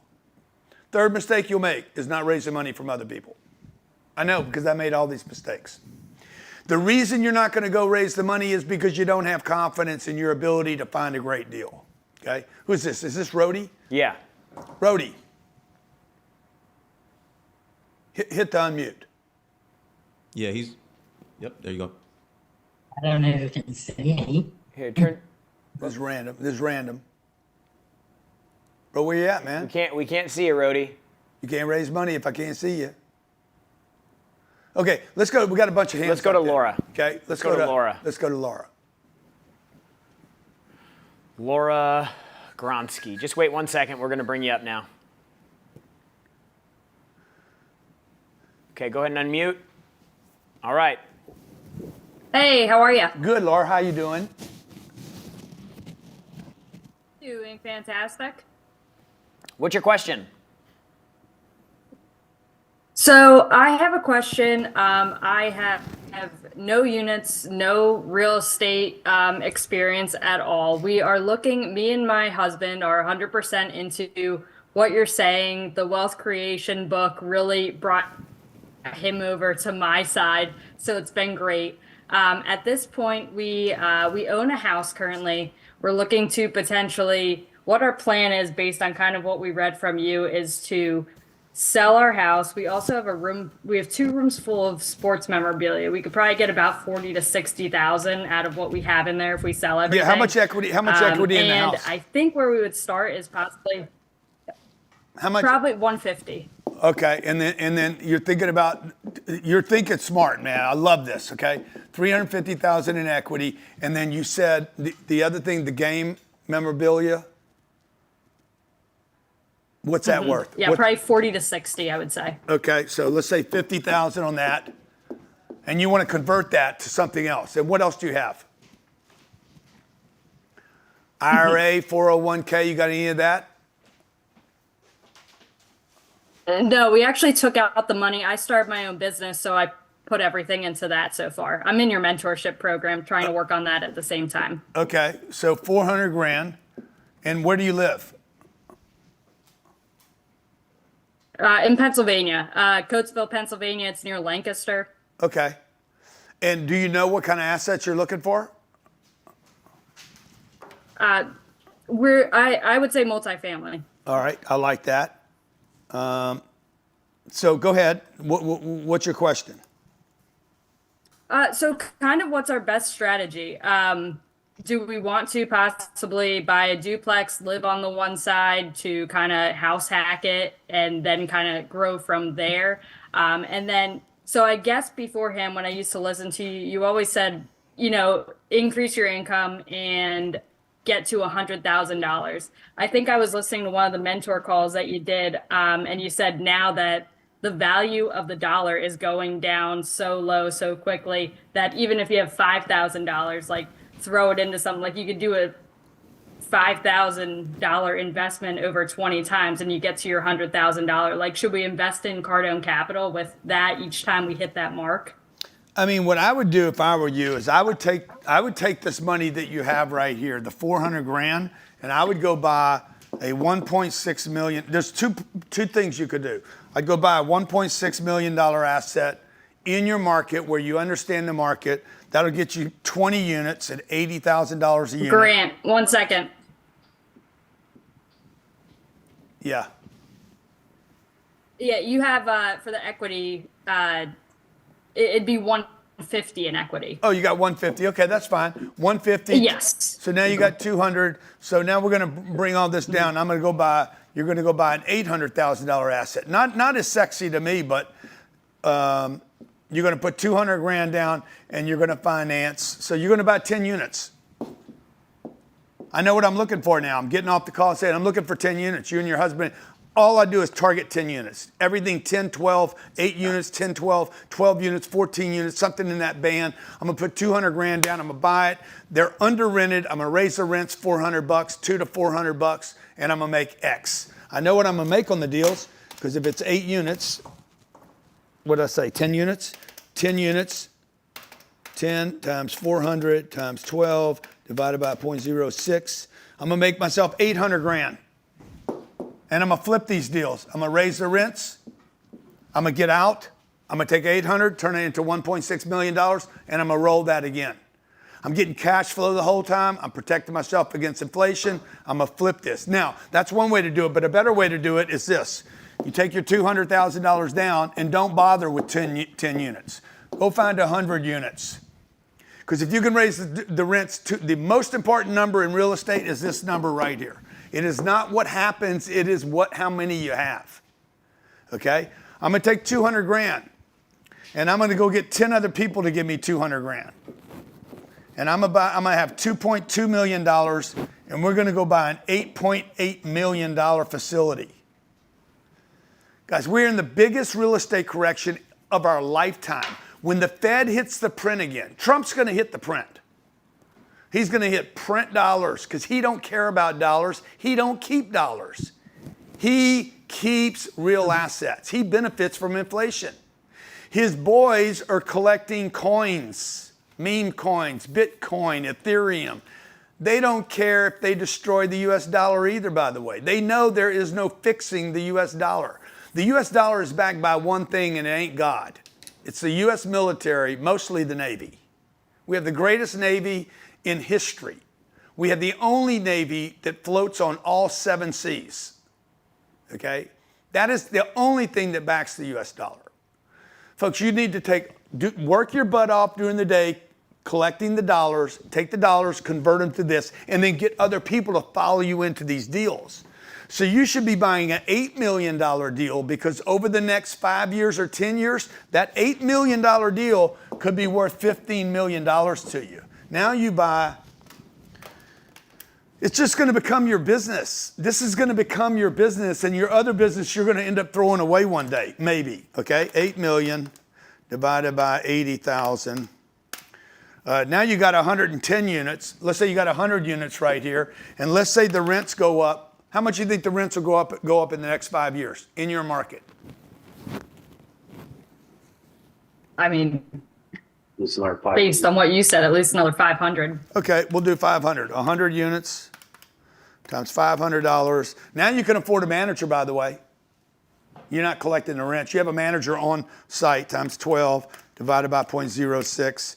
You just made $10 million for your investors. You give everybody their money back. Awesome. You give back the $2 million, and you guys split $10 million.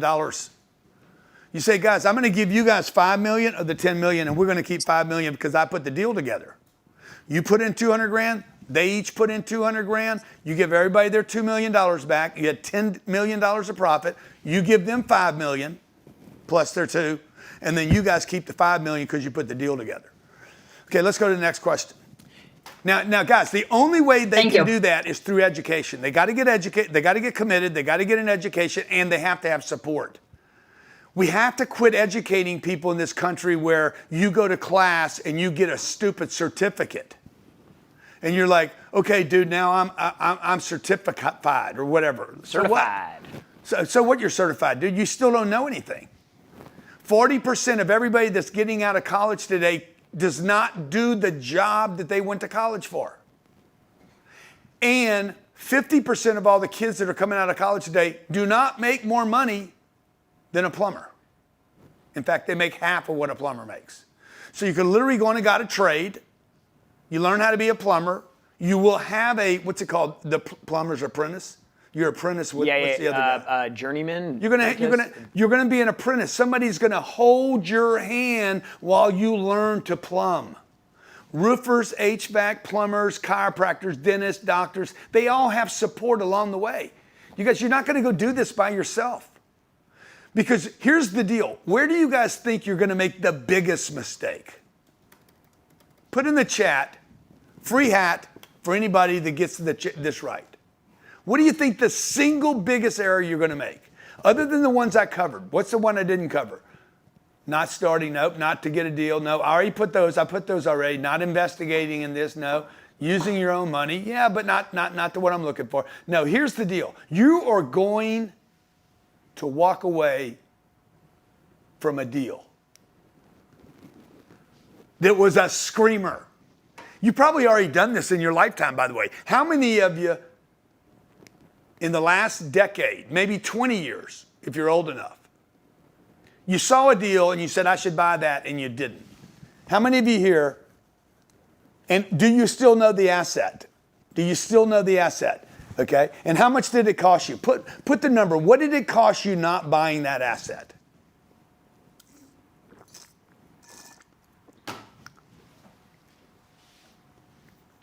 What did it cost you walking away from a deal? What did it cost you?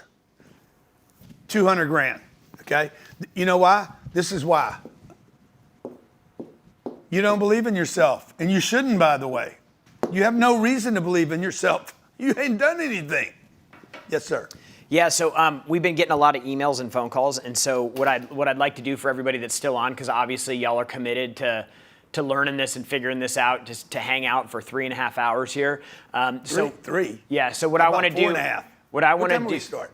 That's yeah. Okay. So what I want to do is I want to offer a free strategy call for everybody that's still on here. Oh, that's brilliant, dude. So you could get on the phone with somebody from our team. They're going to ask you some questions about what your goals are, where you're at, what your experience is, and they're going to give you like 3 or 4 recommendations on the first thing that you should do. So if you go to grantcardone.com/strategy, grantcardone.com/strategy. It'll take you to a page. There's a little calendar there. Just book a call with our team. We got a number of advisors that are here looking forward to talking with you and helping you kind of get unstuck. Yeah, like where do you live? Yeah. How much money do you have? Just exactly what Laura did with this. How much money do you have? What's your credit score? How many are you thinking about looking at? Because you're going to be like, I'm thinking about 4. Why? Why 4, bro? Why not 40? Oh, because I don't know how to raise money. Good, let's show you how to raise money, okay? Let's go to the next question. Let's say you say, man, I'm looking at 8 or 10 deals. Well, why not more? I don't know where to get financing from. Good, we'll show you where to get financing. Guys, I'm gonna turn you on to my financing arms. I borrowed $2 billion. Okay, next question. Chris That's Field. a great idea. I don't know why we didn't do that earlier. Yeah. What were we thinking, man? I don't know. Huh? I don't know. A lot of people had questions. Yeah, look, we're here to help you guys. Okay, let's go to my man. Chris. Chris, what's up, Chris? Hello, sir. How are you? Dude, how many tats you got, bro? My wife says I have arms on my, or cars on my arms. Cars on your arms, yeah. It's definitely an investment in me, for sure. Yeah. What's your question, brother? So I've got 2 questions. One I hope is quick.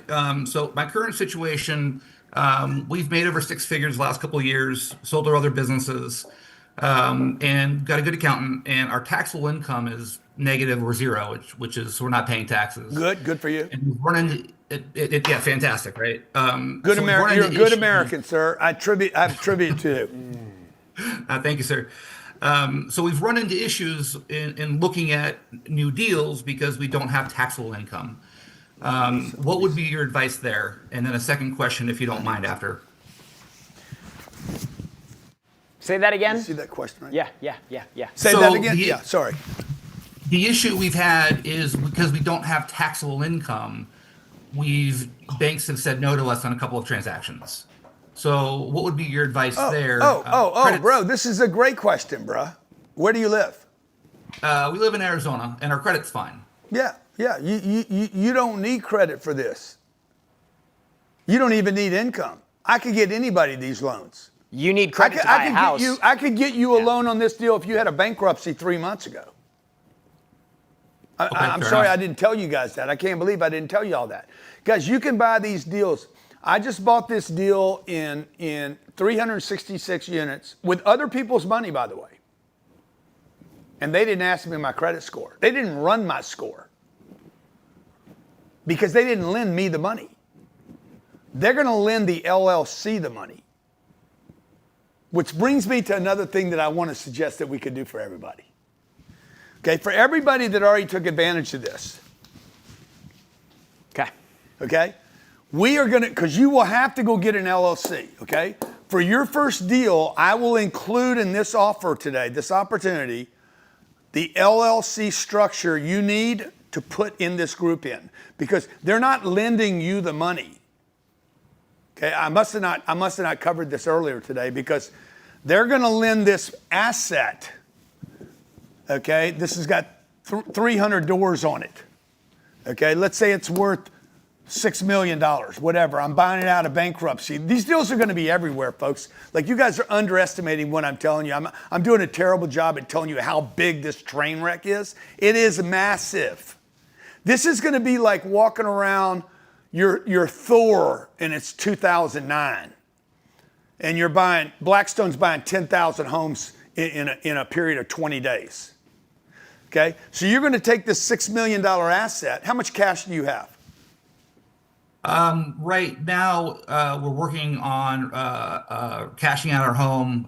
So we were getting 160, and I've got another 200 coming in the spring. So Okay, roughly 400. So you got 200. I'm going to show you a network of people that would, if it's a great deal, all you need, you're going to get a $4.5 million loan on this. Okay, you just got to make up the difference between this and that. So now I need $1.3 million somewhere. I don't know where the $1.3 million is coming from. Okay, but I know this. They're going to lend you. Suppose you come up with the difference. Somebody's going to lend you $4.5 million on that asset. You're going to have an LLC. It's going to be called 1113 Bird Rock Street LLC. They don't even want your credit. They don't want you on the loan, bro. I'm going to give you a lender, Fannie Mae or Freddie Mac, and they're going to be like, we don't want your name on the loan. We want that asset on the loan because they know. If we have a mature LLC, is that better to use that that already has a business history? No, you're not better off using that. You want an empty shell that has no history. Every LLC Grant does on all his deals. I have 155 LLCs. And that's just liability protection, correct? Yeah, but not really. This is for this is what the lender is going to require. You're not going to have a choice. So for all of you that want this shell, when you take advantage of this opportunity today, I'll include the shell. Let's put that up there, guys. Okay, grantcardone.com/invest, grantcardone.com/invest, or you can call the office. Now, he's already figured out how to shelter income. He's not paying taxes now. This is just going to give him another layer of protection. But more importantly, what you want to do with this deal, what's his name again? Chris. Let's say we find the ideal asset, and you're looking, and you're like, dude, I don't even care if it's in Phoenix. It could be in Tucson. It could be in Yuma. It could be. Go ahead. May I interrupt, sir? This actually brings into my next question. Okay. I was going to ask about doing a deal in another state that I don't have residency in. Yeah. And how that would apply to all this. Yeah. All I'm saying to you is every time you change the rents $25. Let me just finish this thought. You make $1.5 million.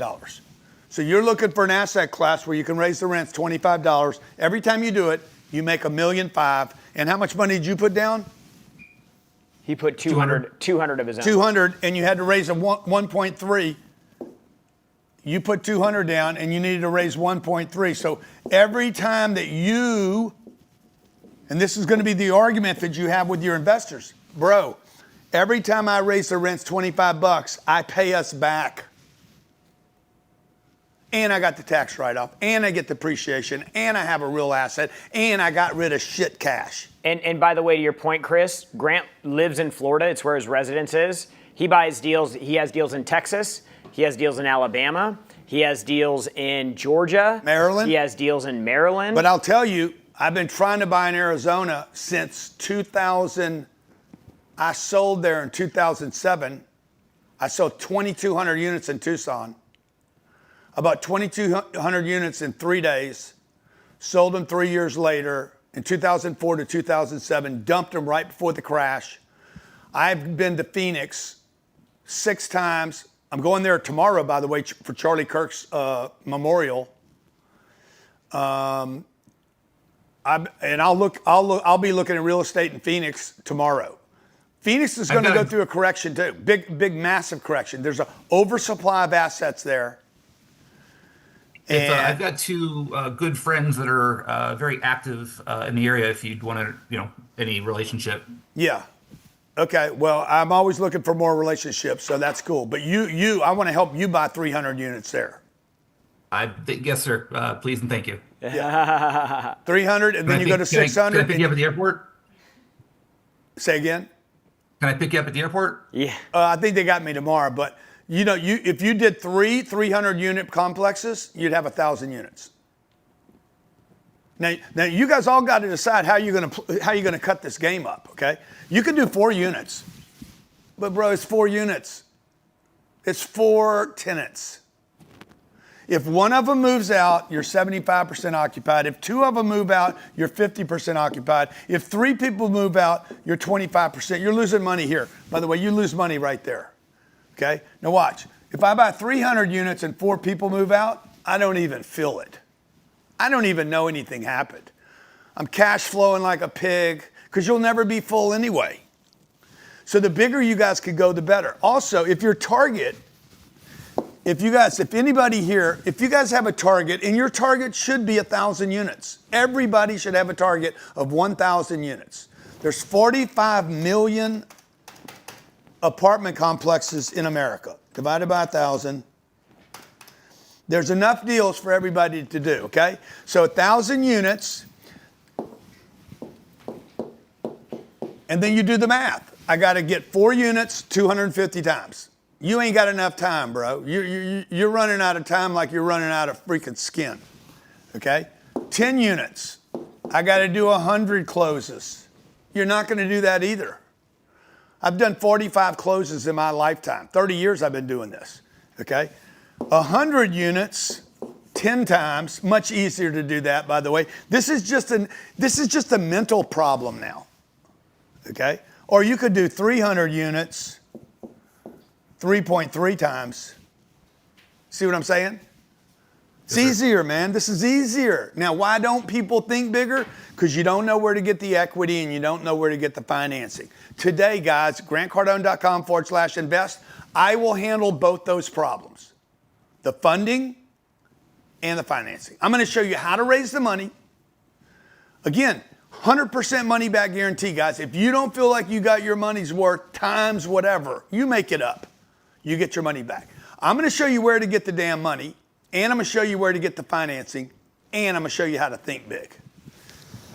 Let's go to Jimmy Ipley. If you pick the right asset, every time, nobody loses, and then you're going to create more confidence. So we just got to get you guys started. And the biggest mistake you're going to make is not doing a deal. Second biggest mistake is going alone. Third is too small. And fourth is not using other people's money. Yes, sir.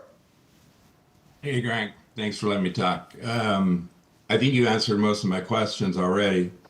I'm here in Vegas. We have about 500,000 equity in our home. And so you sold me just recently on this, actually, getting rid of the home, the 500,000 equity, putting that into multifamily, and then just renting a place for me and my wife. We also have about 250 in land equity. There's a spec home going up right near there, so I'm waiting for that to double.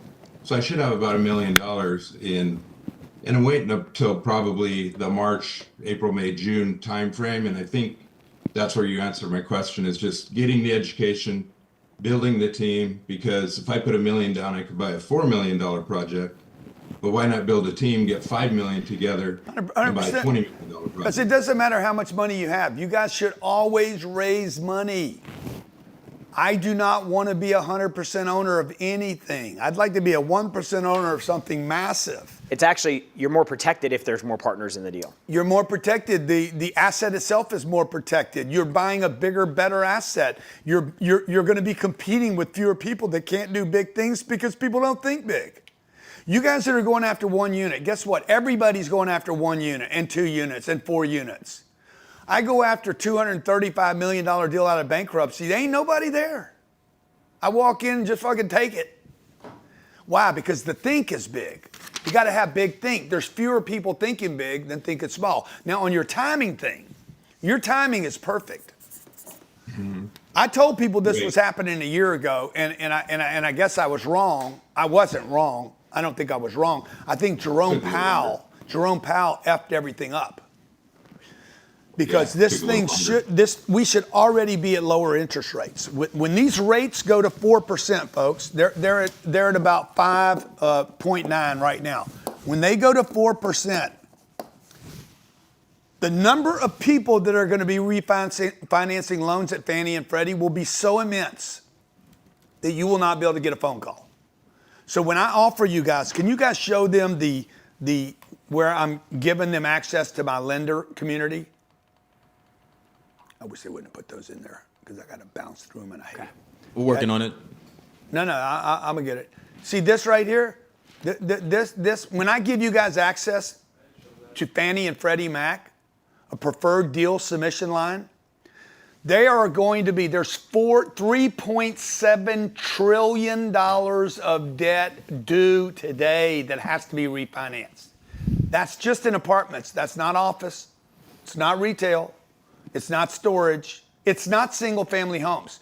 Do you know how many single family home loans Fannie and Freddie do a year? How much loan mature debt do you guys think they have on the streets right now? Look it up for me, Jared, will you? Commercial debt right now? No, single family home debt. Oh, single family home debt. Bill Pulte that runs Fannie Mae and Freddie Mac is a friend of mine. What are y'all doing? Why y'all changing now? I had it where I wanted it. You guys. Now we got to go there you go, okay. How much debt has Fannie and Freddie done in the single family home market?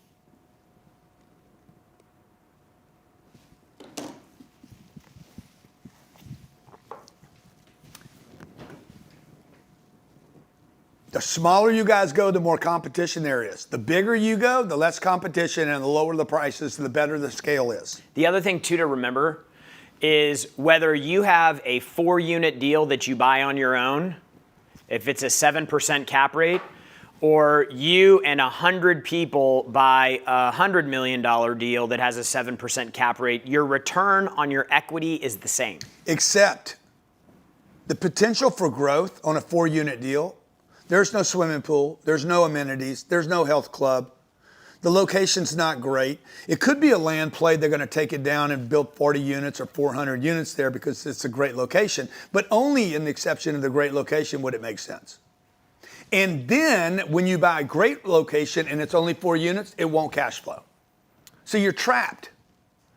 The only reason people are not doing bigger deals, the only reason I did not do bigger deals when I was 30 years old was because I didn't have the connections. I didn't have the funding, didn't have the knowledge, didn't have the confidence. I just knew that I couldn't just keep money in a bank. That's all I was confident about. I can't keep money at the bank, so I'm gonna dump it into a real estate deal. But if I would have known what I know today, folks, I would be worth 10 or $15 billion. Okay, I lucked out somehow, 37 years of busting my ass. I've done unbelievable, beyond anything I dreamed of. But what I'm trying to tell everybody to communicate, if I'd have had a mentor, if I'd have had some direction, if I'd have had somebody pushing me to bigger, I would be one of the largest, I mean, I haven't done terrible, but I would be one of the largest players in the world today. And I don't know about you guys, that shit sounds good to me. Okay, I don't want to wait till I'm old. I want to help a bunch of other people do what I know how to do.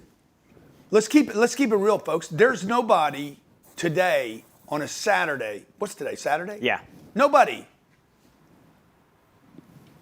is spending 40 minutes, much less 4 hours with you, trying to show you the game. So I want to help you guys, okay?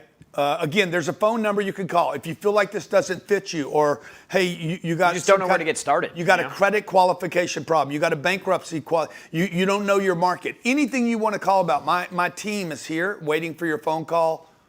GrantCardone.com/strategy to get a free strategy call. And they'll get on a phone call with you and find out where you're at. Okay, you might be like, dude, I'm just thinking I only have this much money, or I got a credit problem, or am I in the right market or the wrong market? Okay. I don't know how to raise money, or I don't have any friends. Okay, good. That might be to your advantage, by the way. So remember what I'm going to give you. Free strategy call, GrantCardone.com/strategy. For everybody that took advantage of this, take advantage of the strategy call. For everybody that took advantage already, let me just remind you what you're getting. I'm going to give you the 10X Deal Finder, okay? It's a $1,500 program. We give it to you. I'm going to give you access to a preferred deal submission line with Fannie and Freddie Mac. That relationship that I have, I borrowed $2.2 billion from them. Everybody in Fannie and Freddie knows me. I've been in D.C. at the Fannie and Freddie offices. I don't know what that's worth to you guys, but it's priceless. Okay, I would love to have that today at 30 years old. Okay. Also, you're going to get the capital raising workshop, how to do deals, how to set up the OPM structure, how to pitch the investor, how to start a fund, the legal documentation for the fund, and how to get access to our fund docs. Also, exclusive networking group, 3,000 people in that group, and weekly, 52 weeks of the year coaching. Real Estate Success System, 16-hour program is $10,000. I'm giving it to you, plus the resource book that's $2,500. I'm giving that to you, and I'm going to send you our real estate investing book, real estate home study manual, and the dictionary with the cash flow hat. And I'm going to give you lifetime access to the increased value calculator as well as the instant underwriter calculator. All of that for $49.97. If you need a payment program different than the one showing on the screen, call the office, 310-777-0255. 310-777-0255. 310-777-0255. If you can't figure out how to make this work today, okay, genuinely, seriously, folks, from the bottom of my heart, if you want to make it work, how many of you would like to make this work but you can't afford it? And then back to Q&A here in a second. How many of you would like to make this work, but you can't afford it? You're like, I just can't afford it. You're like, I don't have the money, Grant. Seriously, Grant, if I had the money, I would do the deal. Don't have the dough.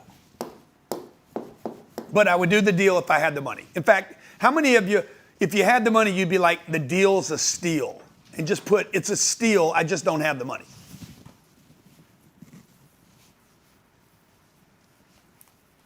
Good.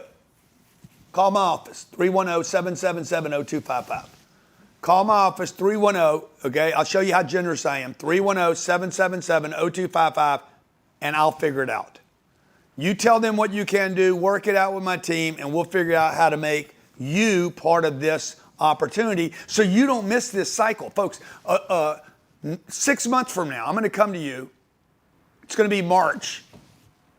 I'm going to be turning 1 year older. And I'm not going to be able to offer this. I'm telling you, it's going to go away. This is going to go away. Not because I'm going away. It's going to go away because all these assets are going to get sucked up. Let's just go back 2008, if you were around.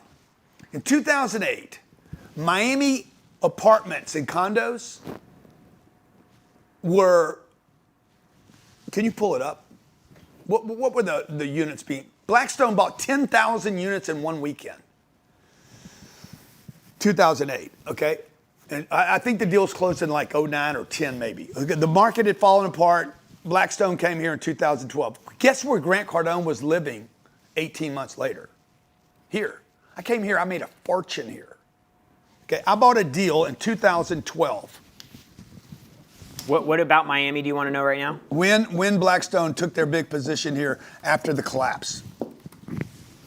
I bought a deal in Florida after Blackstone closed their 10,000 units. I put $15 million down. I got a loan for $43 million. One deal. Raised the money, by the way. 2011 to 12. Yeah, exactly. 2011 12. When did I close my deal? 2012. 2012. Blackstone closed the deal. I followed the money over here. I followed the whale. I came behind them, and I just wait for krill spillage. Okay? I bought this deal for $58 million. That deal today is on my books. I'll show it to you so you can see it yourself. I did not have the money. By the way, I did not have this money. Just so you know, if I had $15 million, I'd buy the deal too. No, you wouldn't. I didn't have the money. I had commitment. I sold my house in Los Angeles, got the cash out of it, stole money from my business, borrowed money from my brother and my sister and my mother-in-law. Anywhere I could get money, I put it together, credit cards, banged them, and I bought the deal. That deal today is worth, go right there. Can you show that number right there? That's the fair market value of that asset today. Can y'all see that?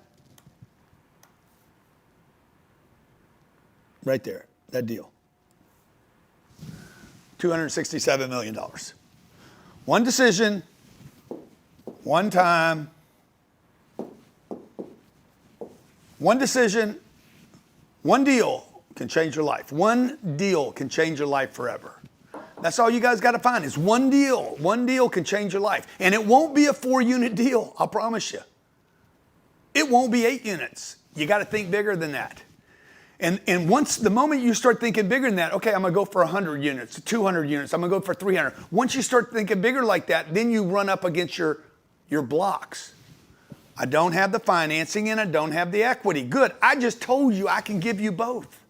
I can get you the funding, I can get you the equity, and I can get you the documentation to get the loan on the deal.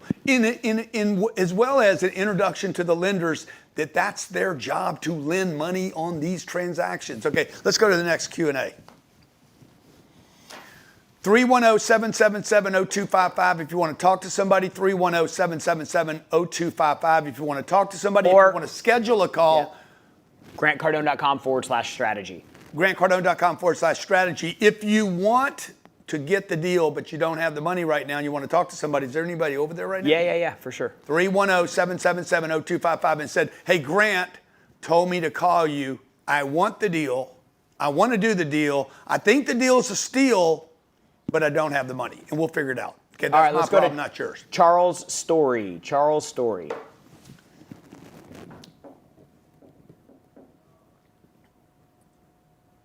Hello?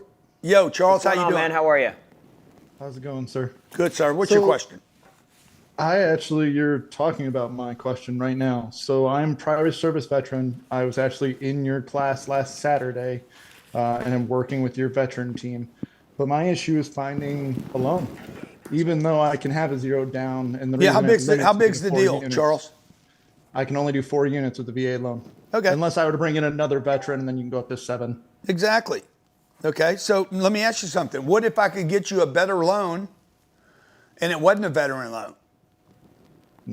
Of course. There you go, bruh.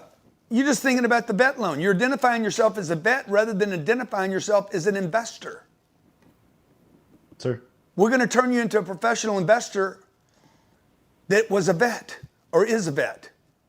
You're a veteran that is going to become a professional investor, and a professional investor that has more than 4 units, and they definitely have more than 7.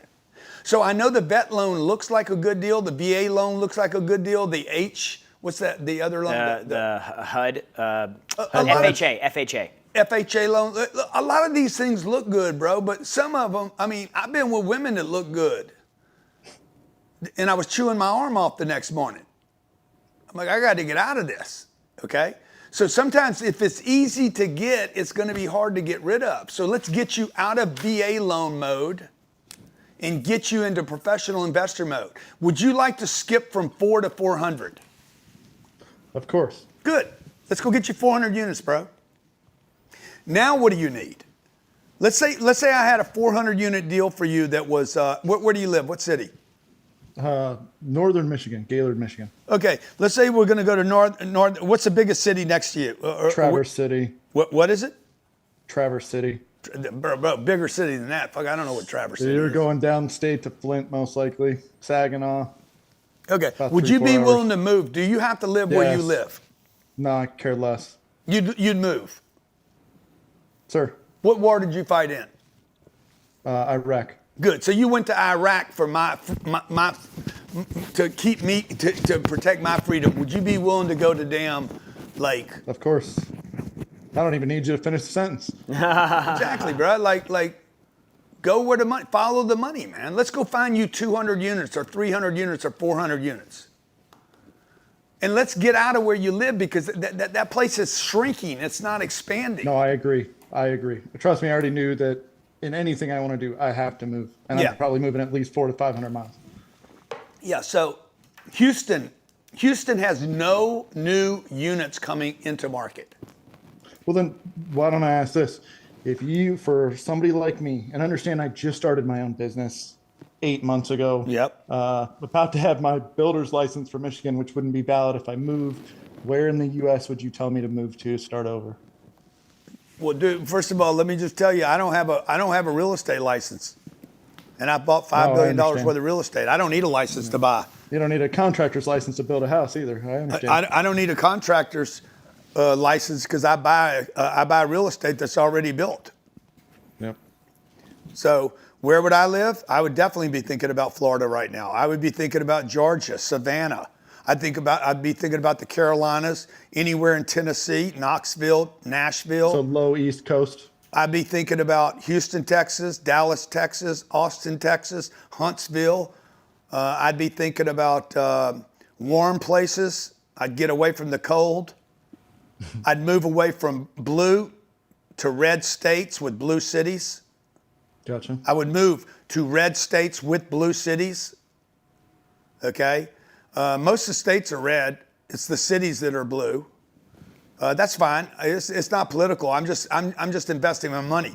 I would look to invest in gay communities heavily. Okay, they take care of their real estate. They don't mind paying rent. They're freaking awesome, awesome. Montrose, Texas. That's right outside of Houston. Like there's just little tricks and hacks in the real estate game. Hialeah, just outside of Miami. Fantastic real estate. Hollywood, Florida, just about 15 minutes north of where I'm at right now. It's going to be a fucking major collapse. Okay, it's going to make Iraq look like a party. Okay, they're going to be giving away gold up there. Like they built all these high rises. They built too many. They're going to be giving them away. I guarantee you. I'm just sitting here waiting. Right outside of Aventura, we got 2,000 units coming up in Aventura right now. I guarantee you 2 or 3 of these buildings are going to fail. And that's where you want to buy. You want the money made when you make the purchase. Yes, sir. And I'll help you, dude. So call the office if you need some help. By the way, thank you for defending me, my family, in this great country. 310-777-0255, 310-777-0255. If you want to talk to somebody in the office and figure a deal out, folks, just pick up the phone. Okay, let's go to the next question. Greg Clark. I don't hate that. Yeah. I do. Yeah. Greg, what's going on, man? Greg, how you doing, sir? Hi, Grant. How are you? Thanks for the call and thanks for everything you're doing. Everything you do, everything you say is really inspiring. And really, I am a first timer. I'm a W-2 employee and just need to make a change. Been doing this for 30 years, not making a lot of headway. So first time, I need to dive in. I need the education. You have a lot of material that is available to teach us along the way. And I am just curious, is today's plan or offer better than the other offers that you have? Where do we start from ground zero? No information about how to do the deal? Yeah. What's the best approach? I have never, ever made this opportunity available, ever. We have never put the funding piece together. Okay, I know when me and Jared sat down and worked this out, I'm like, they need funding. I've been educating people for 30 years. Sales, marketing, real estate investing. I've never offered. Chris said it. Chris has been in all my groups, the clubs. He's bought $250 million worth of real estate since meeting me 5 years ago. We have never offered the funding. Access to Fannie and Freddie. Did you ever pull up the amount of? $13.35 trillion. $13 trillion Fannie and Freddie have done in single family homes. They've done another $4 trillion in apartments. So I've never given access to anybody for that. Number two, the other part was the club. We just started the capital raising club, and we happen to have one coming up in 2 weeks. So that means you got to get on a plane, or you got to spend a day with me. This is not a 3-hour course. It's all day, 9 to about 4 o'clock in the afternoon. It is extremely, what's the word? In depth. It's very in depth, because now you're raising money. And the big thing too, Chris, is like with this program that we put together, one of the most valuable parts of it, I know there's a lot of valuable things, but one of the most valuable pieces is the fact that every Friday at 3 o'clock, that's right. we do a call where all we do is answer questions from people that are just getting started, can't figure stuff out, they don't know what a cap rate is. You're going to get overwhelmed. Everybody's going to get overwhelmed, okay? There's an old saying, when you first go back to the gym, you feel weak, but it's the only way to get strong. When you do something that you've never done before, you feel stupid until you get smart. Anything you're doing new, you're going to feel awkward at. Okay, I need to hold your hand so that you don't bail out, because let's say you go take on 100 units and it's like, oh my God, dude, and you're all excited about it. Oh my God, look what I found. And then all of a sudden somebody says, yeah, but you need this much money down. And you're like, and then I'm like, bro, no problem. We got you, bro. We can raise that much money. So you need somebody to keep you in the deal. See, what happens, if you guys have ever followed anything I'm doing, look, I grew up with nothing, okay? Single mom, raised by a single mom. We had no money. She was clipping coupons, saving the little bit my dad left, and I was trying to build something, okay? I always say, man, start with the target. Do not start with the education. Start with the target, okay? What's your target? What would your target be, Steve? And Greg? I'm sorry, is it Greg or Steve? Yeah, it's Greg. Sorry, Greg, I'm sorry. They got Steve on your, what's Yeah, your no, target? I'd love to have 50, 60 units just in my hometown. Okay, 60 units, good. One deal. One deal, we're done. 60 units. You're not gonna look at you're not gonna look at, if you look at 4 units, you have to do that 15 times, dude. It's stupid. There's no reason to do it. You're like, yeah, but I don't have the money for this. Money is endless. It is everywhere. If it's the right deal, I will raise the money for you. Okay? The lender is going to he's going to lend you on 45 of the units. All you have to do is get the other 15 paid for by somebody else. You just don't know how to do it because nobody educated you how to do it. Right. So I was in New York. I was in New York Thursday, and I'm showing New York this deal, and they know how much money I've raised. And the guy's like, Grant, when you put this structure together, because we're going to do something toward the end of the year, he's like, you understand, in one day you're going to get hit with like $400 or $500 million in one day. He's like, I'm going to call you up at 9 o'clock in the morning and say, hey, you want this? And I'll be like, yeah. He's like, an hour and a half later, you have $400 million in your account. I'm like, fuck. But that's how much money there is. But you guys have to get in the stream of where the money is. You cannot get water from the desert. You can't get it. And most of you are in the desert. Okay? You're looking for 4 units. You got to do it 15 times. You become a damn landlord. You end up hating this. Do you know over 60% of people that get in real estate never do a second deal because the first one kicked their ass? Yeah. If you buy the right deal the first time, okay? If you start looking for 60, by the way, what city do you live in? I live in Moreno Valley. I'm in Riverside County, Southern California. Riverside is going to have a gut out. You're going to be able to steal it. One of the best real estate markets in the country is the state of California. Okay? Complete insanity there. Let me just see here. And you guys say, oh my God, man, real estate is so expensive in California. You can steal real estate in California right now. Okay? There are 500 plus results for multifamily in that market right now. Wow. And the problem most people are going to do is they're not going to buy big enough. Okay? Here's an auction. Okay? I'm literally in here for 30 seconds and this is what I see. This will be one of those mass correction markets. San Francisco, I brought it up earlier. If I was in San Francisco, I'd be buying there right now. I might actually go look at this deal. It looks so good. 50 29th Avenue or Street in San Francisco. Look at this asset. You can never build this again. And some of you are like, oh, I'd never go to California. Yeah, well, good for you, but I would. I'd go to California. I don't care where the money comes from. Fuck, I'd go to Russia to make money. Okay? I'd make friends with Putin if that's what it took. None of that bothers me. Let's see. Wouldn't it be cool if you could be an oligarch? I would love to be an oligarch. Wouldn't that be cool to be like, my name's Grant me? Cardone, I'm an oligarch? I would love to be an oligarch, okay? I would love to have a 300-foot yacht, okay? How many of you'd like to be just ridiculously wealthy? That would be awesome. Yeah, there's only a couple ways to do that. You're a tech guy. I think it's too late for you. Yep. You could inherit it, too late for you. You could marry it, too late for you. You could get lucky. Nah, you and me ain't lucky. I can tell you don't have luck.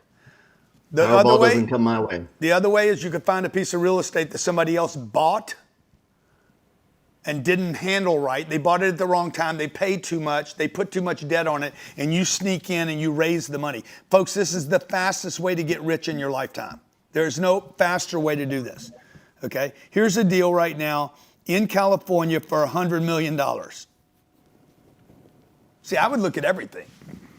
Yeah. When you think that big, you're like, okay, but how do I do a $100 million deal? You raise money, okay, and you get a lender. What I happen to know that you guys don't have the confidence, here's a 6-unit deal in Oakland, California for $3 million. This is an 8% return on this deal, and it won't sell right now. Somebody's going to steal this asset. Let me go to Riverside, because you're in Riverside. You're like, show me Riverside, bro. You think that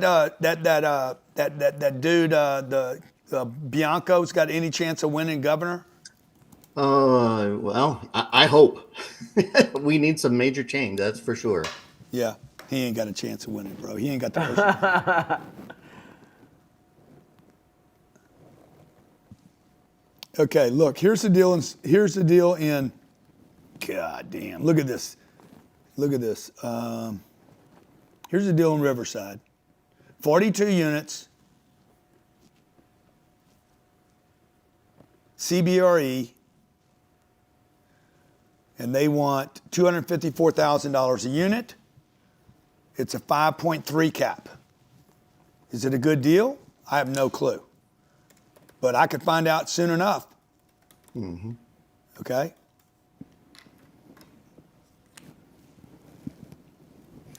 Well, Grant, yesterday I received a phone call from some of your staff, and we went through the strategy and a few questions. And I bought the mentoring program, but good, seemed man. Like good. So you got this, right? So no, this wasn't part of that. So I'm just wondering if maybe I could switch out the What did program, you pay? What did you pay? How much did you pay? $49.97. That's good. I'm gonna get you this. This is what you want. I'm gonna get you this program for the same thing. We're gonna combine the two. Yeah. So any of you that has our mentoring program, we're just gonna collapse this. Like when you guys do business with me, dude, you're good. You're a partner with me. We take care of you. So are you saying that what you're offering here today is part of the mentoring program? Yes, I got you. You don't need to buy anything else. I got you. Oh, We're awesome. going to That's onboard awesome. you today for that. So you're good. Thank you so much. That's awesome. Yeah, you got it. See, here's a $20 million deal right now. This thing looks great, dude. Tax credits come with it. It's a senior deal. It's $20 million. You know what it takes to buy that deal? $6 million, maybe $5 million. You're like, I don't have $5 million. Good. I don't either. I don't have $5 million, folks. But I got a shitload of real estate. I got a lot of real estate. In fact, did you guys know what the wealthy want? And then Jared, I'm going to have you set up the next call because I got to pee bad. Okay. All right. When the wealthy, how many people do you have on right now? Let me see that number. I don't want to wear you guys out if it's been too long. Hang on. Okay. The wealthy do not get asked for a credit score. There's no FICO score. What there is a schedule of assets.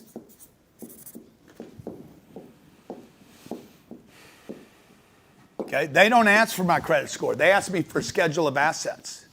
See, what you guys want to do is start accumulating assets, and those assets have to cash flow. If they don't cash flow, the lender looks at them as a liability, not as an asset. Go to the next question, Jared. Okay, Awesome. Thank you, Grant. Yeah, thank you. Who do we got next? Let's go to Eyal. I think I said that right. Maybe not. Oh, that looks good. Eyal.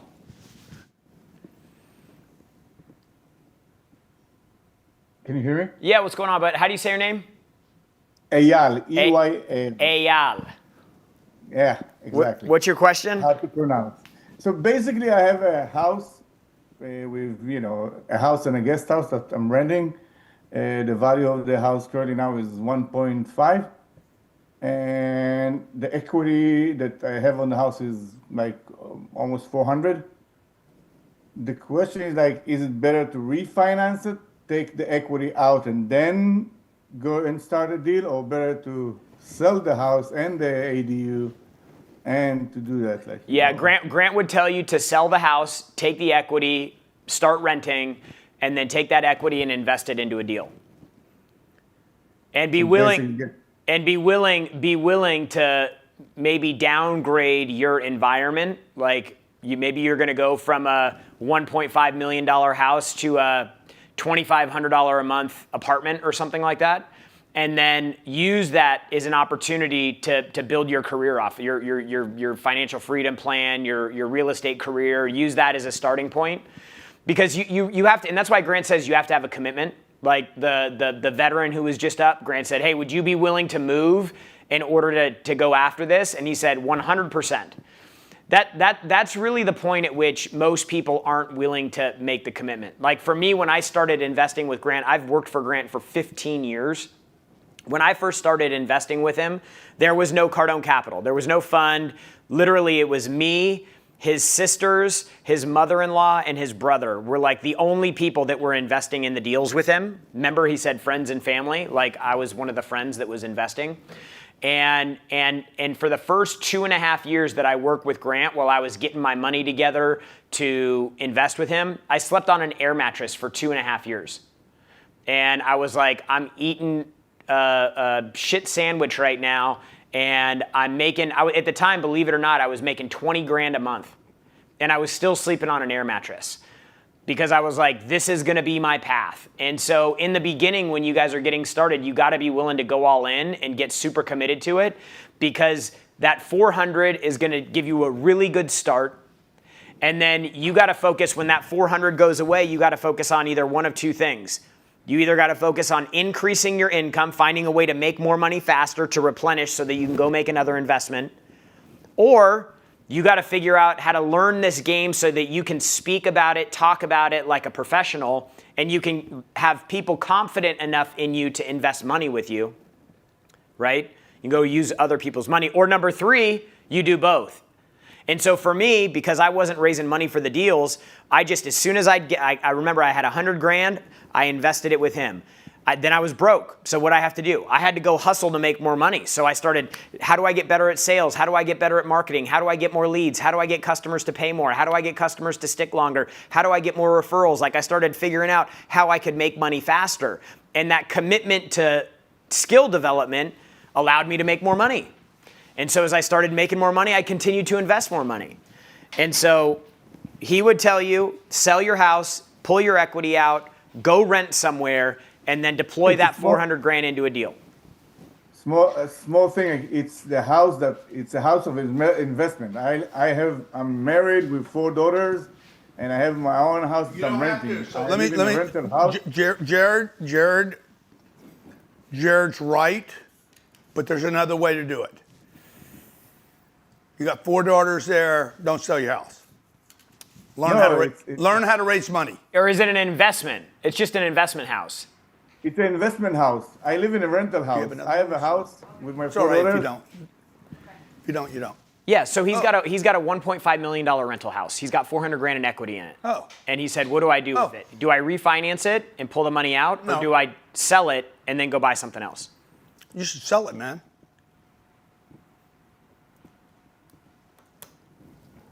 Pick up your money and go buy a bigger deal and go raise money. All of you guys should be raising money, guys. I'm a contractor. I need to find a way how to raise more money. 100% you do. You're just not asking. Have you ever tried to raise money? For a flip that I did, yes. Before I'm a contractor. So. Yeah, but not at scale. And you tried to do it for your business. Okay, you tried to raise money for your business. You should be raising money for these assets that are investment quality assets. And the better the asset, the easier it is to raise the money. Folks, I've raised $1.7 billion. $1.7 billion. And it could have been 17 billion. Like, it's endless, I'm telling you. Everybody here could be doing what I'm doing. Everybody. And everybody should. You just got to know how to do the game. You need an LLC. We're going to give you the LLC startup, okay, as a bonus. I don't know if you guys could show that. Okay, we're going to give you the LLC so that you can start that. Liability protection, reduce your taxes, pass-through taxation, and flexible taxation. It benefits you and provides you to the bank to know that they know what you're doing, okay? We're going to give you the instant underwriter calculator, the increased value calculator.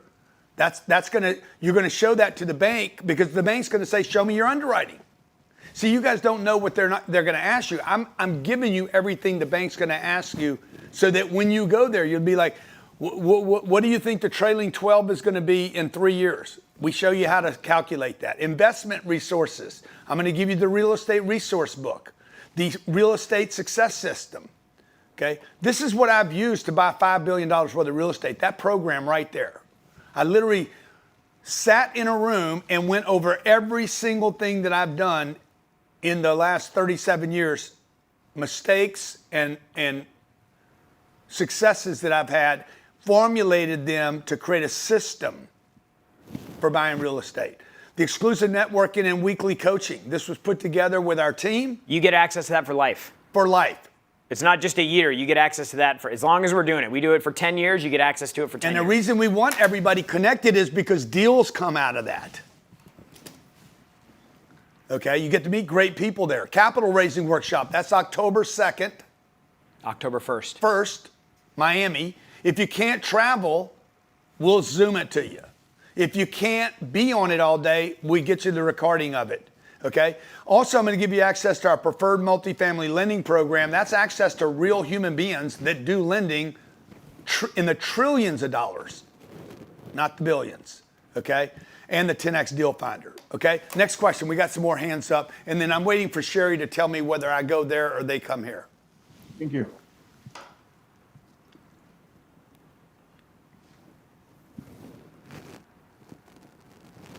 Okay, folks. Kimberly. Yeah, we're going to take this down in the next 9 minutes. Okay, good. We're going to take this down this opportunity for you to become a beast. Okay, Kimberly, what's going on? Hi, how are you? Hey. Yeah, I'm very excited to meet you. And I want to tell you this first. I would say you are the biggest bless I never met after my father. The biggest, the biggest blessing she met. Thank you so much, Kimberly. I think she called me her daddy. Yeah, I really want to meet you. You don't know how much I've waited to be in this call. So this is a very exciting moment for me. So thank you so much for everything you've been doing on my life in the last 6 months. Thank you so much. I really appreciate it. Thank you, Kimberly. I appreciate you being here. Yeah. Actually, I would say that I have this investment desire on my heart since little.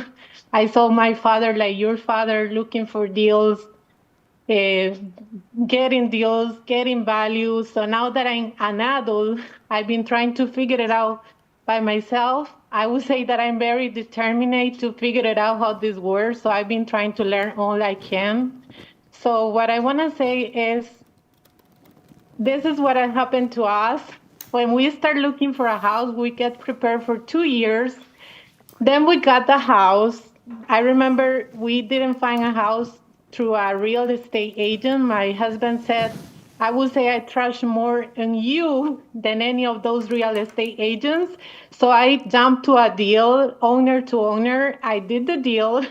It's a residential home deal. I don't know if I did wrong or not, but I just did what you said in the first, just started. So I started. Have you bought it? Have you bought the deal already? We did. Okay, good. In a good neighborhood Yeah. that is getting value. Actually, they're getting a new police officer. Good. Office. What's your question, Kimberly? Yeah, sure. So my question is more an advice than a question. I want to know from you, what is my next step to start an investor career with my 401k? Because the first 401k we use is on a deal that we live already. Yeah. It's a residential house. It's not getting a very high equity. Yeah. So this is my advice to you. Okay, join us in this opportunity to become a professional real estate investor. And leave this residential stuff that you're buying alone. Let's turn you into a real professional real estate investor, where you're starting to look at 32 units, 64 units, 128 units. You know, there's no reason for you to do these onesies and twosies. You can do them, guys, but you don't need to do this. You don't need to crawl before you can walk, okay? What you need to do is study, get educated, get a network, get a target, a real target. A real target is not one unit. A real target would be, hey, I want to build a business here. I'm going to scale my real estate. And I tell people all the time, dude, if you're not going to scale the real estate, leave the real estate alone. Scale it. So join us in doing this, okay? Make sure you go to grantcardone.com/invest today or call the office, Kimberly, and let's figure out how to get you involved in this opportunity. So the next time me and you talk, before the end of the year, you don't have 1 unit, you have 101 units. Okay? Of course, I wish. So my question, do you think it is necessary to have an LLC to start a business like this? When you have no experience, it's good to start with more than 2, 4, and 6 units. And the other question is how to administrate, because I already, thanks to Jared and you, I already thinking bigger. Yeah. So I want to know how to, someone that no experience, how you administrate the biggest deals, because I can get into a big deal. The way to start with no experience is to tag on to somebody that has experience. Okay, I can elevate your experience by 100x in 30 days. All you guys got to do is join. Like, this is a no-brainer, folks. I'm going to give you access to the information. I'm going to give you 37 years of intellect in 30 days, and you're going to have access to lenders. You're saying you think big, but the truth is you're buying small.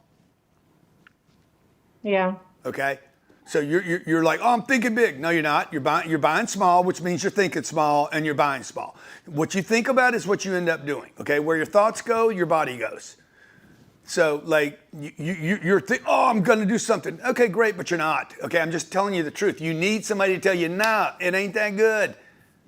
Okay, we got to scale that. Okay. So because when this cycle ends, you will wish you had 101 units, not 1. Okay, let's go to the. Thank you, Kimberly. Let's go to the next. Should I sell that? Well, yeah, if you could make money on that one house right now, I would sell it. But that's not your problem. You don't need to sell that house. You need to go buy 100 more like it. That's what you need to do. Okay, and you don't need to do one at a time. You need to do one deal that's 100, or 3 deals that's 30. Okay, let's go to Steve Doucette. Steve, how you doing? And then as soon as we wrap up here, we're going to onboard everybody. We're going to onboard everybody and go into your private Q&A, guys. And we're going to do that. And we're going to keep this offer open 3 more minutes and shut it down. GrantCardone.com/invest. GrantCardone.com/invest. We give you 3 more minutes. Otherwise, call the office if you need money, you need help, you need financing. Call the office and the office will work with you. 310-777-0255. Yes, sir. I'm doing great. How about yourself? Good, man. I'm great. Okay. I know you when it comes to lenders, you go to institutions usually, right? What about private lenders? Like I'm working some creative financing right now, and what I'm pitching him is the tax benefits. If he just stays in as a lender, then the money that I pay him as a payment is taxable, right? Up to like 37% or so. But if I bring him in as a hybrid, as lender/LP. Yeah, that's right. Then he pays less taxes on like I can save him that's like right. 6 figures. That's right. That's right. You're going to hybrid. You're going to make him an equity debt. Okay. I like it. Yeah. Now here's the problem. He's going to tap out. Well, that's a possibility. But the thing is, I just want to get this deal under my belt. Yeah, no, I get you. That's fine. There's nothing wrong. Very creative. That's awesome. I love it. Mm-hmm. Then you got to figure out how many times can you do that. There's plenty of guys that like to do that, by the way. They don't want to be the pure debt. They want to be the debt equity on the deal. Yeah. Well, that's good. Yeah. That's good to know. Yeah. Yeah. So, anyway, I seen you on a podcast just recently, Young and Profiting. Very inspiring. Good job. Thank you, man. Appreciate you being here today. Thank you so much. Thanks. Yeah. See ya. All right, let's go to Sebastian.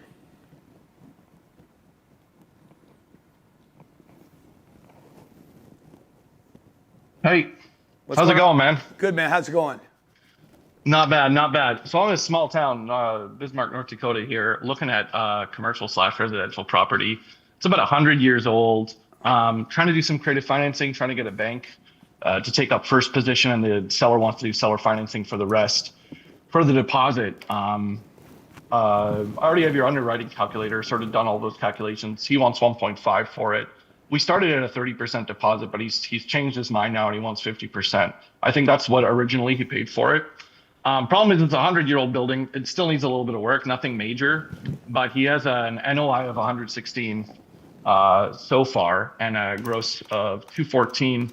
And I'm wondering if it was just worth it, because there's half of it's commercial. It only has 11 units up top. The rent is very sporadic. Rent isn't very high here for older units in Bismarck. The newest units, which are turnkey month to month, are about 1,000 to 1,500. There's 3 of those. The rest range around like the $600 mark, and the commercial spaces vary. How many units? 11. Total units is, let's get it up here. Commercial is 20 units, and then residential is 11. 74% occupied in total. Commercial is 65%. Residential is 90%.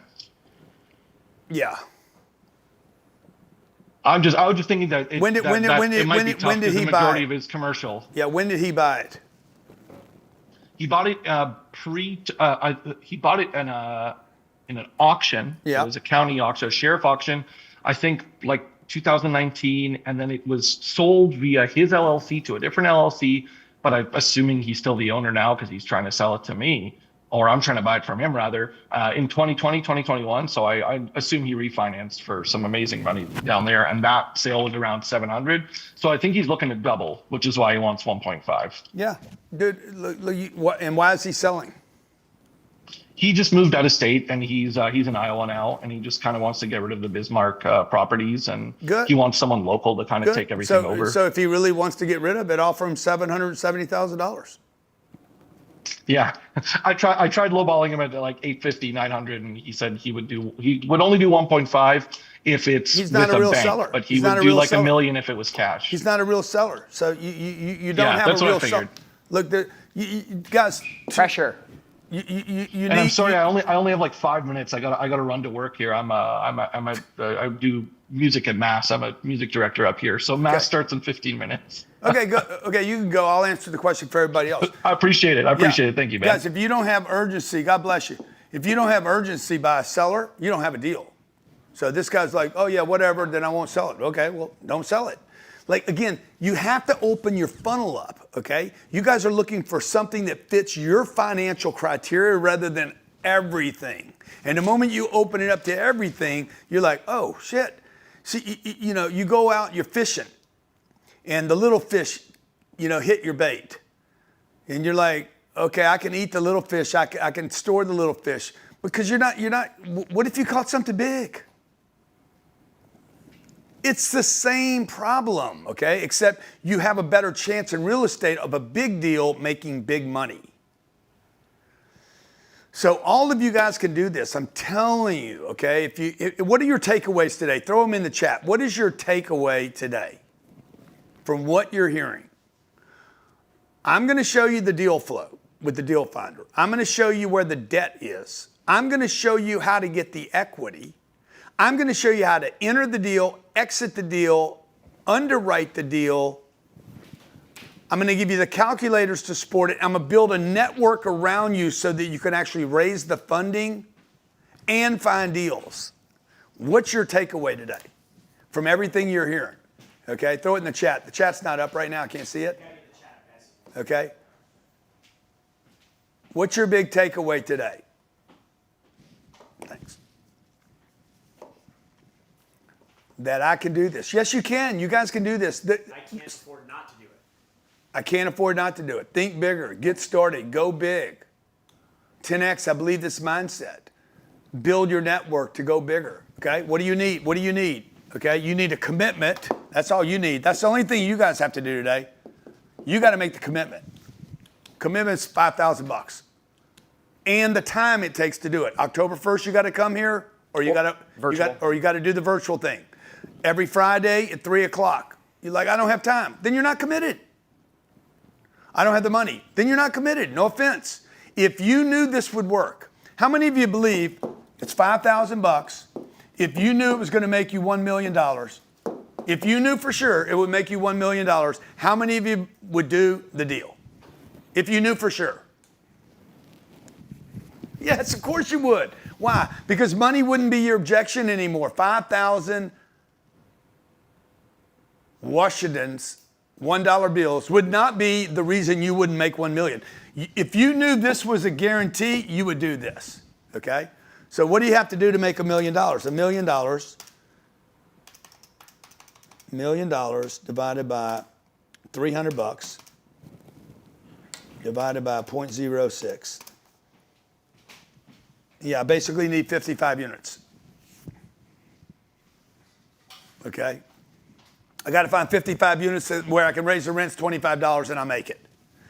Okay? So if you knew for sure this wouldn't be your excuse, this wouldn't be your problem, this would be your target.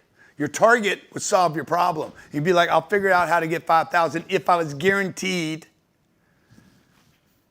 to win $1 million.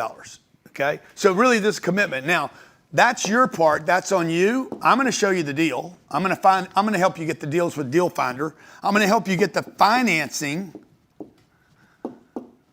You guys, some of you can't get financing on a car, and I'm going to show you how to get financing on a $10 million deal.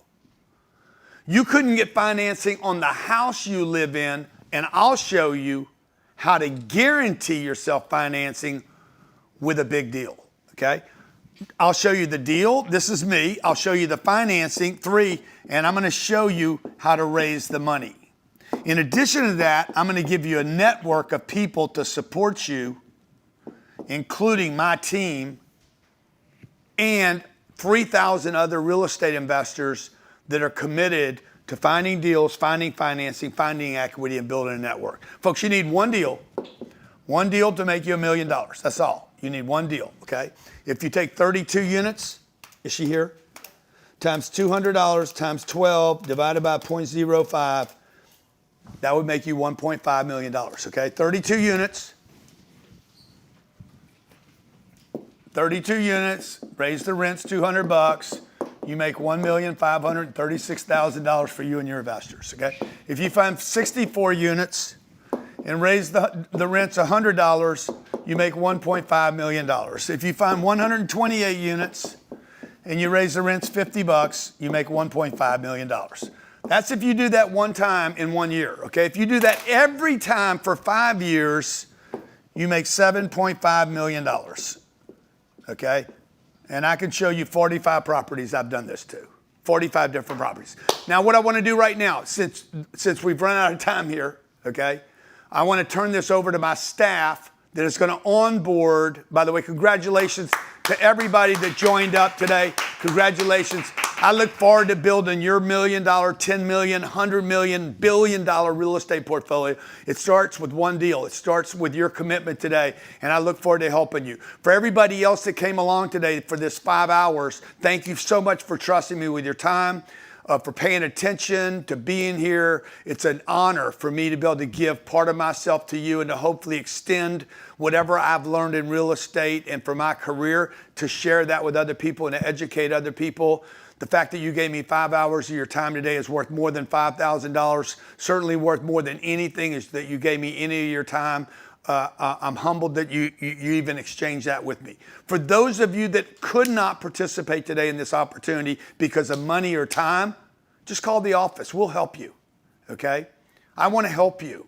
I am, before anything else in my life, I'm a father. I'm a great father, by the way. I'm a decent husband. Would like to be better at that. I'm a good businessman. But mostly my purpose on this planet is to educate people. It's to help people. I want to help people. That is my mission. God embedded me with this educator DNA. I'm a teacher. I'm an educator. I like to keep it fun. I like to push people. I'm a coach. I'm like a coach guy, right? I'm a challenger. And I want you guys to do big things because I want to do bigger things. And more importantly, than just accumulating more wealth, I want to help more people because I believe the greatest way to generate true wealth is not because of the money you buy or the plane or the cars you drive or the watch you wear. It's how many people you help. That is immense, immeasurable amounts of wealth that I will never trade for simply money. So thank you guys for joining today. For those of you who haven't, just give our office a call. I want to help you. I want to get you started in the real estate game. Somebody's going to buy all this real estate. It's going to be an institution or it could be you. You could change the direction of your family's legacy and break the generational curse on the middle class, okay? Thank you guys for being here. I'll turn it over to my staff.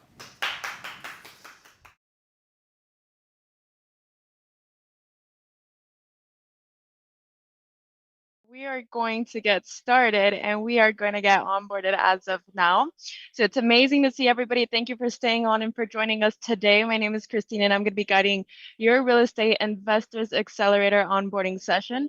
It'll be my intention to empower you to understand how the program works and how to use the training to solve your problems and increase your revenue. So grab a notebook and a pen to take notes and let's review exactly what's included in your program. And before we do a deep dive, I'll read a quick disclaimer. This way we get all up to date. This call is for informational purposes only. We are not attorneys, investment advisors, accountants, tax professionals, or financial advisors, and any of the content presented should not be taken as professional advice. Any opinions expressed by any of the participants are not the opinions of Cardone Training Technologies or Grant Cardone, and we do not endorse any of the data or opinions given by others. Nothing in this content should be construed as a recommendation or professional advice. So getting into your guys' program, there are some key parts to the Real Estate Investors Accelerator, and that is going to include the 10X Deal Finder, Grant's preferred multifamily lending program, a ticket to the capital raising workshop, our exclusive networking Telegram chat, plus our weekly coaching, the introduction to buying apartments course, our real estate resource book, our real estate investing resources that we included, which included 4 things, which was a dictionary of multifamily real estate terms, how to create wealth investing in real estate book, as well as the home study manual and a cash flow hat. On top of that, you got a increased value calculator, an instant underwriting calculator, and as a bonus there, we threw in the LLC creation. So I'm going to go ahead and be sharing my screen with you guys now. This way we can go through the presentation and we're going to go exactly what's included in these topics. So I'll cover these points individually, and at the end, we're going to open it up for Q&A about the program. Please make sure that your guys' questions are about the program itself. If you do have any real estate related questions, those can be answered during the real estate mentoring calls that come with your guys' purchase. So the very first thing that we're going to get into is the 10X Deal Finder. As part of the Real Estate Investors Accelerator membership, you'll get full access to the 10X Deal Finder. This is going to be your all-in-one platform to search, analyze, and market real estate deals with just one click. And this is how you'll deep dive into the first step to finding the right